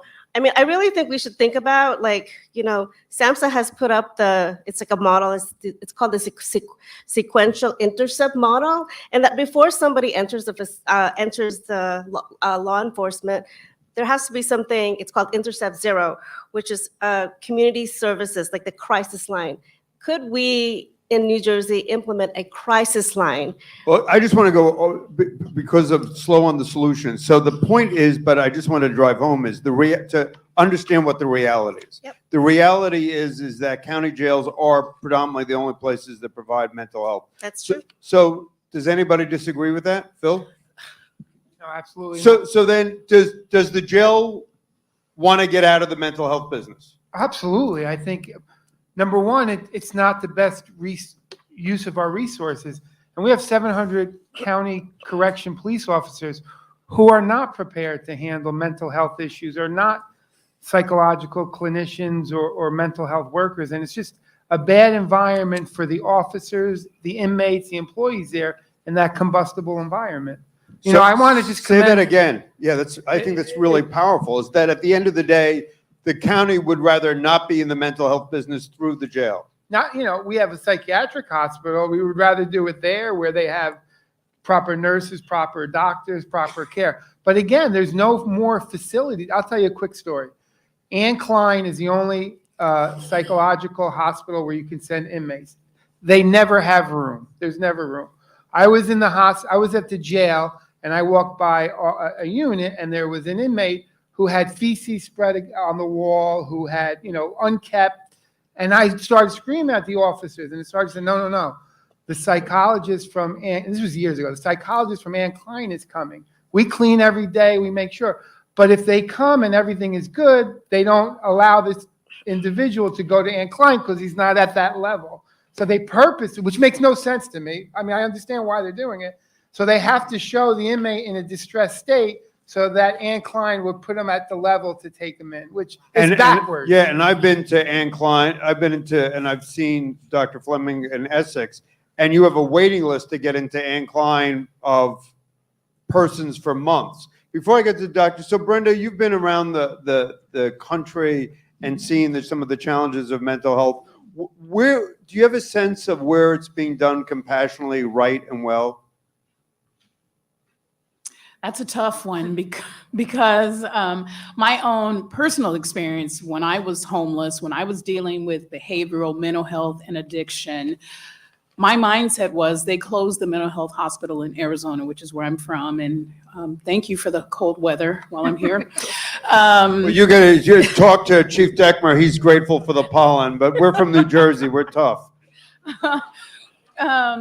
For me, because there was no safe place to go, I would commit crimes or deliberately do something to go to jail because at the very least, I'm going to have shelter and food. That goes back to what Pam resources, but shelter and food. And then many people, when they come to visit you or you go to see the doctor or the nurse, now you're thinking, hey, I don't really want to be in jail. So now I'm trying to act like I'm normal, like I'm happy, like I can do this.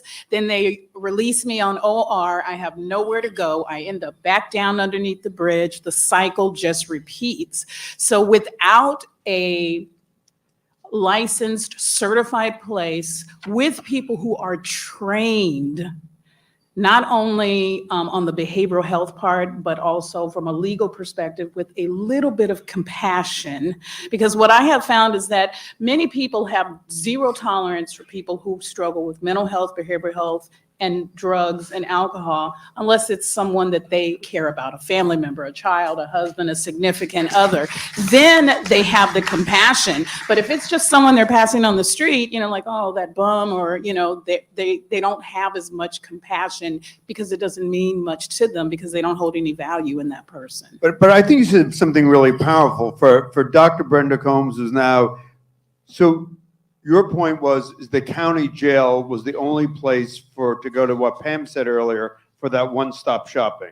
Yeah, the one place to go because, no, I didn't want to be in jail, but I knew that I wouldn't be raped, I wouldn't be shot, I wouldn't be sex trafficked, I wouldn't overdose. So I'm going to be in a safe place temporarily for however long before I go to court and then get released on OR. Or even if I got released on probation, I still had no security. I had no stability. I came out of jail with just a piece of paper and the clothes on my back. I didn't have a social security card, no ID, no means of trying to catch the bus to go to maybe another shelter or soup kitchen or someplace to get help. You essentially was just open the door and let the chips fall where they may. So Dr. Fleming? Yeah, just real quick. Real close. Sorry. Yeah, sorry. Jail, they can't turn you away. And they have to treat you. Right. Everywhere else can deny you. Everywhere else, if you don't have the money or the insurance or you don't know the right person or you didn't get the hookup, you can be denied. Jail is the place you go if you need services or you need shelter, you need clothing, you need food, you need healthcare, dental, they got the hookup when they come. Unfortunately, but fortunately for many, they get hooked up when they come to jail. So go see Doc Fleming. Yeah. All right, Frank.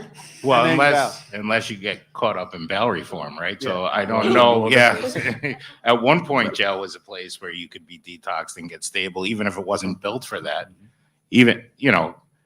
But that doesn't exist anymore. Through bail reform, people are cycling through too fast to get connected to the systems. I think ultimately,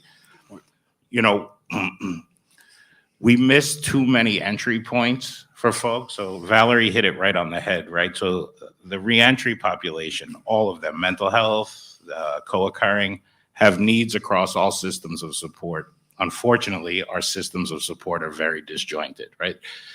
So what happens is reentry becomes a reaction to a crime. But if you were to sort of examine all of the agencies and entities that that person came in contact with prior to contacting law enforcement, there would be a million points that we could start building services. Things like an EMT is called, Narcan is administered, they're treated at the hospital, they're stable. Well, now is the time to introduce that person to an entire network of care instead of they're stable and we're going to release them from the hospital. Because odds are in a month, they're going to jail, right? So we miss these entry points.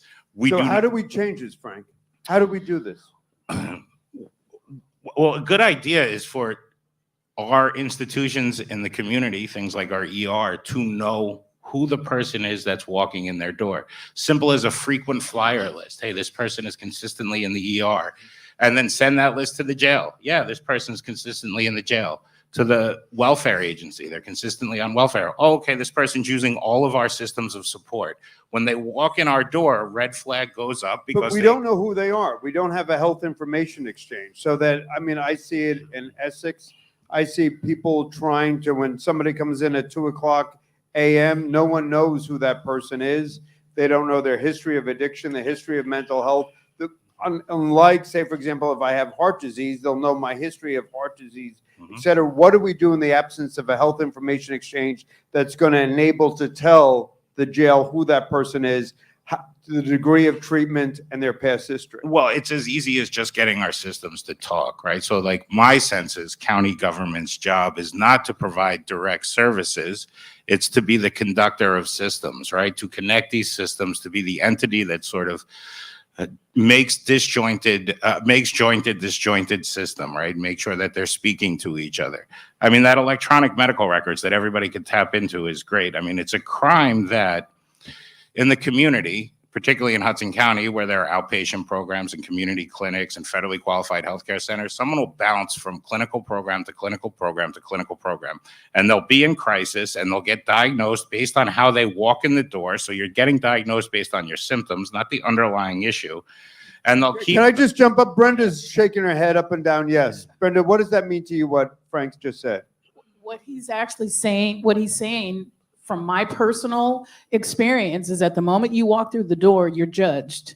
And so I was judged based upon my appearance, not my issues. I was judged based upon the fact that I had no shoes on, I was dirty, I smelled, I looked terrible, but they didn't address any of my behavioral, mental health issues. They just judged me on, oh, she looks like she came off the streets, let's just, put her in the detox tank. Thank you. Go ahead. Yeah, and their idea is get you stable, get you back into the community. Right. So you're going to collect various diagnoses. At one point, you would go to the jail. At some point, the decompensation would get to the point where the person had to go to the jail. The jail would get a true look at that underlying issue. What is really driving the clinical disorder? What the systemic diagnosis is? How to treat that? A real treatment, not treating the symptoms, treating the disorder. And then when the person would go back to the community, where we dropped the ball is that information the jail had, that understanding of that person not being communicated back to the community, because just having that understanding when somebody walks into a community clinic would make a world of difference, right? Now we're dealing with the systemic thing that's driving the behavior that keeps leading the person to corrections. We're not just dealing with the symptoms. So that ability to share information across symptoms, but that real underlying understanding of the person is really the key to this. That's it. All right, Val? Yeah. You speak up in the mic. Thanks. Okay, thank you. So I need to change the narrative a little bit here from what we're talking about here on this table. Because first of all, because you have a mental illness doesn't mean that you need to be in an institution, whether it be a jail or whether it be a hospital. Sure, of course. People with mental illnesses deserve the opportunity and the right to live their lives in the communities that they serve. Secondarily. But there have to be real services, though. And there are. And there are. And what I will tell you is that we are fortunate in the state of New Jersey to have a breadth and depth of a continuum of services. And many of the things that my colleagues here on this panel are talking about exist here in New Jersey. We have a hotline here in New Jersey, 988. I think some of what happens is that because of stigma, because of bias, because of perceptions, that people don't seek the treatment and services that they could benefit from before symptoms exacerbate, or because somewhat like what my panelists spoke of, is that when they are seeking services, sometimes those biases impact their ability to access the services that they need. But do we have programs here in New Jersey that individuals who are experiencing a mental illness can walk in on 7 days a week? Yes, in every single county. I think Val's tough though, but I think they may exist, but I think there's a world of a gap between the police officer in the street or the mental health provider or Dr. Fleming, who's trying to do a great job in Essex, or Frank and Hudson, or Phil. I mean, there's not an interconnectivity between those resources. I mean, Chase, what do you think? But what I will what I will share with you is that we have mental health staff from our community providers in the jails. I know, but you don't, I mean, respectfully, the volume of folks that are suffering from mental illness is now upwards of 50% of the population. And you do have folks that your office and the state provides. But I would just argue, or I think, I'll defer to Dr. Fleming, it's not, Val, to the degree necessary. Doc? Well, I think Valerie's absolutely right. There are services that exist, and some of what we're talking about is a connection between the correctional facilities and the community, a connection between, or communication between service providers, and more tangible handing off of services so that folks can be connected to the very resources that Valerie is. So what should we be doing, to go to Valerie's point, Doc, and Frank's point? If these services exist in the community, to go to Frank's point, somebody goes to the one stop at Essex County Jail, how do we connect them to those services in the community? Got it. Well, I think we all got to do better, to be perfectly honest. I think Go ahead, Pam. They're not open 24/7. And so when a crisis happens at 2:00 in the morning and a family member is calling 911 because their son is having some hallucinations and has a machete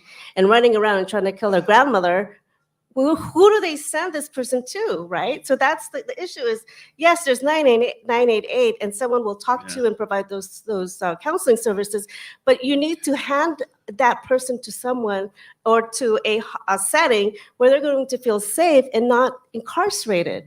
So that's the key. The jail, for whatever it's worth, is open 24/7. Yeah. Yes. 24/7, 365 days a year. You can go there on Christmas and they'll be open and they'll be there. And in a crisis, So can you I want just, the police can I play to show devil's up. advocate to go to just, so is there a way that we can connect the services that Dr. Fleming provides, or Frank provides, and Phil, with the services in the community? Is it a matter of, and how do we do it over a long period of time so people have consistent, constant services? Does anybody want to wrestle with that, Frank? So And then Chief.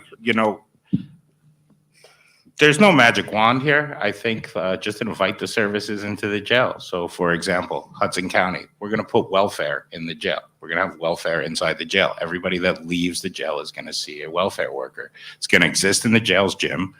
The person will get Medicaid. They'll get evaluated for housing before they walk out of the door.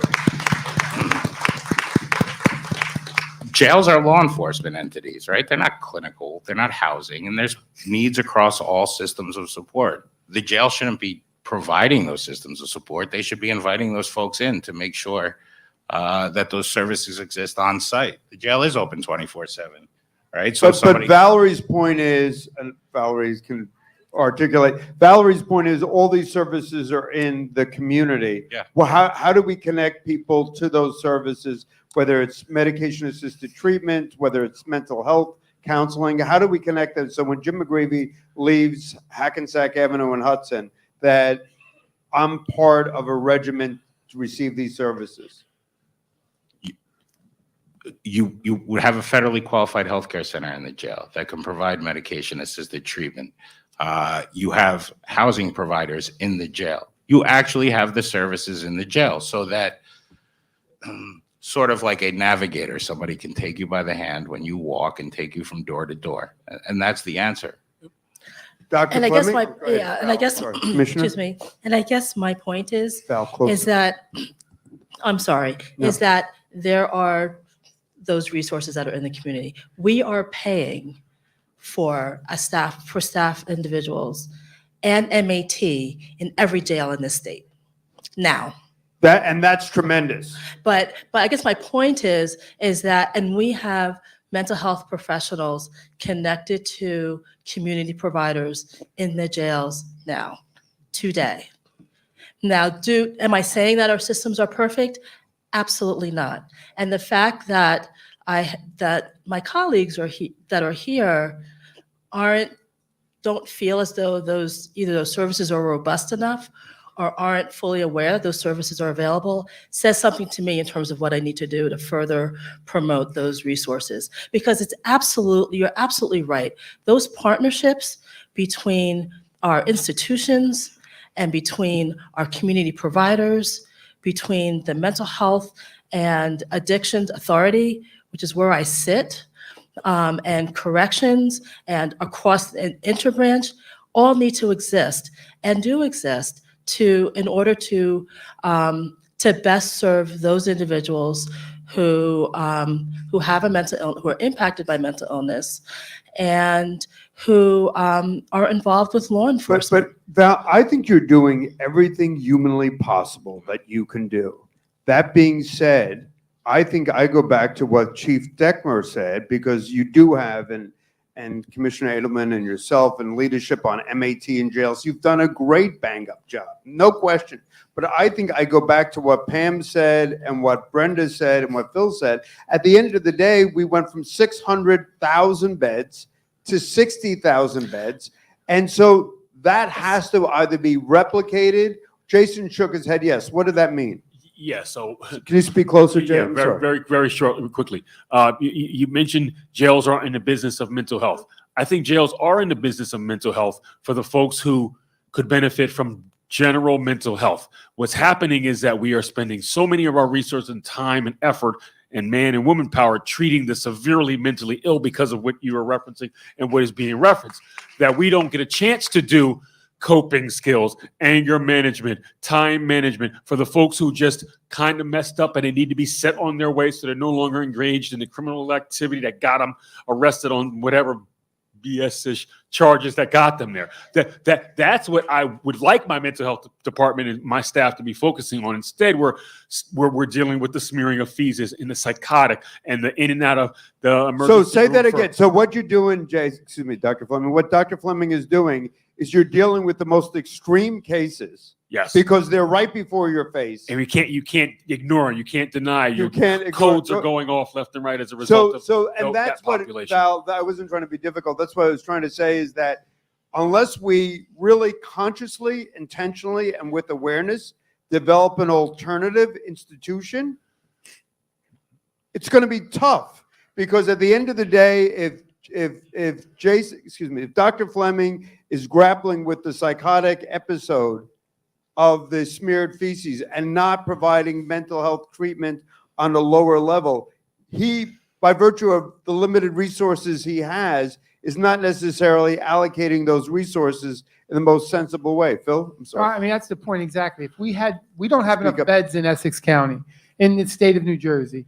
If we had beds for the severely mentally ill, they can move from our jail to those beds. And I commend Dr. Fleming and Pamela Valera because we've created a step-down unit in our jail, which is painted different, looks different, has other amenities for not the severely mentally ill, but I guess the next level, so that they can get to treatment that would only help everyone in society better. So the big problem is we need to have more bed space available for severely mentally ill, decompensating individuals. Great. Brenda, and then Joe. What I would like to say on the success side of when someone actually receives the services, like in my case, my probation officer realized my constant going in and out was because I had never dealt with the abuse, the trauma, the sexual assault. So she ordered me to go to counseling, the Center Against Sexual Assault. Then she made me take assertiveness training classes. And she told me, even though I didn't believe in myself and I was really mentally struggling, she had a level of compassion that changed my life because she looked me in the eye when I was smelly and dirty and she said, Brenda Combs, I don't know how to explain it, but I see something in you and I'm going to help you until you're able to help yourself. I'm going to love you until you can love yourself. And the fact that a PO said that to this little brown-skinned girl who was smelly and dirty in her office, it gave me enough of a boost to say, okay, I've been through 13 programs. Maybe this will be the final one. And to make a long story short, I pushed myself beyond my level of belief with her help. And that's why I sit here today as Dr. Brenda Combs. Because she believed in me, we utilized those services that were available. And I also had to take part in participating. So she actually, Brenda, and just for the audience to share, that she ordered, I don't know if that's the proper verb, but she ordered you to participate in these mental health programs.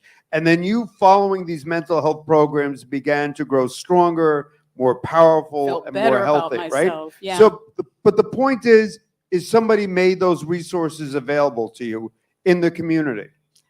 No, not until then. Yeah. Because all I knew was if I go to jail, I'll get food, I'll have a roof over my head, I can take a shower. If I'm bleeding and need just basic medical treatment, they'll take care of me. And then I get released back out to the streets. And so it was when you began to grapple with that mental health training for all of the issues that you confronted that you grew to a healthier place. Yes, I started to realize, yes, I've made mistakes. I'm not perfect. I've made mistakes, but I want to take accountability and be responsible. But I also feel like I have something to offer society. And I know that I'm going to be judged because I'm a Black woman with a criminal record who used to be a homeless drug addict. And so for me, getting back into society, I decided I needed an education so that I could learn more about myself and the world and to be able to be a productive member of society. So going to get my undergrad, my master's, and my doctorate was just as much to prove to me that I could do it, but to prove to others who are like me that it can be done. So, I just think what Brenda, what Dr. Combs said is so important, because what Brenda did is not just rely on the status quo of jails, which provides for the one-stop.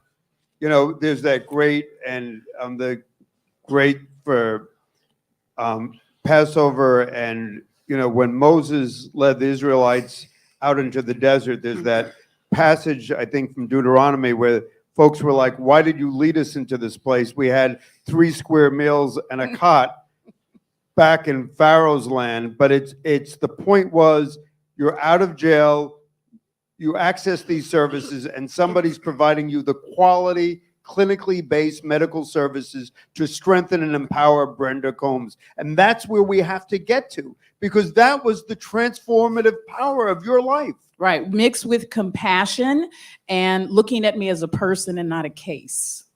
Amen. So Joe, just moving. So Joe, so the police officer stops Jim or Brenda, and how are they to determine, or can they determine, whether this person is mentally ill, or how does the police officer, when they stop someone at 2 o'clock in the morning, make the decision? Say, for example, if we hypothetically had a mental health step-down unit, what's the best way to protect the community, to protect the individual, and to provide services? Where would you, if you had your druthers, where would you take that person? If there was a mental health facility, like you said, the numbers are astonishing of how much less beds we have now compared to the population. We don't have that now, but what Dr. Combs said, she hit the nail on the head. 13 times you were offered help, and then on 13 it took. Being in recovery myself, I know that it has to be there all the time for somebody to take it, okay? And if it's not there, they're gonna fall through the cracks. And if it takes 13 or 20 times, we have to always offer it. Now, if we don't have a place to take them, can we get a social worker in there to help them at that point and not triage them and send them back out into the public? Can we get them into a program right there? And that will prevent people going to the jail for the one-stop shop. And that's what we're trying to do with our nonprofit in Jersey City, is to fill that gap. Sure. So I'm just going to go down the line, Doc, if you can. Yep. So Chief, in the remaining time, Phil Elijah says we'd rather be out of the mental health business. Brenda Combs, Dr. Combs said, 13 times. I had someone who understood, who looked at me with compassion, who saw what I was capable of, who ascribed to do A program, B program, C program, and then I came to the promised land. So when you're in, Chief, and you were Mr. Muckety Muck of, what was it? President of IACP. President of International Association of Chiefs. President of three, the 4 letters and the big shot. So what is it? And I heard the Attorney General say earlier that policing wants to partner with mental health. What are the barriers that we have to overcome? And Chief, in all seriousness, you've done it in your hometown. You've done it as former president. What's our challenge in terms of policing to incorporate mental health so that Dr. Combs, so Brenda becomes Dr. Combs? How do we get to a place where Pam Valera has mental health beds, if not 600,000, 300,000? How do we get to a place where my dear friend, Commissioner Valerie Milkey, provides these services, but they're connected between the jail and the community? Where is that blueprint? Where is it working well? Well, the first thing to recognize, the first thing to recognize is this is not going to be solved by the feds or the state. It's going to be solved by local communities that have different resources. And because of our long-term involvement with mental illness, we initiated at IACP when I was president, the One Mind campaign, which the community, mental health services, and the police are of one mind. They form partnerships that drive police policy because they know what resources are available. And it isn't one stop shopping. What is going to work for someone that's compliant is much different than somebody that's not compliant and needs a hammer over their head. And so there is a role for the criminal justice system for folks that require structure and some sort of coercion in order to submit to treatment. One of the things that we got involved in, the police department, the faith community, was development of a mental health court. We found 25 folks affected by mental illness that were responsible for over 200 arrests. 3 years after they graduated, we only had 2 rearrested. Mothers that had 5 children taken away got her children back. Folks got stabilized, they got structure, got education, came to understand the importance of taking their medication. But why did that happen? Because it was handled locally. And it's got to be driven by a combination of community, the resources in the community, to fund the mental health court initially.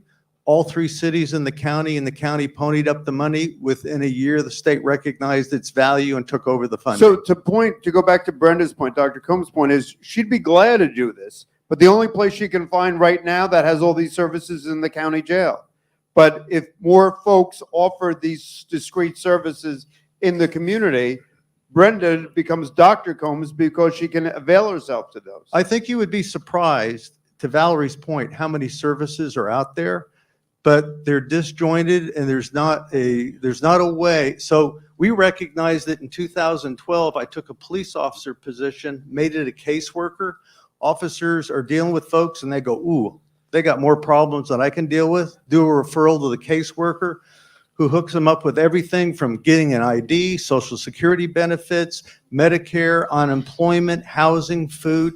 So the resources are there at a local level through those partnerships, but they're disjointed, and there's got to be the partnership with the community that in our case, was And pushed by to build a police. bridge between institutional bureaucracies, whether it's criminal justice, policing, the jail. Dr. Fleming, Jason? Yeah, a couple thoughts. And by the way, just for the interest of full disclosure, Dr. Fleming bought his shirt at the same place that Phil bought his. But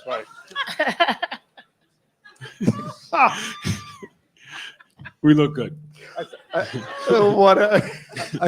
think our MC is a slave to fashion. Oh, It's okay.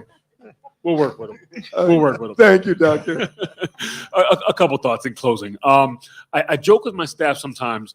Mind you, I have over 2,000 inmates who are at the Essex County Correctional Facility. I have 5 mental health clinicians, by the way. So Wait, could you say that again? 5 mental health clinicians for over 2,000 inmates. I got a psychiatrist also.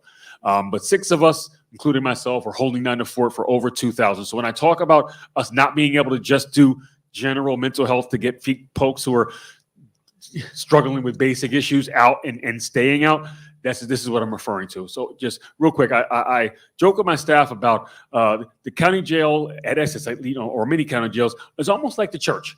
Anybody can go to church. Anybody can get resources. They're not going to turn you away. They're going to help you. But those two entities have often in the communities a limited number of resources. They're begging for money. They're begging for staff. They're begging for volunteers, begging for support. But that's the place that if you're in trouble, if you're in crisis, those are the 2 places in your general communities where you can go. If we're going to discuss one-stop shop, if county jails are going to ultimately continue to be ones, which I don't want them to be, but if that's the trend and the county and the feds aren't going to pump resources into those facilities that we desperately need, then provide the county jails with the resources that they need so that they do have the ability, for example, to have like a triage intake so that somebody isn't necessarily arrested and admitted to the county jail. So either have Medicaid give you the power to provide for treatment, and to be fair, Commissioner Edelman tried to waiver or provide those services in the community. Yes, and determine whether somebody at the door needs to enter the facility or whether there's another option for them that would negate them having additional charges or records. Frank? So setting aside the acute mental health diagnosis, because my prescription for that is there has to be an alternative to the current correctional system. So say that again loudly. So setting aside the significant mentally ill, because So that's for the psychotic. yes, that there has to be an alternative to the correction system. There has to be a rehabilitative system that we can tap them in. That person needs to be classified differently than somebody who's motivated purely by criminal intent and provided a different reaction, because you're not going to augment their behavior in any meaningful way by just putting them through our correctional system as it is now. But setting that aside, Valerie does provide us the services we need. They are there. The problem is at a local level, we sort of don't allow them to reach their potential. For example, the amount of funding the state gives us for things like medication-assisted treatment is outrageous. But how effective is that clinical intervention going to be if somebody's worrying about where they're going to sleep every night, right? You're not going to have compliance with any kind of clinical program. You're not going to have compliance with employment and training, things that will get you off of the systems of support.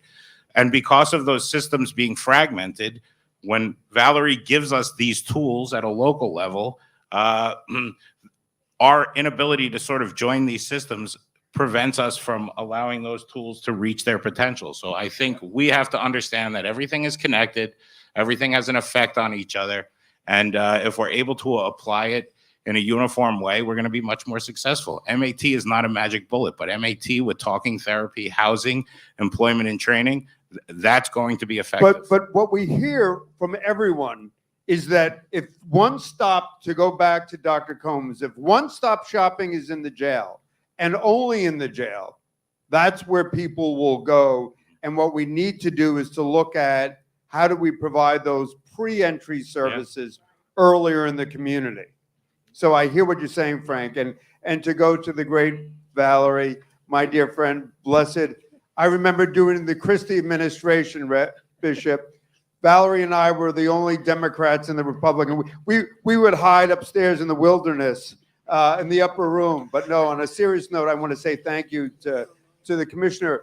But to go to what Frank said and to what Jason said is that those services are valuable in the jail, but what we have to do is provide structured linkage so that we follow up in the community and we monitor compliance in the community. I agree with all of that, but I want to jump back to what Dr. Combs said, because that was like a drop the mic moment, Dr. Combs.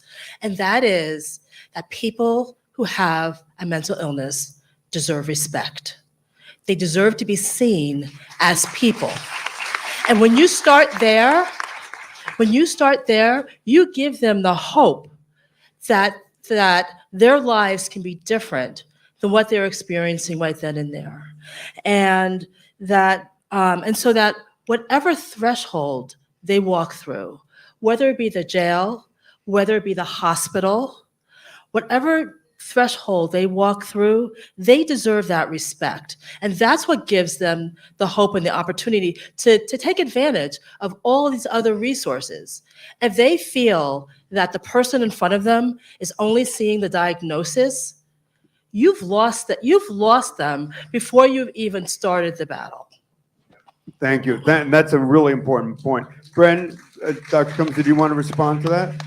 Because I thought that was, thank you, Val. I totally agree, because you can tell when someone is just trying to hurry up and get you out of their office or get you out of that room or get you, out of the jail. And you can also tell when someone authentically is really trying to help you. And it's like night and day. It makes the difference, because when you feel like nothing and you feel like you're being treated like nothing, there's no incentive to do any better. And unfortunately, with my mindset the way it was then, it was like, well, let me just go back to what I'm familiar with: sleeping under the bridge, self-medicating, and just trying to stay alive. And so I always ask our guys and gals, I'm sorry. So what for you was the turning point when, and maybe light switch is the wrong metaphor. What was for you was the turning point when you realized, whether it's Dr. Combs, but you realized that Brenda was a precious and valuable child of God? What was it? What helped you to come to that place? Literally, it almost makes me emotional to say it. The moment my PO looked me in the eye and said, "I'm going to love you until you're able to love yourself." And I can't begin to tell you, it was like the Lord himself lifted the veil, because I actually believed her. I believed that she cared, and she talked to me with compassion, and it was loving and gentle, and she smiled, and I actually felt like I'm important.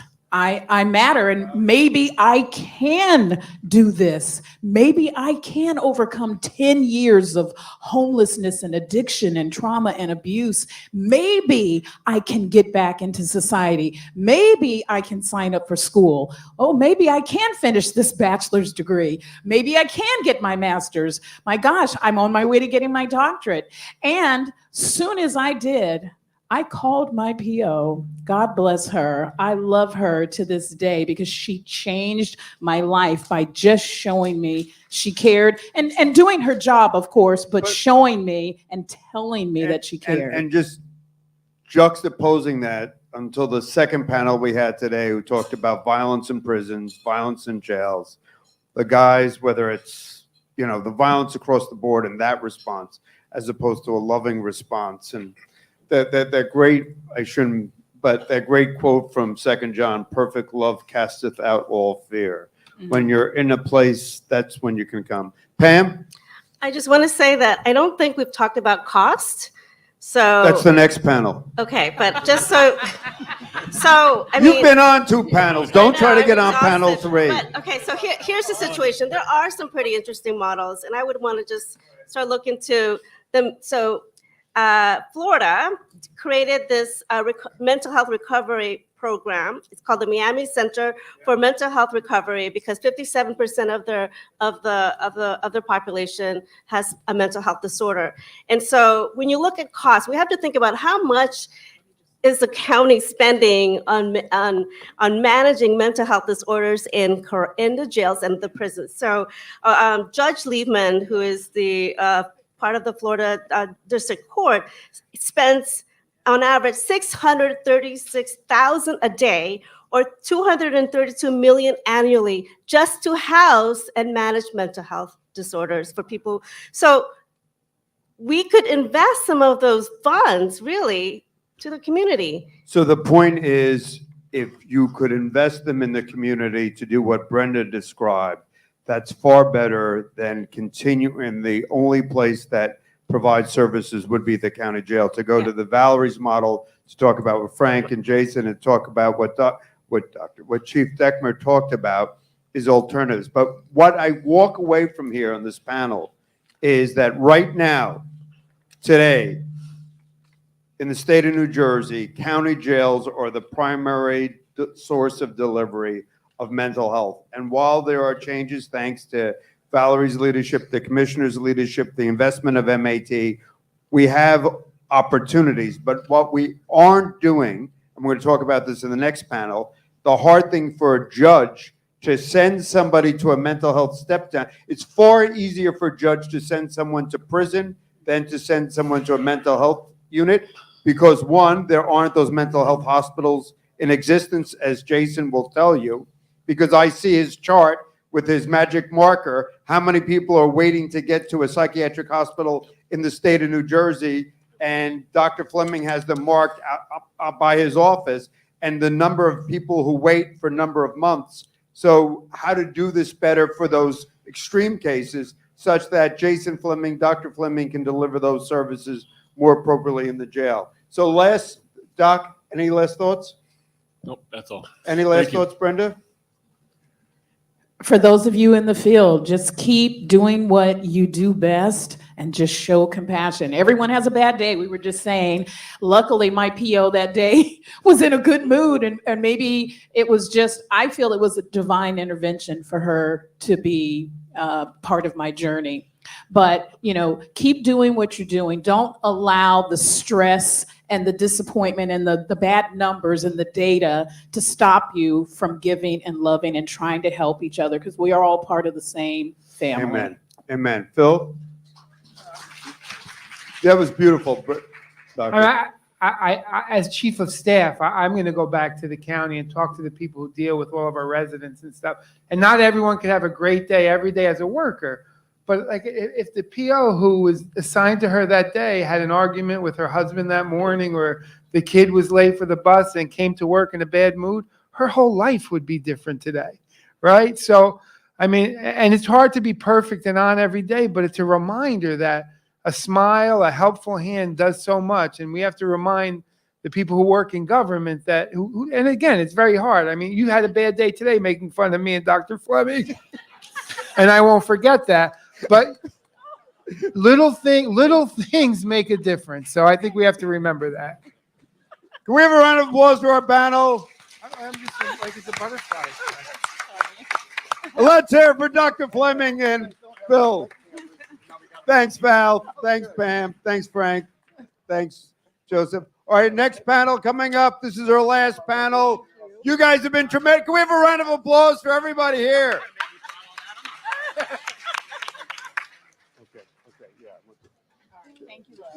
All right, we're going to pull up our panel. Come on.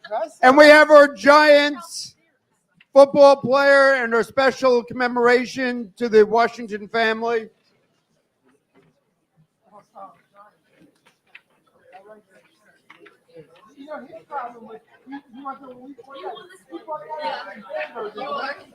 J.C. Penney's. Woolworths. Thank you. Thank you. All right. We've got Commissioner Edelman, the Speaker, Craig Coughlin, Christine, Mary Claire, Dr. Rappaport. Come on up.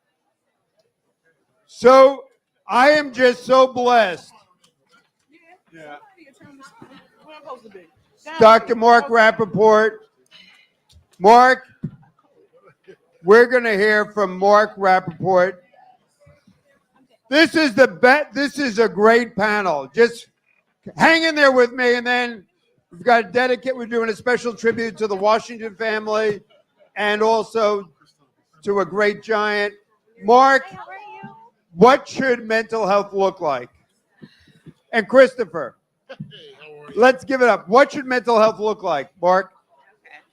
Mental You got to make it louder. mental health is health, and that's it. Mental All right, health let's hear is what Marc dignity. said. Mental health is health.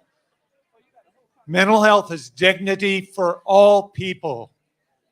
Understanding that the most beautiful, most important organ system in the body, the organ system that allows you to love, to think, to breathe, to sleep, the organ system that allows you to learn and to laugh, is one that all of us need to appreciate. All of us need to understand that health is understanding that these circuits, these parts of our body that allow us to have feelings and love and laughter. Guys, could I just ask you, I'm sorry, could I just ask this all? I apologize. Dr. Rappaport is with the Huntsman Institute and University of Utah School of Medicine, which is actually doing some of the most groundbreaking work on mental health in the country. Yeah. So, Doctor, can you tell us a little bit about the Huntsman Institute? Sure. The Huntsman Institute is the only institute in the United States and only one in the world that combines the strength of the entire AAU University to study mental health and change the dialogue. We're changing the dialogue. One, we waste so much money with incarceration. We waste so much money we don't have to waste. You know, people talk about mental health as a cost, but if you actually look at the social impact of what we do, we actually can save counties, we can save states, we can save this nation trillions of dollars every year. So what should we be doing, Doc? Get rid of stigma. Get rid of the prejudice associated with stigma. Get rid of the lack of parity for care All right, associated so with stigma. when do we deliver mental health? From the day you're born, and actually before you're born. Because pregnancy is a time where there are in utero changes to that fetus that are critical to the later life of that fetus. We're interested in involving mental health care in pregnancy, with the birth of the child, early on. We've got data suggesting that those early interactions between parent and child can help prevent the development of anxiety disorder, prevent the development of substance use disorder, prevent the development of So PTSD. can I just ask Chris Thomas? Chris, and your son has been recognized for what he's done with the NFL, but mental health touched your family. Yes. Can you share your story? Yeah, absolutely. So thanks And for speak a inviting- little louder. Yeah, Thanks, okay. Chris. Thank you for having us here. My son Solomon plays with the Jets. He was the third pick in the 2017 draft. Simultaneously with that, my daughter Ella was suffering from mental illness, from also being sexually abused. And unfortunately, on January 23rd of 2018, Ella took her life. So out of that pain, we wanted to create a purpose of helping other families not go through the pain we've gone through. And like Dr. Rappaport just mentioned, mental health is whole health. We got to make sure that our leaders of young people know the warning signs of somebody who is looking to take their life. And unfortunately, it's impacting students of color at a higher rate than any other population. So we got to find a way to educate them. I love Dr. Satcher's comment about mental health. Mental health is whole health. It is everything. And we got to find a way to train and educate people about the awareness, like Dr. said. We got to reduce the stigma. But so what we're trying to do is get out to communities and tell them the importance of making sure students are supported holistically, making sure they're not experiencing microaggressions, they're not experiencing unconscious implicit bias, making sure that they're getting the training on how to handle their feelings. And more importantly, for people in the room here, when you're interfacing with students, you know the warning signs. So can I just jump in with Mary Claire? So how do we do what Chris just said? You guys speak very close to the mic. Sure. So one of the things that we can do is provide a place where people can access. Even closer, Mary Claire. I'm sorry. Even closer. Okay. So I'm the executive director of a nonprofit that answers 988 here in the state of New Jersey. Yep. And part of what we do is provide a place where people can call and speak with someone who is not going to judge them, who is going to listen to their story, who's going to make a connection with them and help them recognize their connection to life. That's our model. That's how we keep people safe who are having thoughts of suicide. But we also, I would say, probably 85 to 90% of the people we talk to call us because they're just in emotional distress, because they need someone to just simply listen to them and to listen to their So story. that's in crisis. So Marc, to go to what Mary Claire said, to go to what Christopher said, is make people more aware. And I'm just going to ask the speaker, but how do we deliver? So we just heard the criminal justice system, jails are where people get mental health care. How do we change that system, Marc? What would you do? You've got all these fancy credentials. So what would you do to provide for the ability for people to access mental health care as opposed to going to jail? What's the test? What we're doing right now is we're building an integrated crisis care system that helps take care of that. One of the things that we're doing right now, we have a 62,000 square foot facility with 3 floors involved. 1 floor is to handle both people who walk in crisis, as well as people brought in by our mobile assessment teams and law enforcement.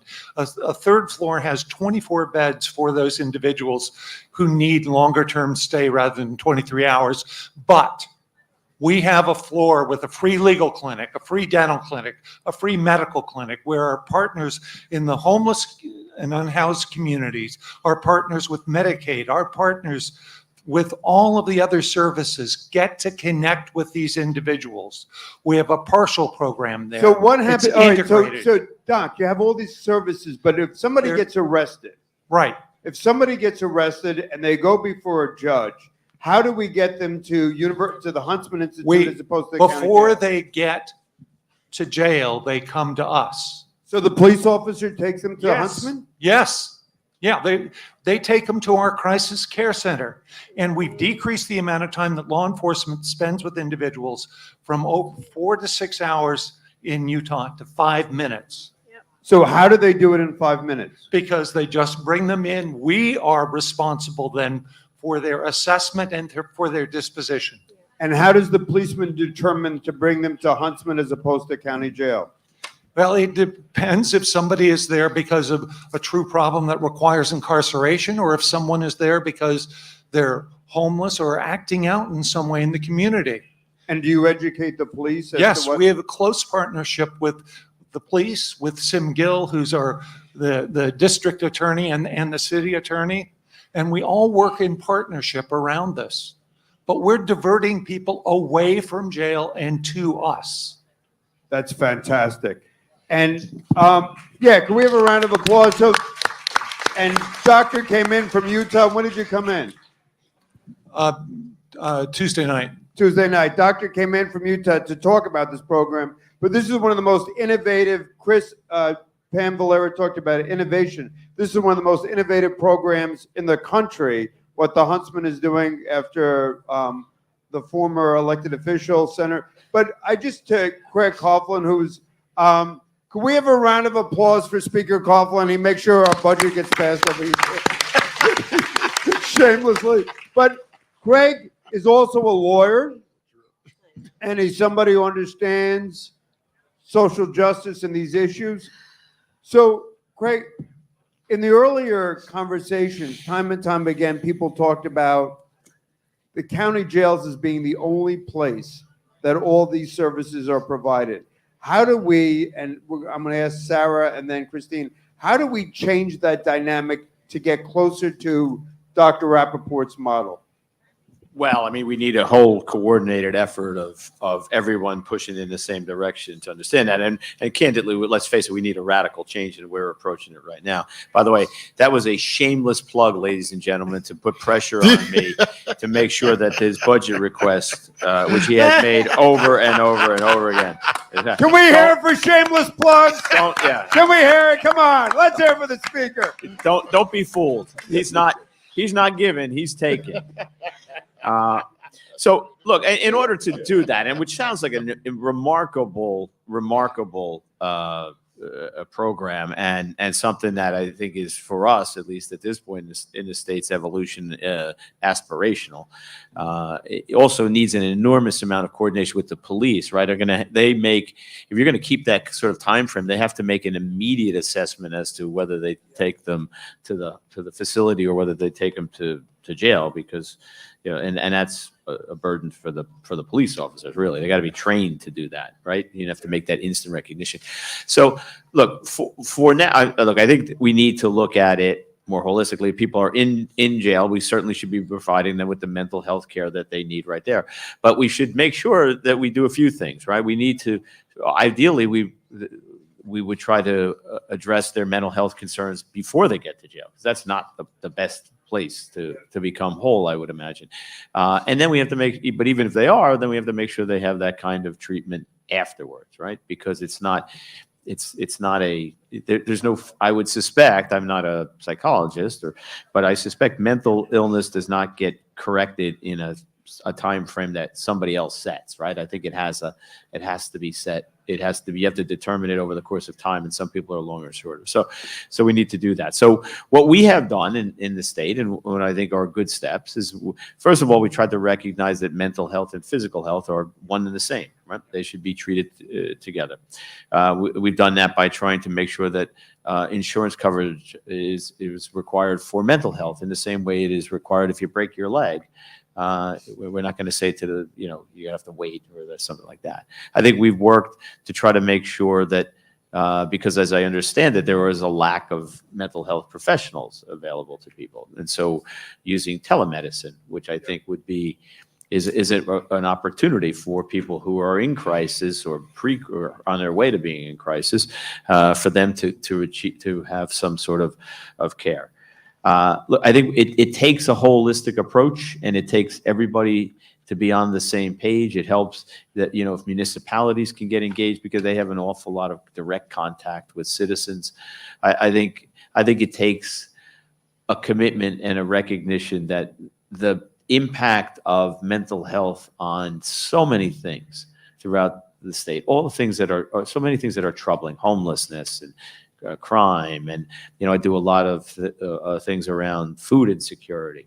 Oftentimes they all go hand in hand. It's not just one thing. The people are complex, and their challenges are complex, and that we have an obligation to fix them. I think if we start off with it, recognizing an obligation, then we can work to the solution, because it takes a commitment, and it takes money away from being able to give it to the reentry program, and that Jim McGreevy is willing to say here today that he's willing to have that happen.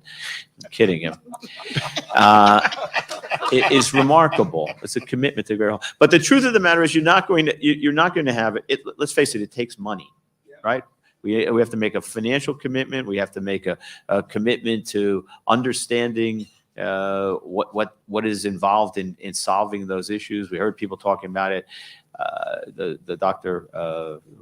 Cromes, yeah, and her remarkable story. I just heard the end of it, but it starts with respect, and that's true in so many other ways. If you're homeless, even if you don't have mental illness, let's treat people with respect and figure out the problem. If you're hungry, you're not hungry, you deserve the respect that everybody needs. That is something as a society we need to accomplish. So how do we get to Dr. Rappaport's model? We commit to it. We commit the money it needs, to the resources it needs, and then we recognize that there's something that we can do about this to help change things. So go to the speaker's point, Doc. How did Utah get to this place?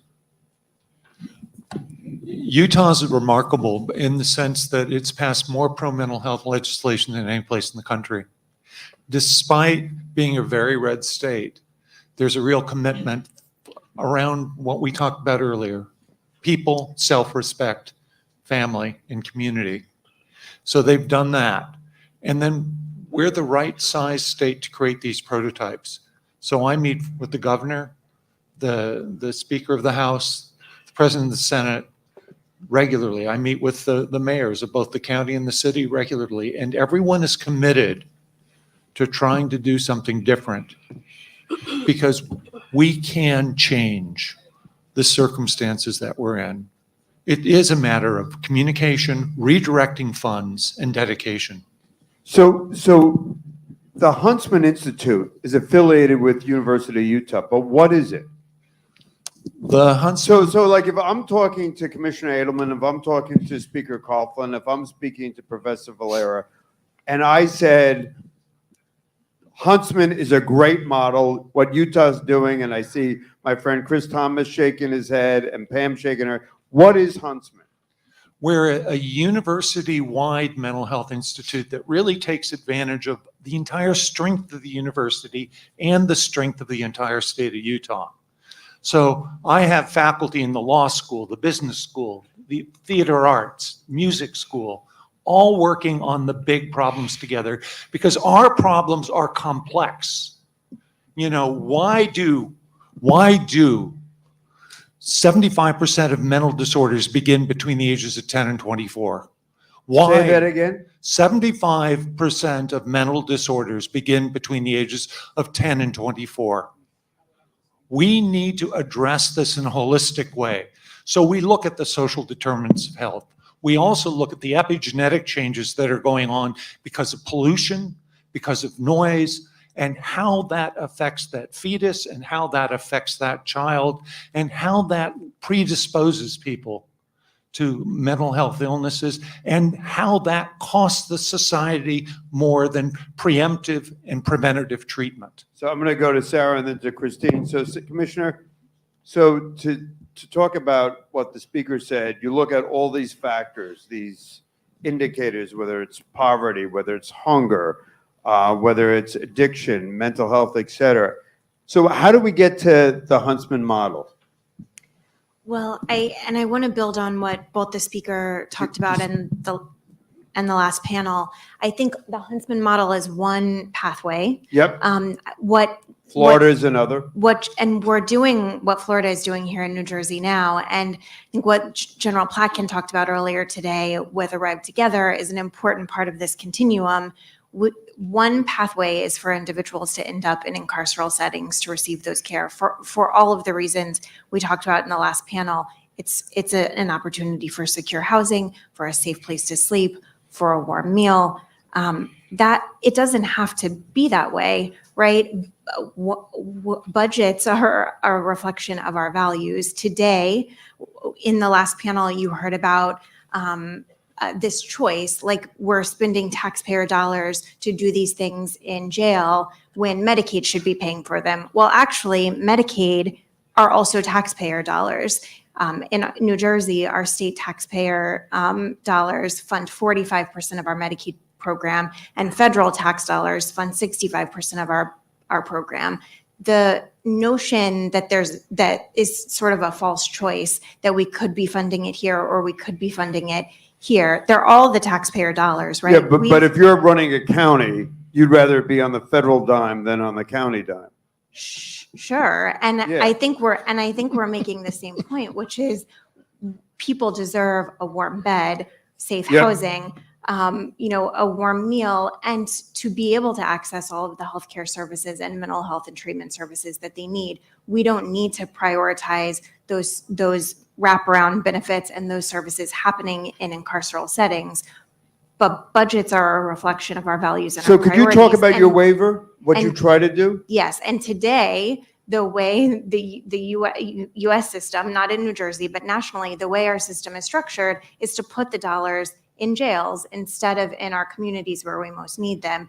And in New Jersey, we've been making a number of investments, both with state funds in partnership with the speaker and the legislature, and with use of one-time COVID funding we received from the federal government to be able to do these things. I think it's really important what was already said that in order for us to provide the same level of service and care in the community, there has to be a workforce to provide it. And that is a problem. That's certainly a problem we face here in New Jersey. So with some of our one-time federal funds, we have been pouring those dollars into loan forgiveness and programs to encourage students to go into the behavioral health field, to go into social work, to be able to provide these supports, whether that's in the community or in an institution or a step-down unit like But we've and heard I think about. we're making great headway, but I don't believe, and probably wrong, that we've made to go to the speaker's point, we've made the structural change of direction to go to a Huntsman Institute. I think, what I heard in the last panel is that we're overwhelmingly relying on the county jails.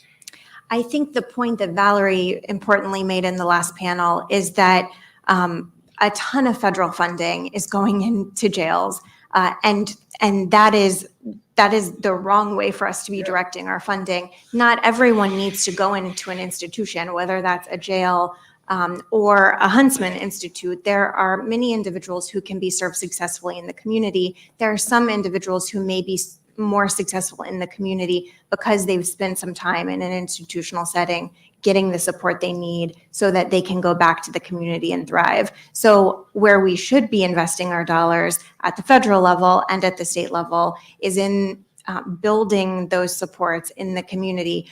I think one of the my blood pressure was raising in the last panel a little bit because I felt like in a room full of allies that all care about the same outcomes, we were pitting ourselves against each other a little bit. It's not an either or, it's a continuum. We want to be focused on redirecting funding for services into the community because it doesn't make sense that where someone should feel safest and feel like they have the most access to the things they need is in jail. That doesn't make sense. We're not operating a system that makes sense when that's where our dollars are flowing. Thank you. Thanks, Commissioner. Go ahead. I'm sorry. Just to answer your question about the waiver, the 2 points in terms of federal funding. One, at SAMHSA at the federal level does not put funding for states in our block grants for prevention. And that is a huge problem that needs to shift. And we're seeing that on the substance use side, not yet so much in the mental health side. So if we want to be building funding and building programs and investing in workforce in the community so that people don't need to end up in jails, we need federal funding in order to invest in prevention And the second and that point? workforce. And the second point is that CMS late last year came out with a pathway for states to apply for waivers to allow us to begin providing certain mental health and physical health services behind the walls in addition to what we do today. And so we're awaiting CMS instructions that are expected. And you applied.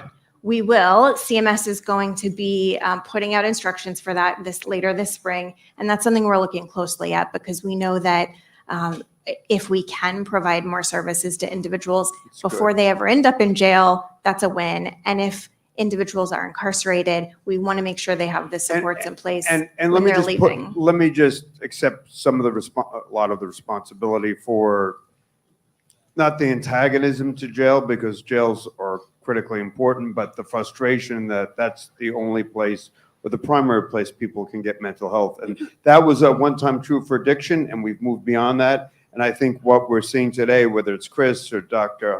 Rappaport or the speaker or Christine and Mayor, is that it's not I agree with you, Commissioner. It's not an either or, but it's just that what I see every day in my life, that's where it happens. So And Christine, can I just emphasize one point on that?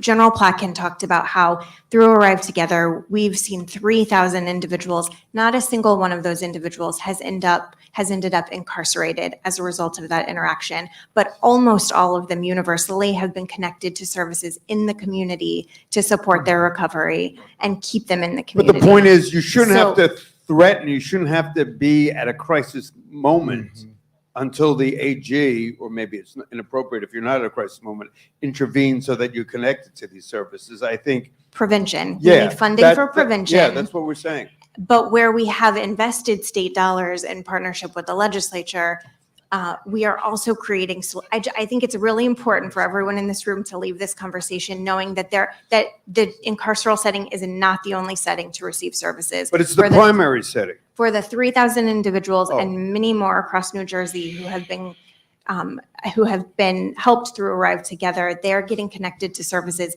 in the community that exists today. And every county in New Jersey now has what is the equivalent of an urgent care setting, an urgent care for behavioral health crisis. So we need more than one in every county. We need funding for that, but that's a really good start for 24/7 access to an institution with care outside of the incarceral setting. Thank you. Christine. Sorry. No. And Christine, thank you for being here. You gotta speak closer, Christine. Closer. Hello. Right there. Go ahead. I'm nervous, so let me be nervous. Don't be nervous. You're with family. I just heard an earful.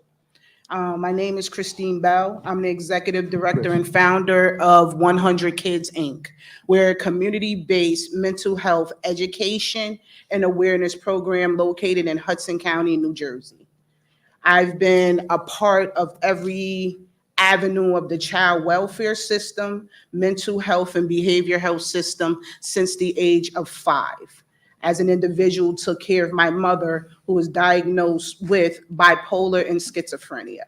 So when a doctor speaks about there needing to be services that start from infancy, I can attest to that.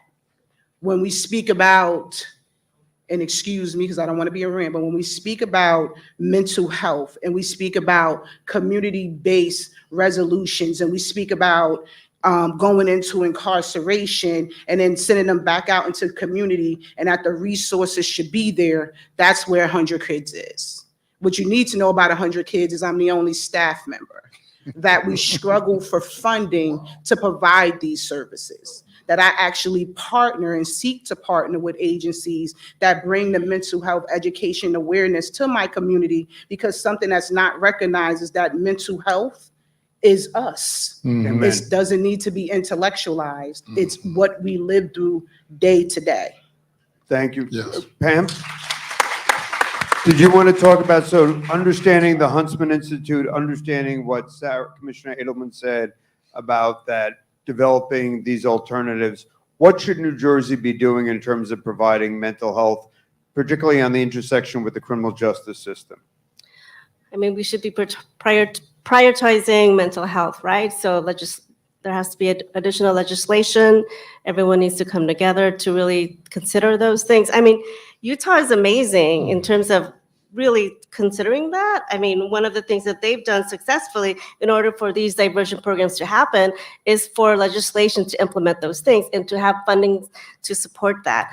And I just want to say that, you know, in the previous panel, I want to just give a shout out to Phil Elijah, because he, in many ways, at Essex County and also at the jail, has prioritized mental health.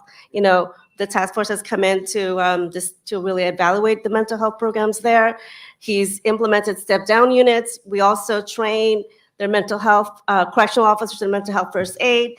And one of the things that we're noticing is that the 17 folks that we train, all of them are able to identify signs and symptoms of mental health challenges and substance use. And they're not just referring people that they're monitoring, supervising, but they're also referring people from the community, their family and friends, to mental health services. So if we can just, you know, I think we've talked about this all day, is to normalize mental health, regardless of what condition you have. I think all of us in many ways suffer from some kind of mental health condition, whether we want to admit it or not. And just, you know, it's like having hypertension or having diabetes, and we need to just normalize that. So therefore, legislation can happen to be able to fund those things. So, and we've got the great Darren Waller here. He's going to join us in 2 minutes. So I just wanted to wrap up. So we talked about the great stuff that's going on in Utah. There's also the Miami model that the speaker is well aware of, that Senator Ruiz is well aware of. Doc, you know, you've been all over the country and I follow you. You're tremendous. Can you give us the 3 principles of the Huntsman Institute? Oh, by the way, here's Darren. Darren, can you wave to everybody? Come on, are there any Giant fans in the house? Like, oh, Lord. Doc, can you just tell us what are the 3 principles that we should be aware of the Huntsman Institute? Yeah, I think the first one and the most important one is this is about people more than anything else. This is about people. This is about dignity. And this is about getting rid of the prejudice. Because brain diseases are as important as heart disease or cancer, and they cause more disability than heart disease or cancer. We need to take care of each other. But second is also, I think the speaker said, it's the training of police so people know where should an individual be taken, to the Huntsman Institute or to the county jail. But that's part of it too. But the other thing that's so important, and we haven't talked a lot about today, is empowering peers as a source of and a resource for mental health care. We in this country tend to have guilds, whether it's social work or counseling or being physicians or social workers. But you think about what you heard today from some of the panels. Some of the most powerful people doing work are people that have been incarcerated and are now doing work out in the community in your program, Governor. We need to empower peers. And there are training programs like the Empower program that Vikram Patel has at Harvard, where you can train peer individuals and lay individuals and give them skills to do first-line intervention in mental health care. And that's how we do this. And a key part of that peer piece is leveraging our great educators that we have throughout the state and throughout the country, because they are the ones that can recognize the signs of somebody who's suffering from mental illness. They can recognize somebody who's thinking about taking their life. And the reality is we've got over 41 million youth, Gen Zers. 45% feel sad or hopeless. 20% are thinking about dying by suicide. If the LGBTQ, 25% have attempted suicide. So we got to find a way to leverage these educators to help identify the signs, help save these people, help them thrive, have more stories like Dr. Combs where we're inspiring these people, we're preventing them from dying by suicide, we're giving them hope. We're leveraging platforms like Darren, Dak Prescott, my son Solomon, talking about being vulnerable, talking about the things they suffered and how they got through it. And those are great case success stories that need to be spread across the country. And that even if the police get it wrong and bring somebody to Huntsman or bring somebody to the jail, it can be reversed. Sure. But I think somebody said it earlier. I mean, this is tough. I think Frank said it's tough, it's messy. But as Dr. Fleming said, we still have to go into it. Mary Claire, last words? Sure. So, 988. Speak into the microphone. 988, when it was rolled out in 2022, replaced the National Suicide Prevention Lifeline. It made it easier for people to reach someone when they were in crisis. And what the state has done so well here in New Jersey, and they have not done it nationally necessarily, is that we have created a place where you can call. We've created an opportunity for someone to come, and we've created a place for you to go when you need it. And I wanted to build off of that for Commissioner Milkey, who, what we're trying to do is to create a place for anyone, it doesn't matter who you are, to be able to call and find out where those resources are in the community that Valerie and talked. that then, we took over 18,000 calls last year. We called out to emergency services 66 times, only 66 times, and 60 of those times were with consent of the caller. So if we can make sure that the right people are coming out and that we're giving you an opportunity to de-escalate, because oftentimes that's what people need. That's what people need. I just want to lower Commissioner Edelman's blood pressure so that she understands we're all on the same page. Sarah, my dear friend, who's been a great champion of everything we do. Sarah, and then Christina, and then the speaker. Sarah. And exactly as Mary Claire just said, I think I'm sorry, the mic. we, at Human Services, we have a unique perspective in this work.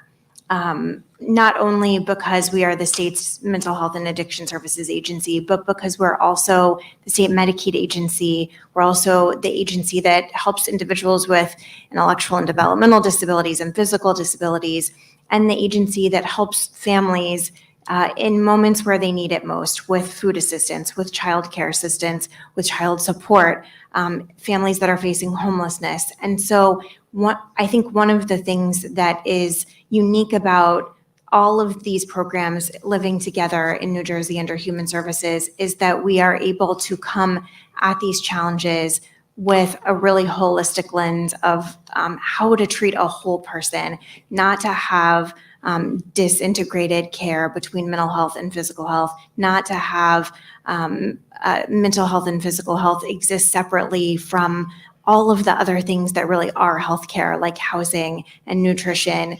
And so really appreciate the opportunity to talk about these things in a holistic way and think about how we continue to build the continuum in New Jersey, where we're already investing in peers, we're already investing in 988 with state dollars, where we're already investing in urgent care in our community, in addition to the care that can be provided that you can seek in institutions in our state. But what I think my takeaway comment would be is what we need to make sure we're doing more of is investing in prevention and investing in community services so that individuals don't need to end up in an institution for the things that they need most. Thank you. Thank you for saying that. Christine? Am I close enough? I can agree with that. Having worked for the Department of Human Services and then going out into providing community services, the holistic approach is all of us working together. The preventative services going inside of the schools as young as pre-K is instrumental because we're now raising them to be able to identify when they're not feeling well, when mommy's not feeling well, when someone's in a community and they see something that doesn't quite sit right, and they're giving them the ability, our children, to go home and have those conversations while fortifying their parents to be able to receive those conversations. We sometimes forget that parents and caregivers need the same type of support that we give the youth. And while we could look at it from a federal standpoint, we could look at it from a state, I can stand by what was mentioned by panelists here and panelists that precede me. It has to happen on that community level. We need that conversation. We need that communication. But for our last panel, which Frank mentioned, we also need to make sure that that data is being received by the community in which individuals are returning to. If you're crossing between systems and then you're coming to a place like 100 Kids Inc., where we're sending you back to those same systems, how would we know? We're not at the table, we're not represented, and we're not a part of the conversation. And from not being a part of the conversation as a community-based entity, we are an untapped resource. We're sitting here, we're ready, we're willing, we're able, we're licensed, but we're not being allowed to sit in those rooms where we can stand and say, let me let you know what having a community mental health base center within a 12 to 15 block radius on MLK can do. Let me show you what we are doing and the fact that we are tracking this data. Let me show you how to properly institute a mental health, not behavior health, workshop into a community organization that is cost effective. Yep. Thanks, Christine.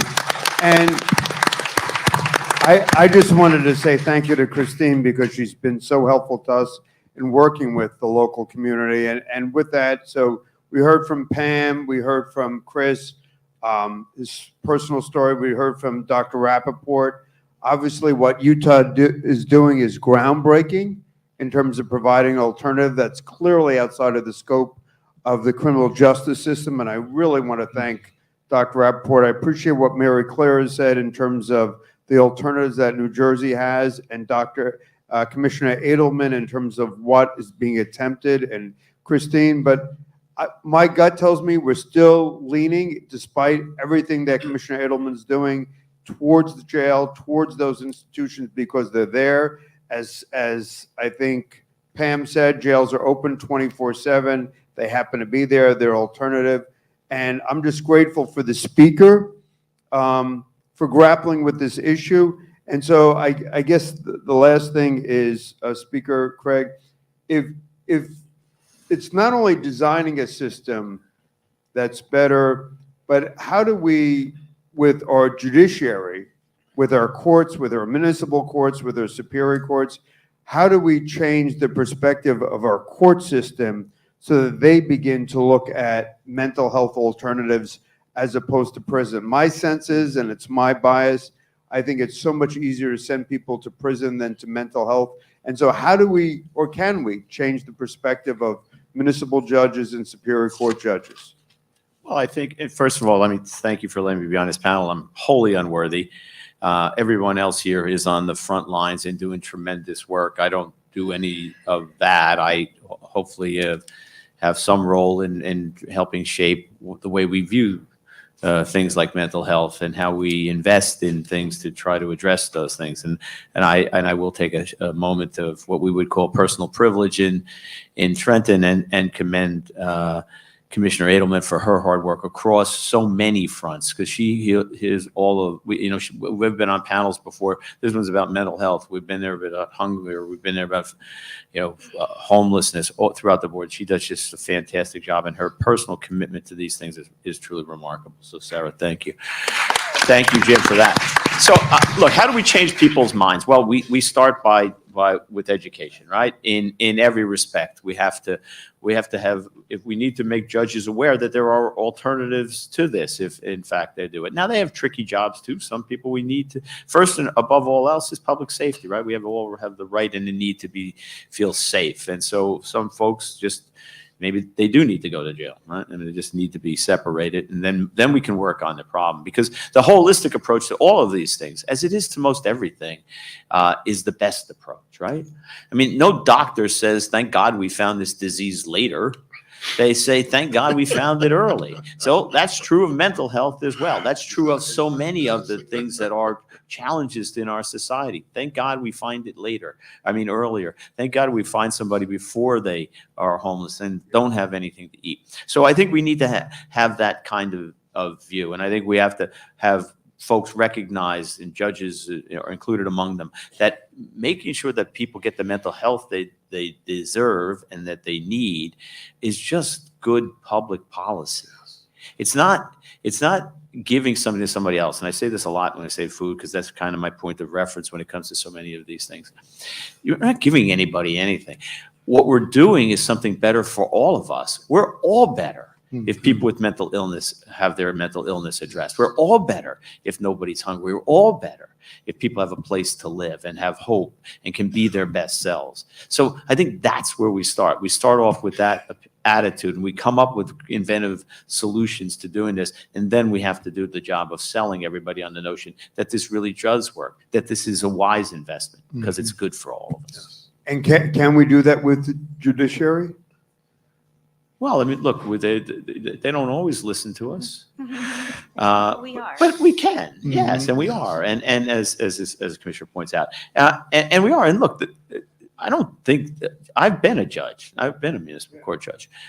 I hated putting people in jail. I hated it. It was the last thing I wanted to do, because it doesn't solve. I mean, look, some people, as I said, need to go to jail. They're not everybody is a good person who just made a mistake. Some people have really ought to be there to be separated from hurting other people, right? There are mass murderers in this world. We should have helped them while they're in there if we have their mental illness, but we shouldn't let them, work on an outpatient basis. So, but putting people in jail is that you are taking away so much. It's not just taking away their ability to go to work or to function outside of the jail. You're putting them in a place where the conditions are such that they're not the whole person that they once were. So, and making that decision to send somebody to jail is a really hard one. I think it ought to be, right? Depriving someone of their freedom, the greatest thing that we have as Americans, the ability to live our lives as we choose, and having somebody else say, no, you have to go here is not something that you should take lightly. And I think the judiciary gets that. I believe that judges don't want to do it. I think part of the solution is to make sure that they have alternatives. I mean, jail may be the only place that they may actually, there was one fellow who was homelessness. I was a judge in one of the communities, and he and I kind of had a deal. He would get arrested every year in January for staying and sleeping at the train station. And I'd ask him, Mr. Smith, I'm making up his name, you have anywhere to go tonight? He said, no, Judge. And I'd say, well, where are you going to go? Are you going to go back to that train station? He'd say, yes, I am, Judge. And he'd say, well, you can't do that. He said, well, then you should put me in jail. He and I had a deal. Every January, for the 4 years that I was a judge, I'd see Mr. Smith. He'd look at me, give me a wink, and off he'd go. So I'm not suggesting that that's a solution for everyone.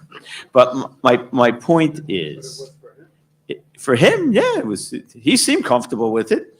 He gave me the thumbs up, give me a wink, and off we go. I probably should have said this. Say, send me a bill now for probably this. The point being that we need to have alternatives for that, right? I didn't have anywhere else to put him. I actually had tried the Catholic Services, who does just terrific work. There was no place to put him, and that is probably true of a dilemma that judges are faced with across the state. I have a choice between nothing and jail. Well, we have to give them the alternative. We have to give them the something to replace the jail. I think it's a great place to end. We have to give us all an alternative to jail. And I think what Commissioner Edelman's saying, we're moving in that direction, but it has to be deliberate, has to be intentional. Can we have a round of applause? Thank you. And now, Darren, come on up. Let's hear it. Darren, do you want to go from that microphone? All right. So, Darren, come on up, Darren. You can take my microphone. Darren wants to move around, so when you're this big, you can do whatever he wants. Darren overcame overdoses in his career, health awareness. He serves on multiple mental health panels. He started his own podcast called Comeback Stories, dedicated to mental health awareness. I'm just really honored that he's here, not only as a professional tight end for the Giants. Sorry, Chris. Those Jets. But in a special way for the Heron Project, for the National Alliance of Mental Illness. Can we have a round of applause for Darren Waller? And he will sign 5 autographs later. Thank you. Can you guys hear me okay? Yep, speak close. I'm grateful to be here. I want to give one more thank you to the conversation that just took place up here. I did not know that I would be able to witness that or hear that, and it's really touching to me because you hear people talking about how we help people that have gone to prison or many different walks of life. The 2 men that I probably lean on in my day-to-day most to help me be a better man and help me to grow my mental health. One is a heroin addict. One had spent 8 years in prison. So I see the value of men that are given an opportunity to change what they can do with that opportunity. You're listening to a guy that's been arrested 3 times, drug addict, alcoholic, sex addict at one time.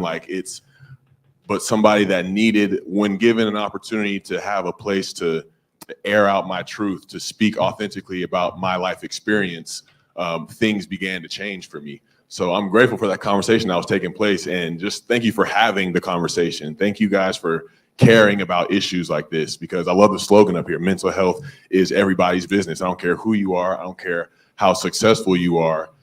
There is something that's going on in your mind that you're trying to find a solution to, that you may be trying to numb yourself to, that you may be trying to escape from. I'm somebody that a couple years ago, at the time I signed a contract for the highest paid player at my position in the history of the league. That did nothing to improve my mental health. That did nothing to make me happier. That did nothing to make my life more fulfilling.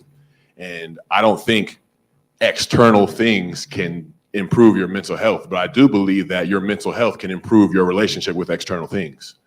I'm somebody who believes that the power of a thought goes a long way, right? Thoughts create your reality. I'm somebody from, as a kid, the thoughts that created my reality were, I'm not enough.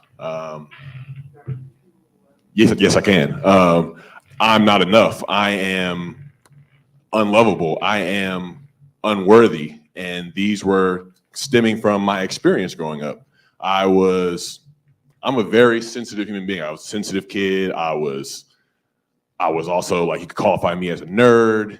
I was an athlete. I was in all these different realms, but never felt like I fit into any one of them. Anytime I went around people of my skin color, it was, you're not black enough. Why do you talk the way that you talk? Why do you act that way? Why do you care about these things? Why do you listen to this music? I go into the honors, gifted, accelerated classes I'm in. I'm the only kid of my skin color that's in a lot of those classes. So I automatically go into that room feeling like I don't belong here. Like, this just doesn't feel right. I go onto the football team. I'm on the sports teams, and I'm this weird, nerdy, like, very sensitive kid. But on the football team, you're supposed to be tough, and I stand out there, and I don't fit in there. And I'm like, there's this desperation that's created in me mentally from the thoughts that I'm thinking. This depression that is in my mind from an early age that is forcing me to want to fit in more than it is to be me and live my life authentically as who I am. And I didn't, at the age of 7, 8, 9, like, nobody has those resources available. Nobody has that level of emotional intelligence, at least from when I was growing up, to be able to think those things. And like I heard up here on this stage, like, we need to be able to build these things into these schools, give them opportunities to know, like, okay, this is me, I'm happy, or I'm sad, or even more distinct emotions, even more descriptive, like, I'm irritated. I'm just that level of emotional health and being able to express those things. I look back on my experience and I'm like, that could have done a lot for me, because me not being able to express myself authentically at 9, 10, 11 years old, by 15, I was popping pills. By 16, I was smoking weed. And it's like, why is that? I didn't set out to be like, I can't wait to be a drug addict. I can't wait to do things that may risk putting me in jail, or that may have me damaging my reputation in public. It's no, I want to feel better. I want to change the way that I feel.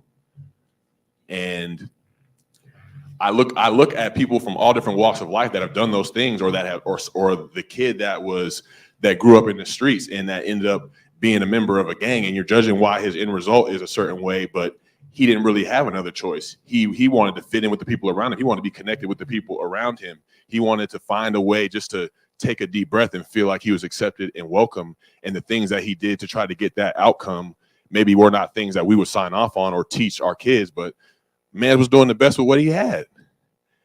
And that's the empathy I have in my heart now, because I can look at my story and realize I did the same things. You know, in high school, I got kicked off my high school basketball team. That was the first time things started going downhill for me. Right. There were kids on my football team that loved, like, bashing people's car windows out and throwing Coke cans through their house windows. And something in my mind is thinking, like, this is the pathway for me to be accepted, to fit in, because I don't know any other way. So I'm going to just start acting out the way that the people that look cool at my school are doing it. The people that are around me, I see what they're doing. It looks like they're having a great time. It looks like their life is fulfilling. Why don't I try what they're doing? And those where the thoughts can take you. It can take you to that. It can take you to, you know, I end up overdosing on drugs. I end up overdosing on pills, like, stemming all the way from the thought, stemming all the way from my mental health when I was a kid, and not having any place or any resource, at least in my mind, to really express that and feel safe in doing so. And that's why I believe it's so important for us to be here today, right? But my story continues through high school. Like, I end up going to college at Georgia Tech, and I'm not excited about anything. Like, a lot of people you meet, like, they get a Division I football scholarship, they're over the moon. Like, your kid is, like, doing amazing things. Like, and the kid himself is over the moon. But I'm already this kid that's completely numb to everything that's going on around me because of my addiction, because of my mental health and how crippling my anxiety is. A lot of football not being the game that I enjoyed when I was a kid is now this people-pleasing tool, to where I have to prove myself and be from this place of proving as opposed to this place of just being just being myself, just living my life, enjoying what I'm doing. No, I feel like I have to find ways to please you in order for me to look at myself in a positive light. And the pressure from that continues to stem out in ways where I have to continue to find new ways to numb as the pressure increases. You go from your local, I'm from Ackworth, Georgia. Nobody knows where that is, so I just say Atlanta, Georgia. Going from Ackworth, Georgia to playing at Georgia Tech, and you're in the ACC, and there's a lot of people up and down the East Coast, or it's a noon game on ESPN, everybody in the country is watching you, like that pressure increases. And for me, my drinking had to increase, my using had to increase, my sexual promiscuity had to increase in order for me just to push those things aside so I could just continue to try to show up and give you this image that everything is okay in my life. And one thing I'm sick and tired of in this world is we're so fixated on image, but we're not really fixated on substance. We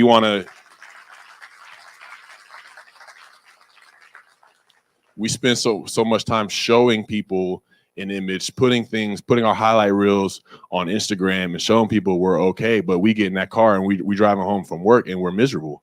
We get home, we're driving home from work, we're depressed, we feel empty. We do things, our day is centered around being involved in things that drain us as opposed to things that fill us. And I'm a victim of that. Like, I've been doing that my whole life. I got this light phone recently. I don't know if you guys have heard of it. This is not a promo, but it's a phone that doesn't have any internet or social media apps or any of that, because I see now like how much just protecting my mind and being able to find peace, be able to find just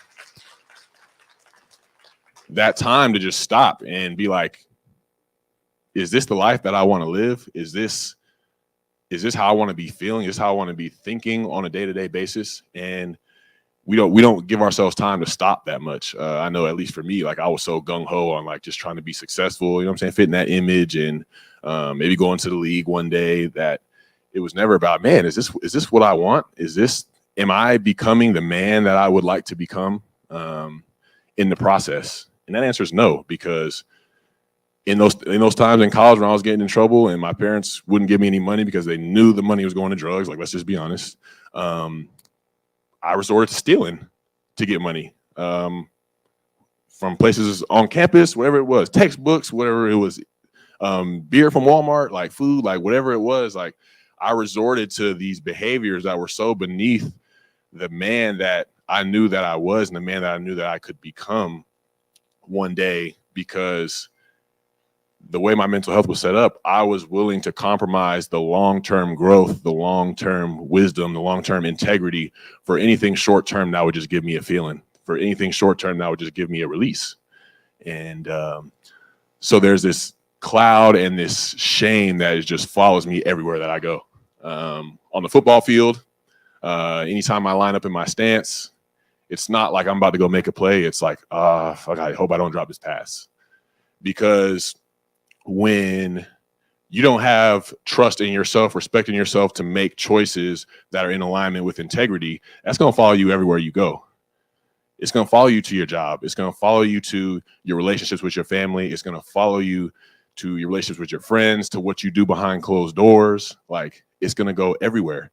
And there was no way for me to escape it except by means through drugs and alcohol. And when I say escape, I'm thinking when I'm using that I'm being able to just get these things out and they're going to be gone. But little do I know they resurface every single time that I come down. They're right there waiting on me.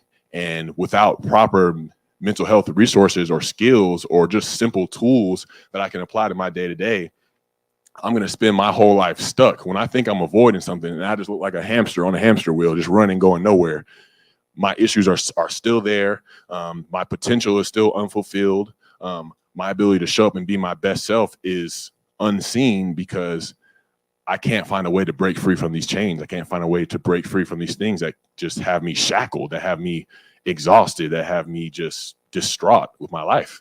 And for a long time, I mean, at least from 15 to 25, 26 in my life, I was not showing the world the man that I wanted to be or the man that I knew I could be. There are people that you would see flashes, my college coaches or people I'd be around and be like, he's a nice guy, you know, manners, like can connect with anybody, works hard, all these things, but it's almost like I'm living a double life. And it's that same thing from a kid. I never felt like I could just show up anywhere that I went as this one person. I always felt like I had to put this mask on for everybody, every single room I went, didn't matter where it was. And for me to arrive at this knowledge and to begin to just even go on this journey of what is mental health and how do I even improve it, it took a few more years from college. It took being drafted into the NFL and being miserable, having every box that I checked off on my list of goals as a human being and looking great on paper. The image is popping. Like, let's not play around. But inside, I'm miserable. I would give it all away because I'm like, man, it's just got to be more to life than this. Like, we see people all the time on the news, on TV, $50 million blowing their brain. Like, come on, we just got to be real at the end of the day. Like, the success that we think that we're running after and chasing after, that is not true. That is not true wealth, because those things can be taken from you. There's a scripture in the Bible where it talks about storing your treasures and not storing them in places where moths can take them or they can be destroyed, because you got the nicest whip. You could go right outside, nobody's paying attention. They could total it, run right into you. Like, all the money you have, like the stock market could go down, like, and you could be in a frenzy. But the only thing that you can control, the only thing that you can take everywhere that you want to go and not be taken from you is a peace of mind, is a sound mind, is a mind where you can just think for yourself. And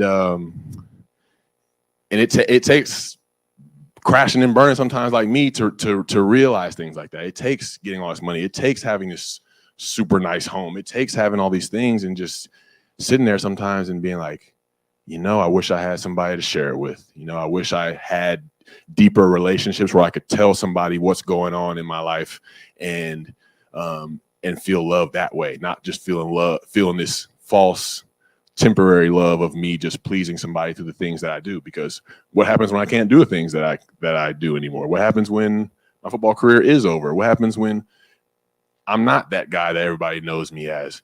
And after I overdosed, things began to start to change. I was introduced to rehab. It was suggested to me. The disease of addiction is pretty crazy, because I'm like, I just overdosed in the car, and they're like, all right, you need to go to rehab. And I'm like, that's for crazy people, But I went. I was like, okay, like, the experience scared me enough to realize, like, all right, I need to try something different. I think I've got this thing figured out, but I'm honestly too smart for my own good. And I go to rehab. It's in Maine. It's never been to Maine. It's beautiful though. Like, let me tell you, like, the area I was in was unbelievable. And I was at this beautiful home. This is all like a gift from the NFL for me to be able to even go do this. And I remember we get there, and the first thing that they did was they took us to a 12-step meeting. I was scared to death. Because I don't know if anybody's been to a 12-step meeting. It gets real in there. Like, people are talking about real deal, like the problems that, like, where drinking has taken them or whatever the group is based around. Like, it gets real in there. And if you are not having real conversations in your life, if you're not looking in the mirror or just being like, this is where I'm at, it's a scary place to be. And I'm in the back trembling, like, no, like, I don't want any part of this. But the next day in rehab, they start with this journaling circle, and they have these honesty questions, and the one-on-one therapy starts, the group therapy starts, and I start finally, like, being honest and letting some things out. And I'm like, and the lightness that comes over me, so I feel like everywhere that I went, I'm just carrying 400 pounds on my back everywhere that I go, with all of the things going on in my mind, all the shame, all the guilt from things that I've done, how I've treated people, having my family's last name being dragged through the mud in public because of my actions. Like, these are all these things that I'm carrying around. I can't get free of them. But when I start to finally get real and be like, yeah, when I was a kid, like, I was afraid, like, I never really felt like I was worth loving, or like I was good enough, and starting to have those things come out, and I'm shaking as I say them. But when I go back to my room, when I go on a walk later that day, how much more connected I feel to my own body, how much more connected I feel to my own heart. They give us tools like meditation. We did a 5-minute meditation. I'll never forget it. And after those 5 minutes, I was like, this is everything that I've been missing my entire life. Like, I don't feel like I've taken a deep breath my entire life. I'm just going. I gotta go to college. Oh, I gotta go to the league. Oh, I gotta get this done. Like, we gotta that next promotion to this, to, oh, we gotta get this set up. We gotta get this fund set up. We gotta get retirement set up. Like, when do we stop and just take a deep breath and be like, all right, I'm here. Like, my life may not be exactly what I want it to look like, but I'm here. There's a lot to be grateful for just me being here, and just being able to be introduced to a tool like meditation. Being able to be introduced to a tool like meditation, be able to introduce to a tool like journaling, just writing my thoughts on paper. Like, I don't have to carry these thoughts around me everywhere that I go. Like, if somebody pulls out in front of me right here on Montgomery, and it's gonna make a lot of people mad. Like, a lot of us got road rage in the room. Let's be real. But how many of us will carry that with us the rest of our day? We'll get to work, and our meeting will be affected by that person pulling out in front of us. We'll get home the rest of the day, and we're yelling at the kids, or we're yelling at somebody in the house, which is really stemming from when somebody pulled in front of us. It's like journaling, tools like meditation, they give us a choice of how we react to certain situations, choices that we may not have had as kids, choices as certain people in certain environments may not know that they have that choice. Is when something happens to me, it's not about exactly what that is. It's more so about my response to it. I always have a choice in my response, and there may be certain environments where it's like, okay, like kids, okay, I can respond to certain things, but I'm gonna get jumped for having that response. Like, I see you and I recognize that, and I recognize how difficult that is for whatever your environment is.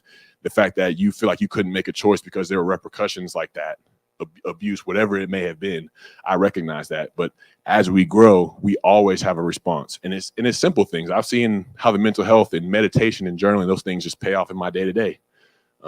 Starting with traffic, starting with, if somebody says something that I don't like, or there's something on social media, or there's a news, like, I can always take that pause. I can always breathe. And it's like, man, these are tools that I have. Like, I want people in the world to have tools like this. I want people to have a meeting space, or a therapist, or somewhere they can go and air these things out, because I was somebody that was not putting my best on display in this world. I know there are plenty of people that are in that same boat right now, but if given the opportunity, if given the chance to go on a journey and stack days and stack moments of vulnerability and truth and honesty and bringing the dark things to the light, like, they can begin to show up in ways that they never would have thought. Like, I never thought I was gonna play football in college.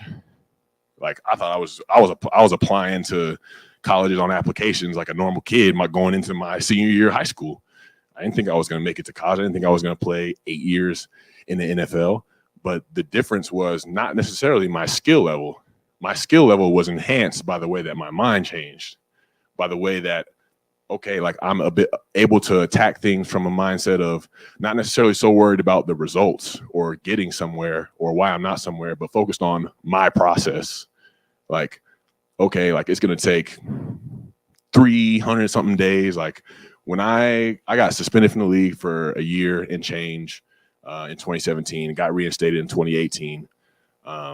It took a year and change for me to get a look on a team to get back and get reinstated. So when I started training again, it wasn't about, I can't wait to get this contract or get this money or like whatever. It was, I got to find a way to fall in love with the process of getting better each and every single day and not stressing myself out with what's going to happen in the future, not hanging the shame over what I've done in my past over my head, but allowing myself to be here as a human being that's trying to be better just for today and that's trying to have a better outcome and create a better life and a better story tomorrow. And when you stack individual days like that, it turns into me getting an opportunity to start. It turns into the first time I start that first season, I have 1,100 yards. I come back the next season and do the same thing again. Like, and that's not just from me being, I've always had talent, but the talent didn't really get me anywhere. I attribute my success to the journey that I've been on through my mental health. Like the mind I take to the field, there are so many guys that don't get to touch the field. Like we saw the story of Tommy DeVito, like guys don't really get that many opportunities. But he got his opportunity and did something with it. There are so many guys like that in the league that are that talented and that could do something with it. But the difference is the mind. The difference is the processing level. The difference is how can I take what I've learned and apply it onto the field as quickly as possible and as consistently as possible? That's the same thing as life. And a lot of guys don't get as far as they want to go or get those opportunities because that mental aspect of things is not necessarily there or firing on a level that it could have been. But for me, being able to de-escalate the pressure on day to day and not take myself so seriously, not feel like I had to get to this point or still be caught up on that thought when I was a kid of I got to be great or, I'm nothing. Like being able to detach from those things and be like, okay, give myself grace, give myself compassion in the process towards being great. Eventually you put effort, you put preparation, you put great attitude and perspective into things like that. You're going to see results. You're going to see somebody go from, and nobody want me on their roster, period, to being one of the best players in my position in the league.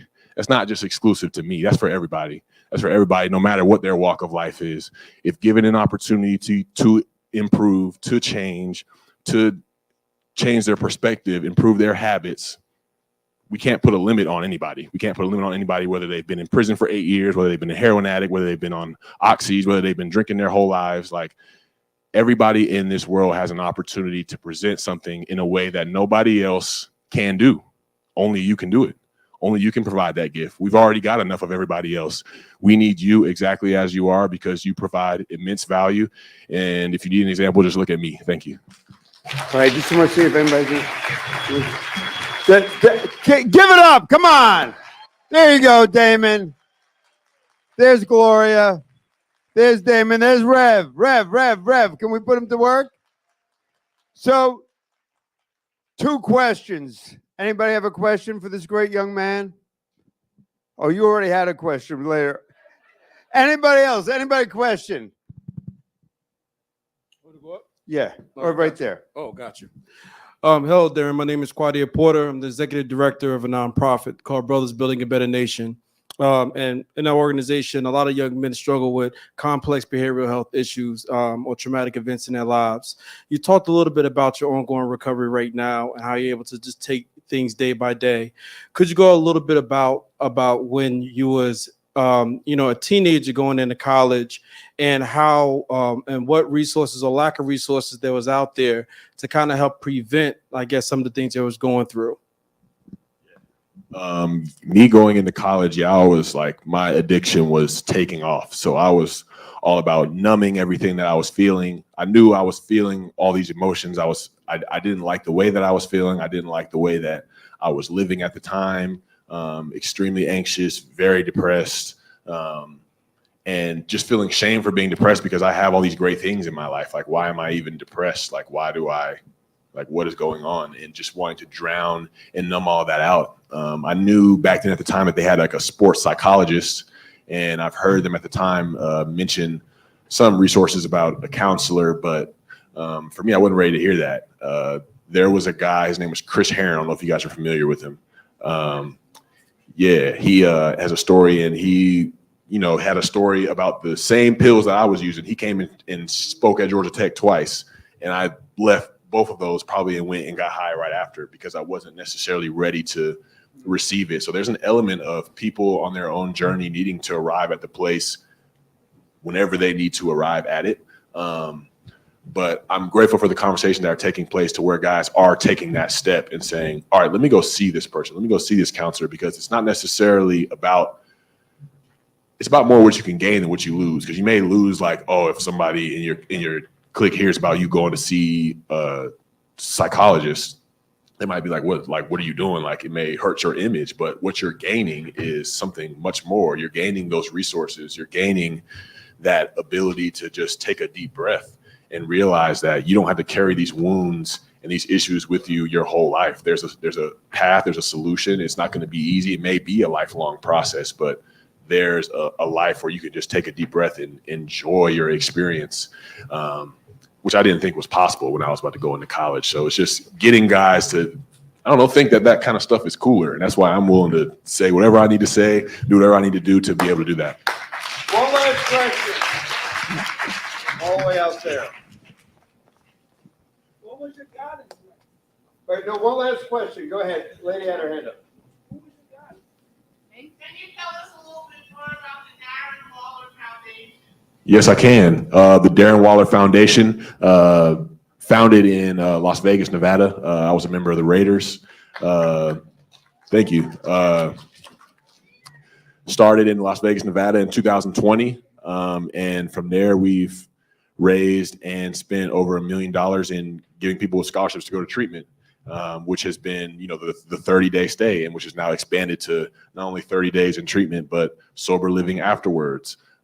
And being in those facilities, being able to have, job resources, people that prepare you, could train you, and get you going. And just, so it's not like we're just putting them in the spin cycle of rehab and then just letting them go. So it's really trying to expand the way that we look at that. It's like, how can, with somebody's whole entire treatment experience, how can we build on that? How can we let them know that we're not only just there for a temporary period of time, but we're there with you to track you and just be a resource for you as you go back into the world and start rebuilding your life and building that new foundation. So that was built in Las Vegas, and just excited being here in New Jersey now, seeing what the foundation could be able to do in this area. Because one thing I've known, I played in Baltimore, Oakland, Las Vegas, here, like, mental health issue is everywhere. Like, everybody needs help. Everybody needs a chance. Everybody needs resources and conversations like that are taking place on this stage. So that's a little bit about what we're doing. We're still trying to find our way out here, but we're doing what we can to do our part. Thank you, Darren. So Darren was be here, but I'd just like to call upon, Darren, if you want to share this moment with us, I'd just like to call upon Pastor Whitney Castine of the Mount Pisgah AME Church, if he'd like to come forward. My dear friend Denise Davis and Doris, the family of Andrew J. Washington, to offer a moment of prayer and reflection. Pastor, you want to come up? And can we have another round of applause for Darren?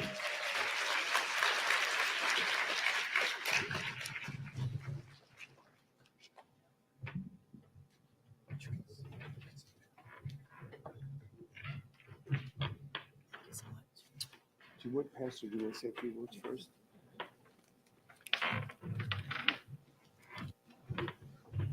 Good afternoon. The governor knows what the answer is whenever you ask a pastor if he would like to say a few words. Today is a special day, and in fact, it is a special week.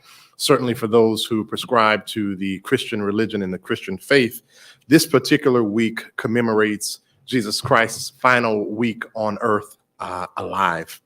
And we often celebrate this journey, but I'd argue we often do so very quickly. In fact, part of this story is about how a young man of color was wrongly persecuted by the government because he did not fit into a box. And so Jesus was ultimately sentenced to death for crimes that he did not commit. It's such a tragic storyline, but the reality is that it's also such a familiar storyline.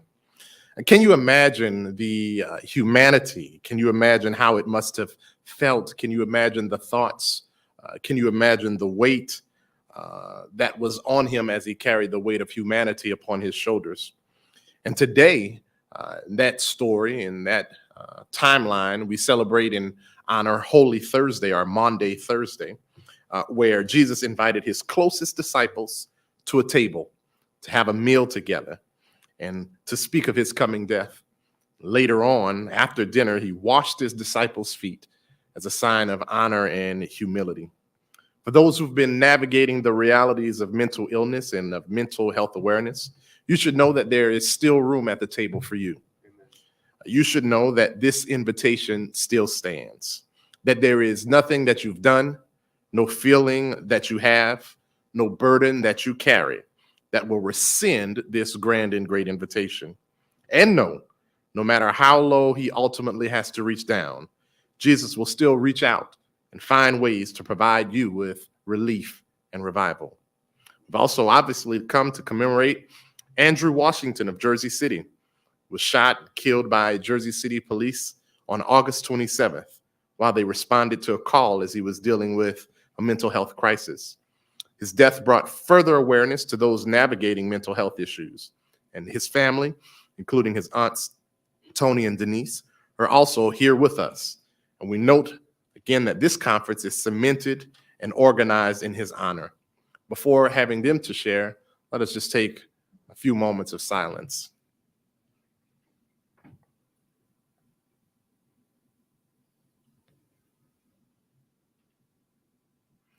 Ashe and amen.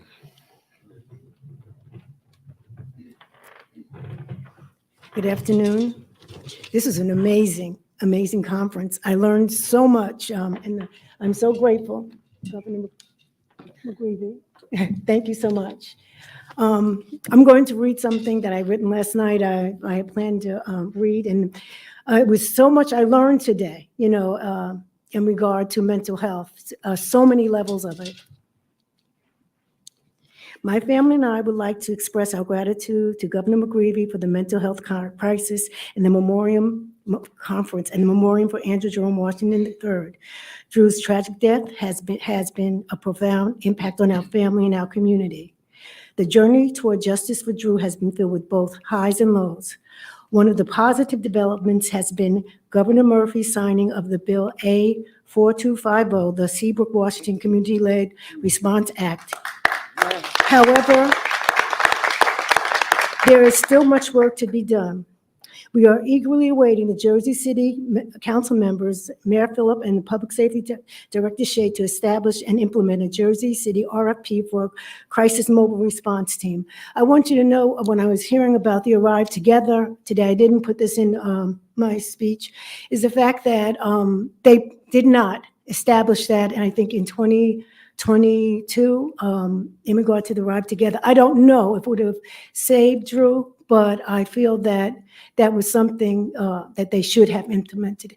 And I'm still in a fight, I would say a journey, with them establishing this crisis mobile response team. And right now they are seeking to get the Arrive Together program, but only for 2 days. So I'm still in a battle, I would say. I go every 2 weeks to the meetings, and I'm just pushing toward that. Okay, while I appreciate the conference and information shared on the platforms like this, it is important to recognize that mental health is a complex issue that requires more attention. We need to provide more resources to the community and grassroots groups to educate them on mental health, behavioral health, and intellectual disorders. It is crucial to dispel the stigma surrounding mental health and ensure that those in need receive the care and support they deserve.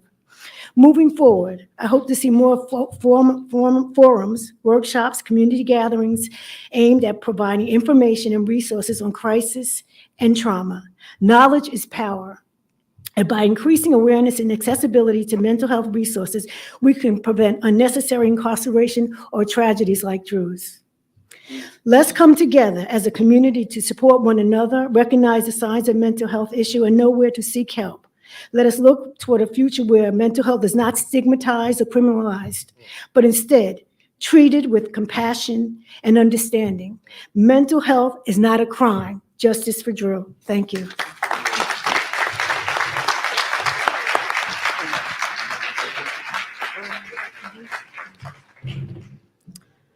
Hi, I'm Andrew's aunt. My name is Doris and Tony.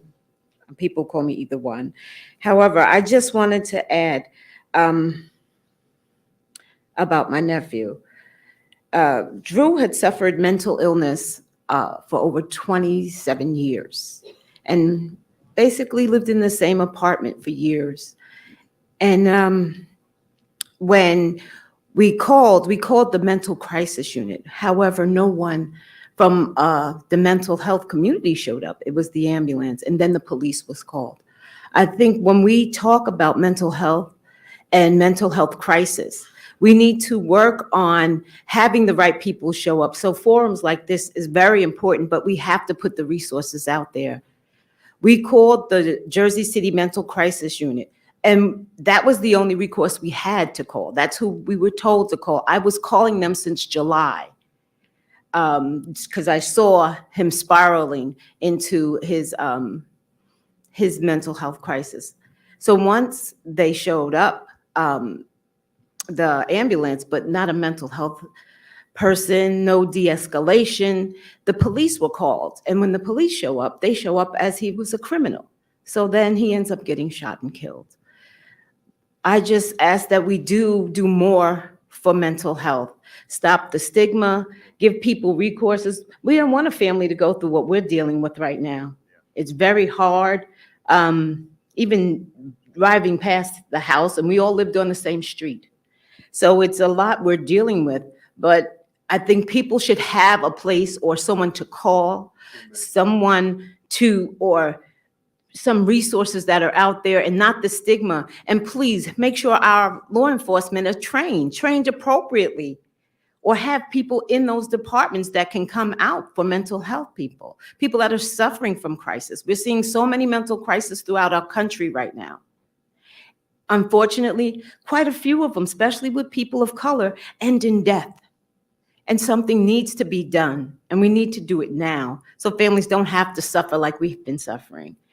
And also I'd add, since the signing of the bill for the Seabrooks Washington bill, because if you know, Najee Seabrooks also was killed in Patterson by the police, like our nephew Drew. It was signed in, but it hasn't been fully, fully implemented. That's it. It wasn't fully implemented. So please talk to your local officials, your elected officials, and let them know that there are things being done, but it needs to be supported by the community to force them to do the things that they should, the things that we deserve to have. I just thank you for your time, and thank you for honoring my nephew.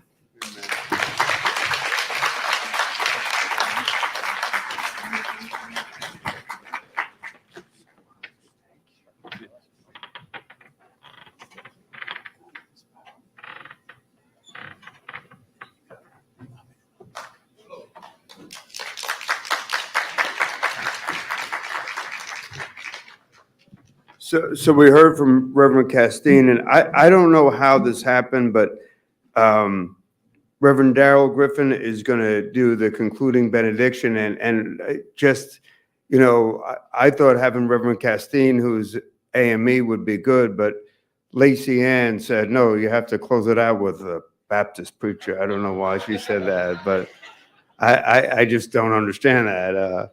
But I'm going to hear about that. So now we've had a long day.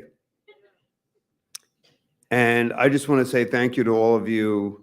I was really touched with Doris and Denise's recognition of what happened here today.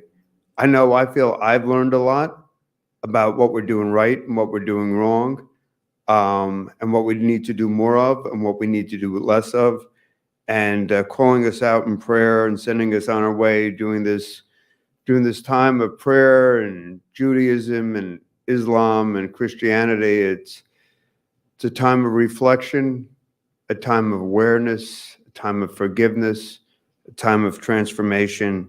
It's my great honor to call upon from Monumental Baptist Church in Lafayette, Reverend Darrell Griffin. Pastor.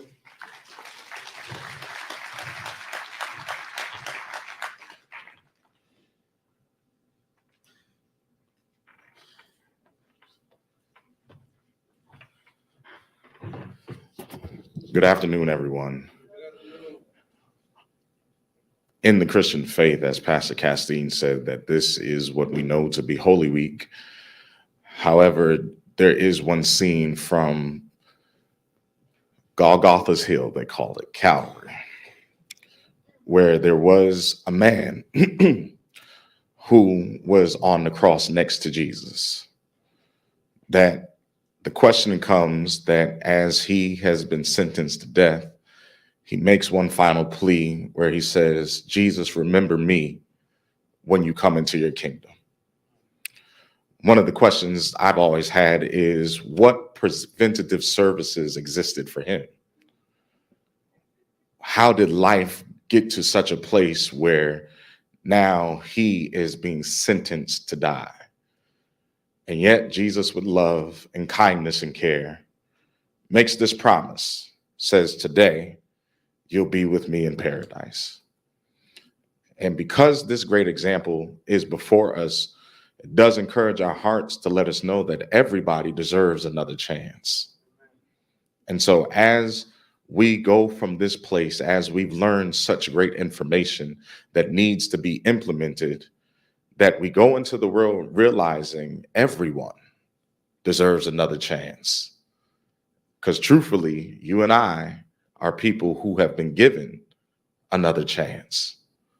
And so with it, I encourage all of us to love a little bit harder, show a little bit more grace, and be the people who God has called you to be. Heads bowed, eyes closed.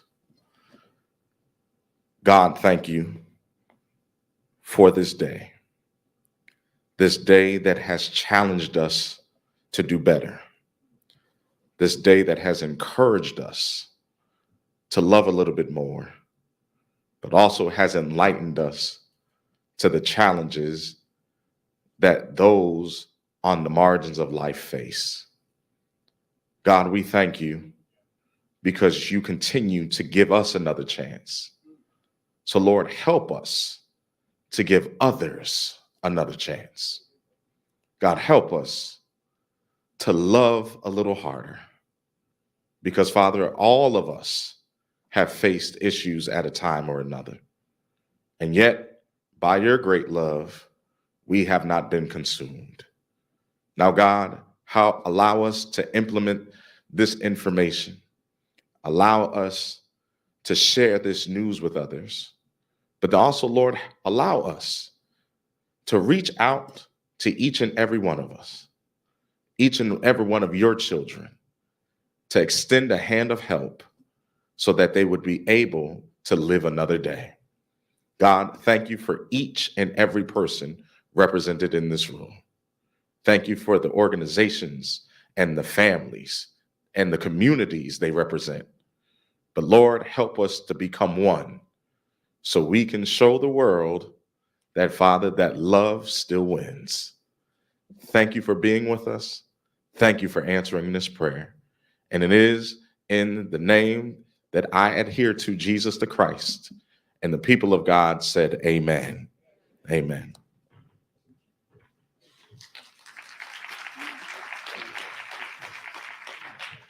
So that ends our conference. Can we have a round of applause for all of you? The faithful. Assalamu alaikum. Shalom. Thank you. God bless. Be safe. And thank you. And remember, we believe in a God of second chances. Thank you very much.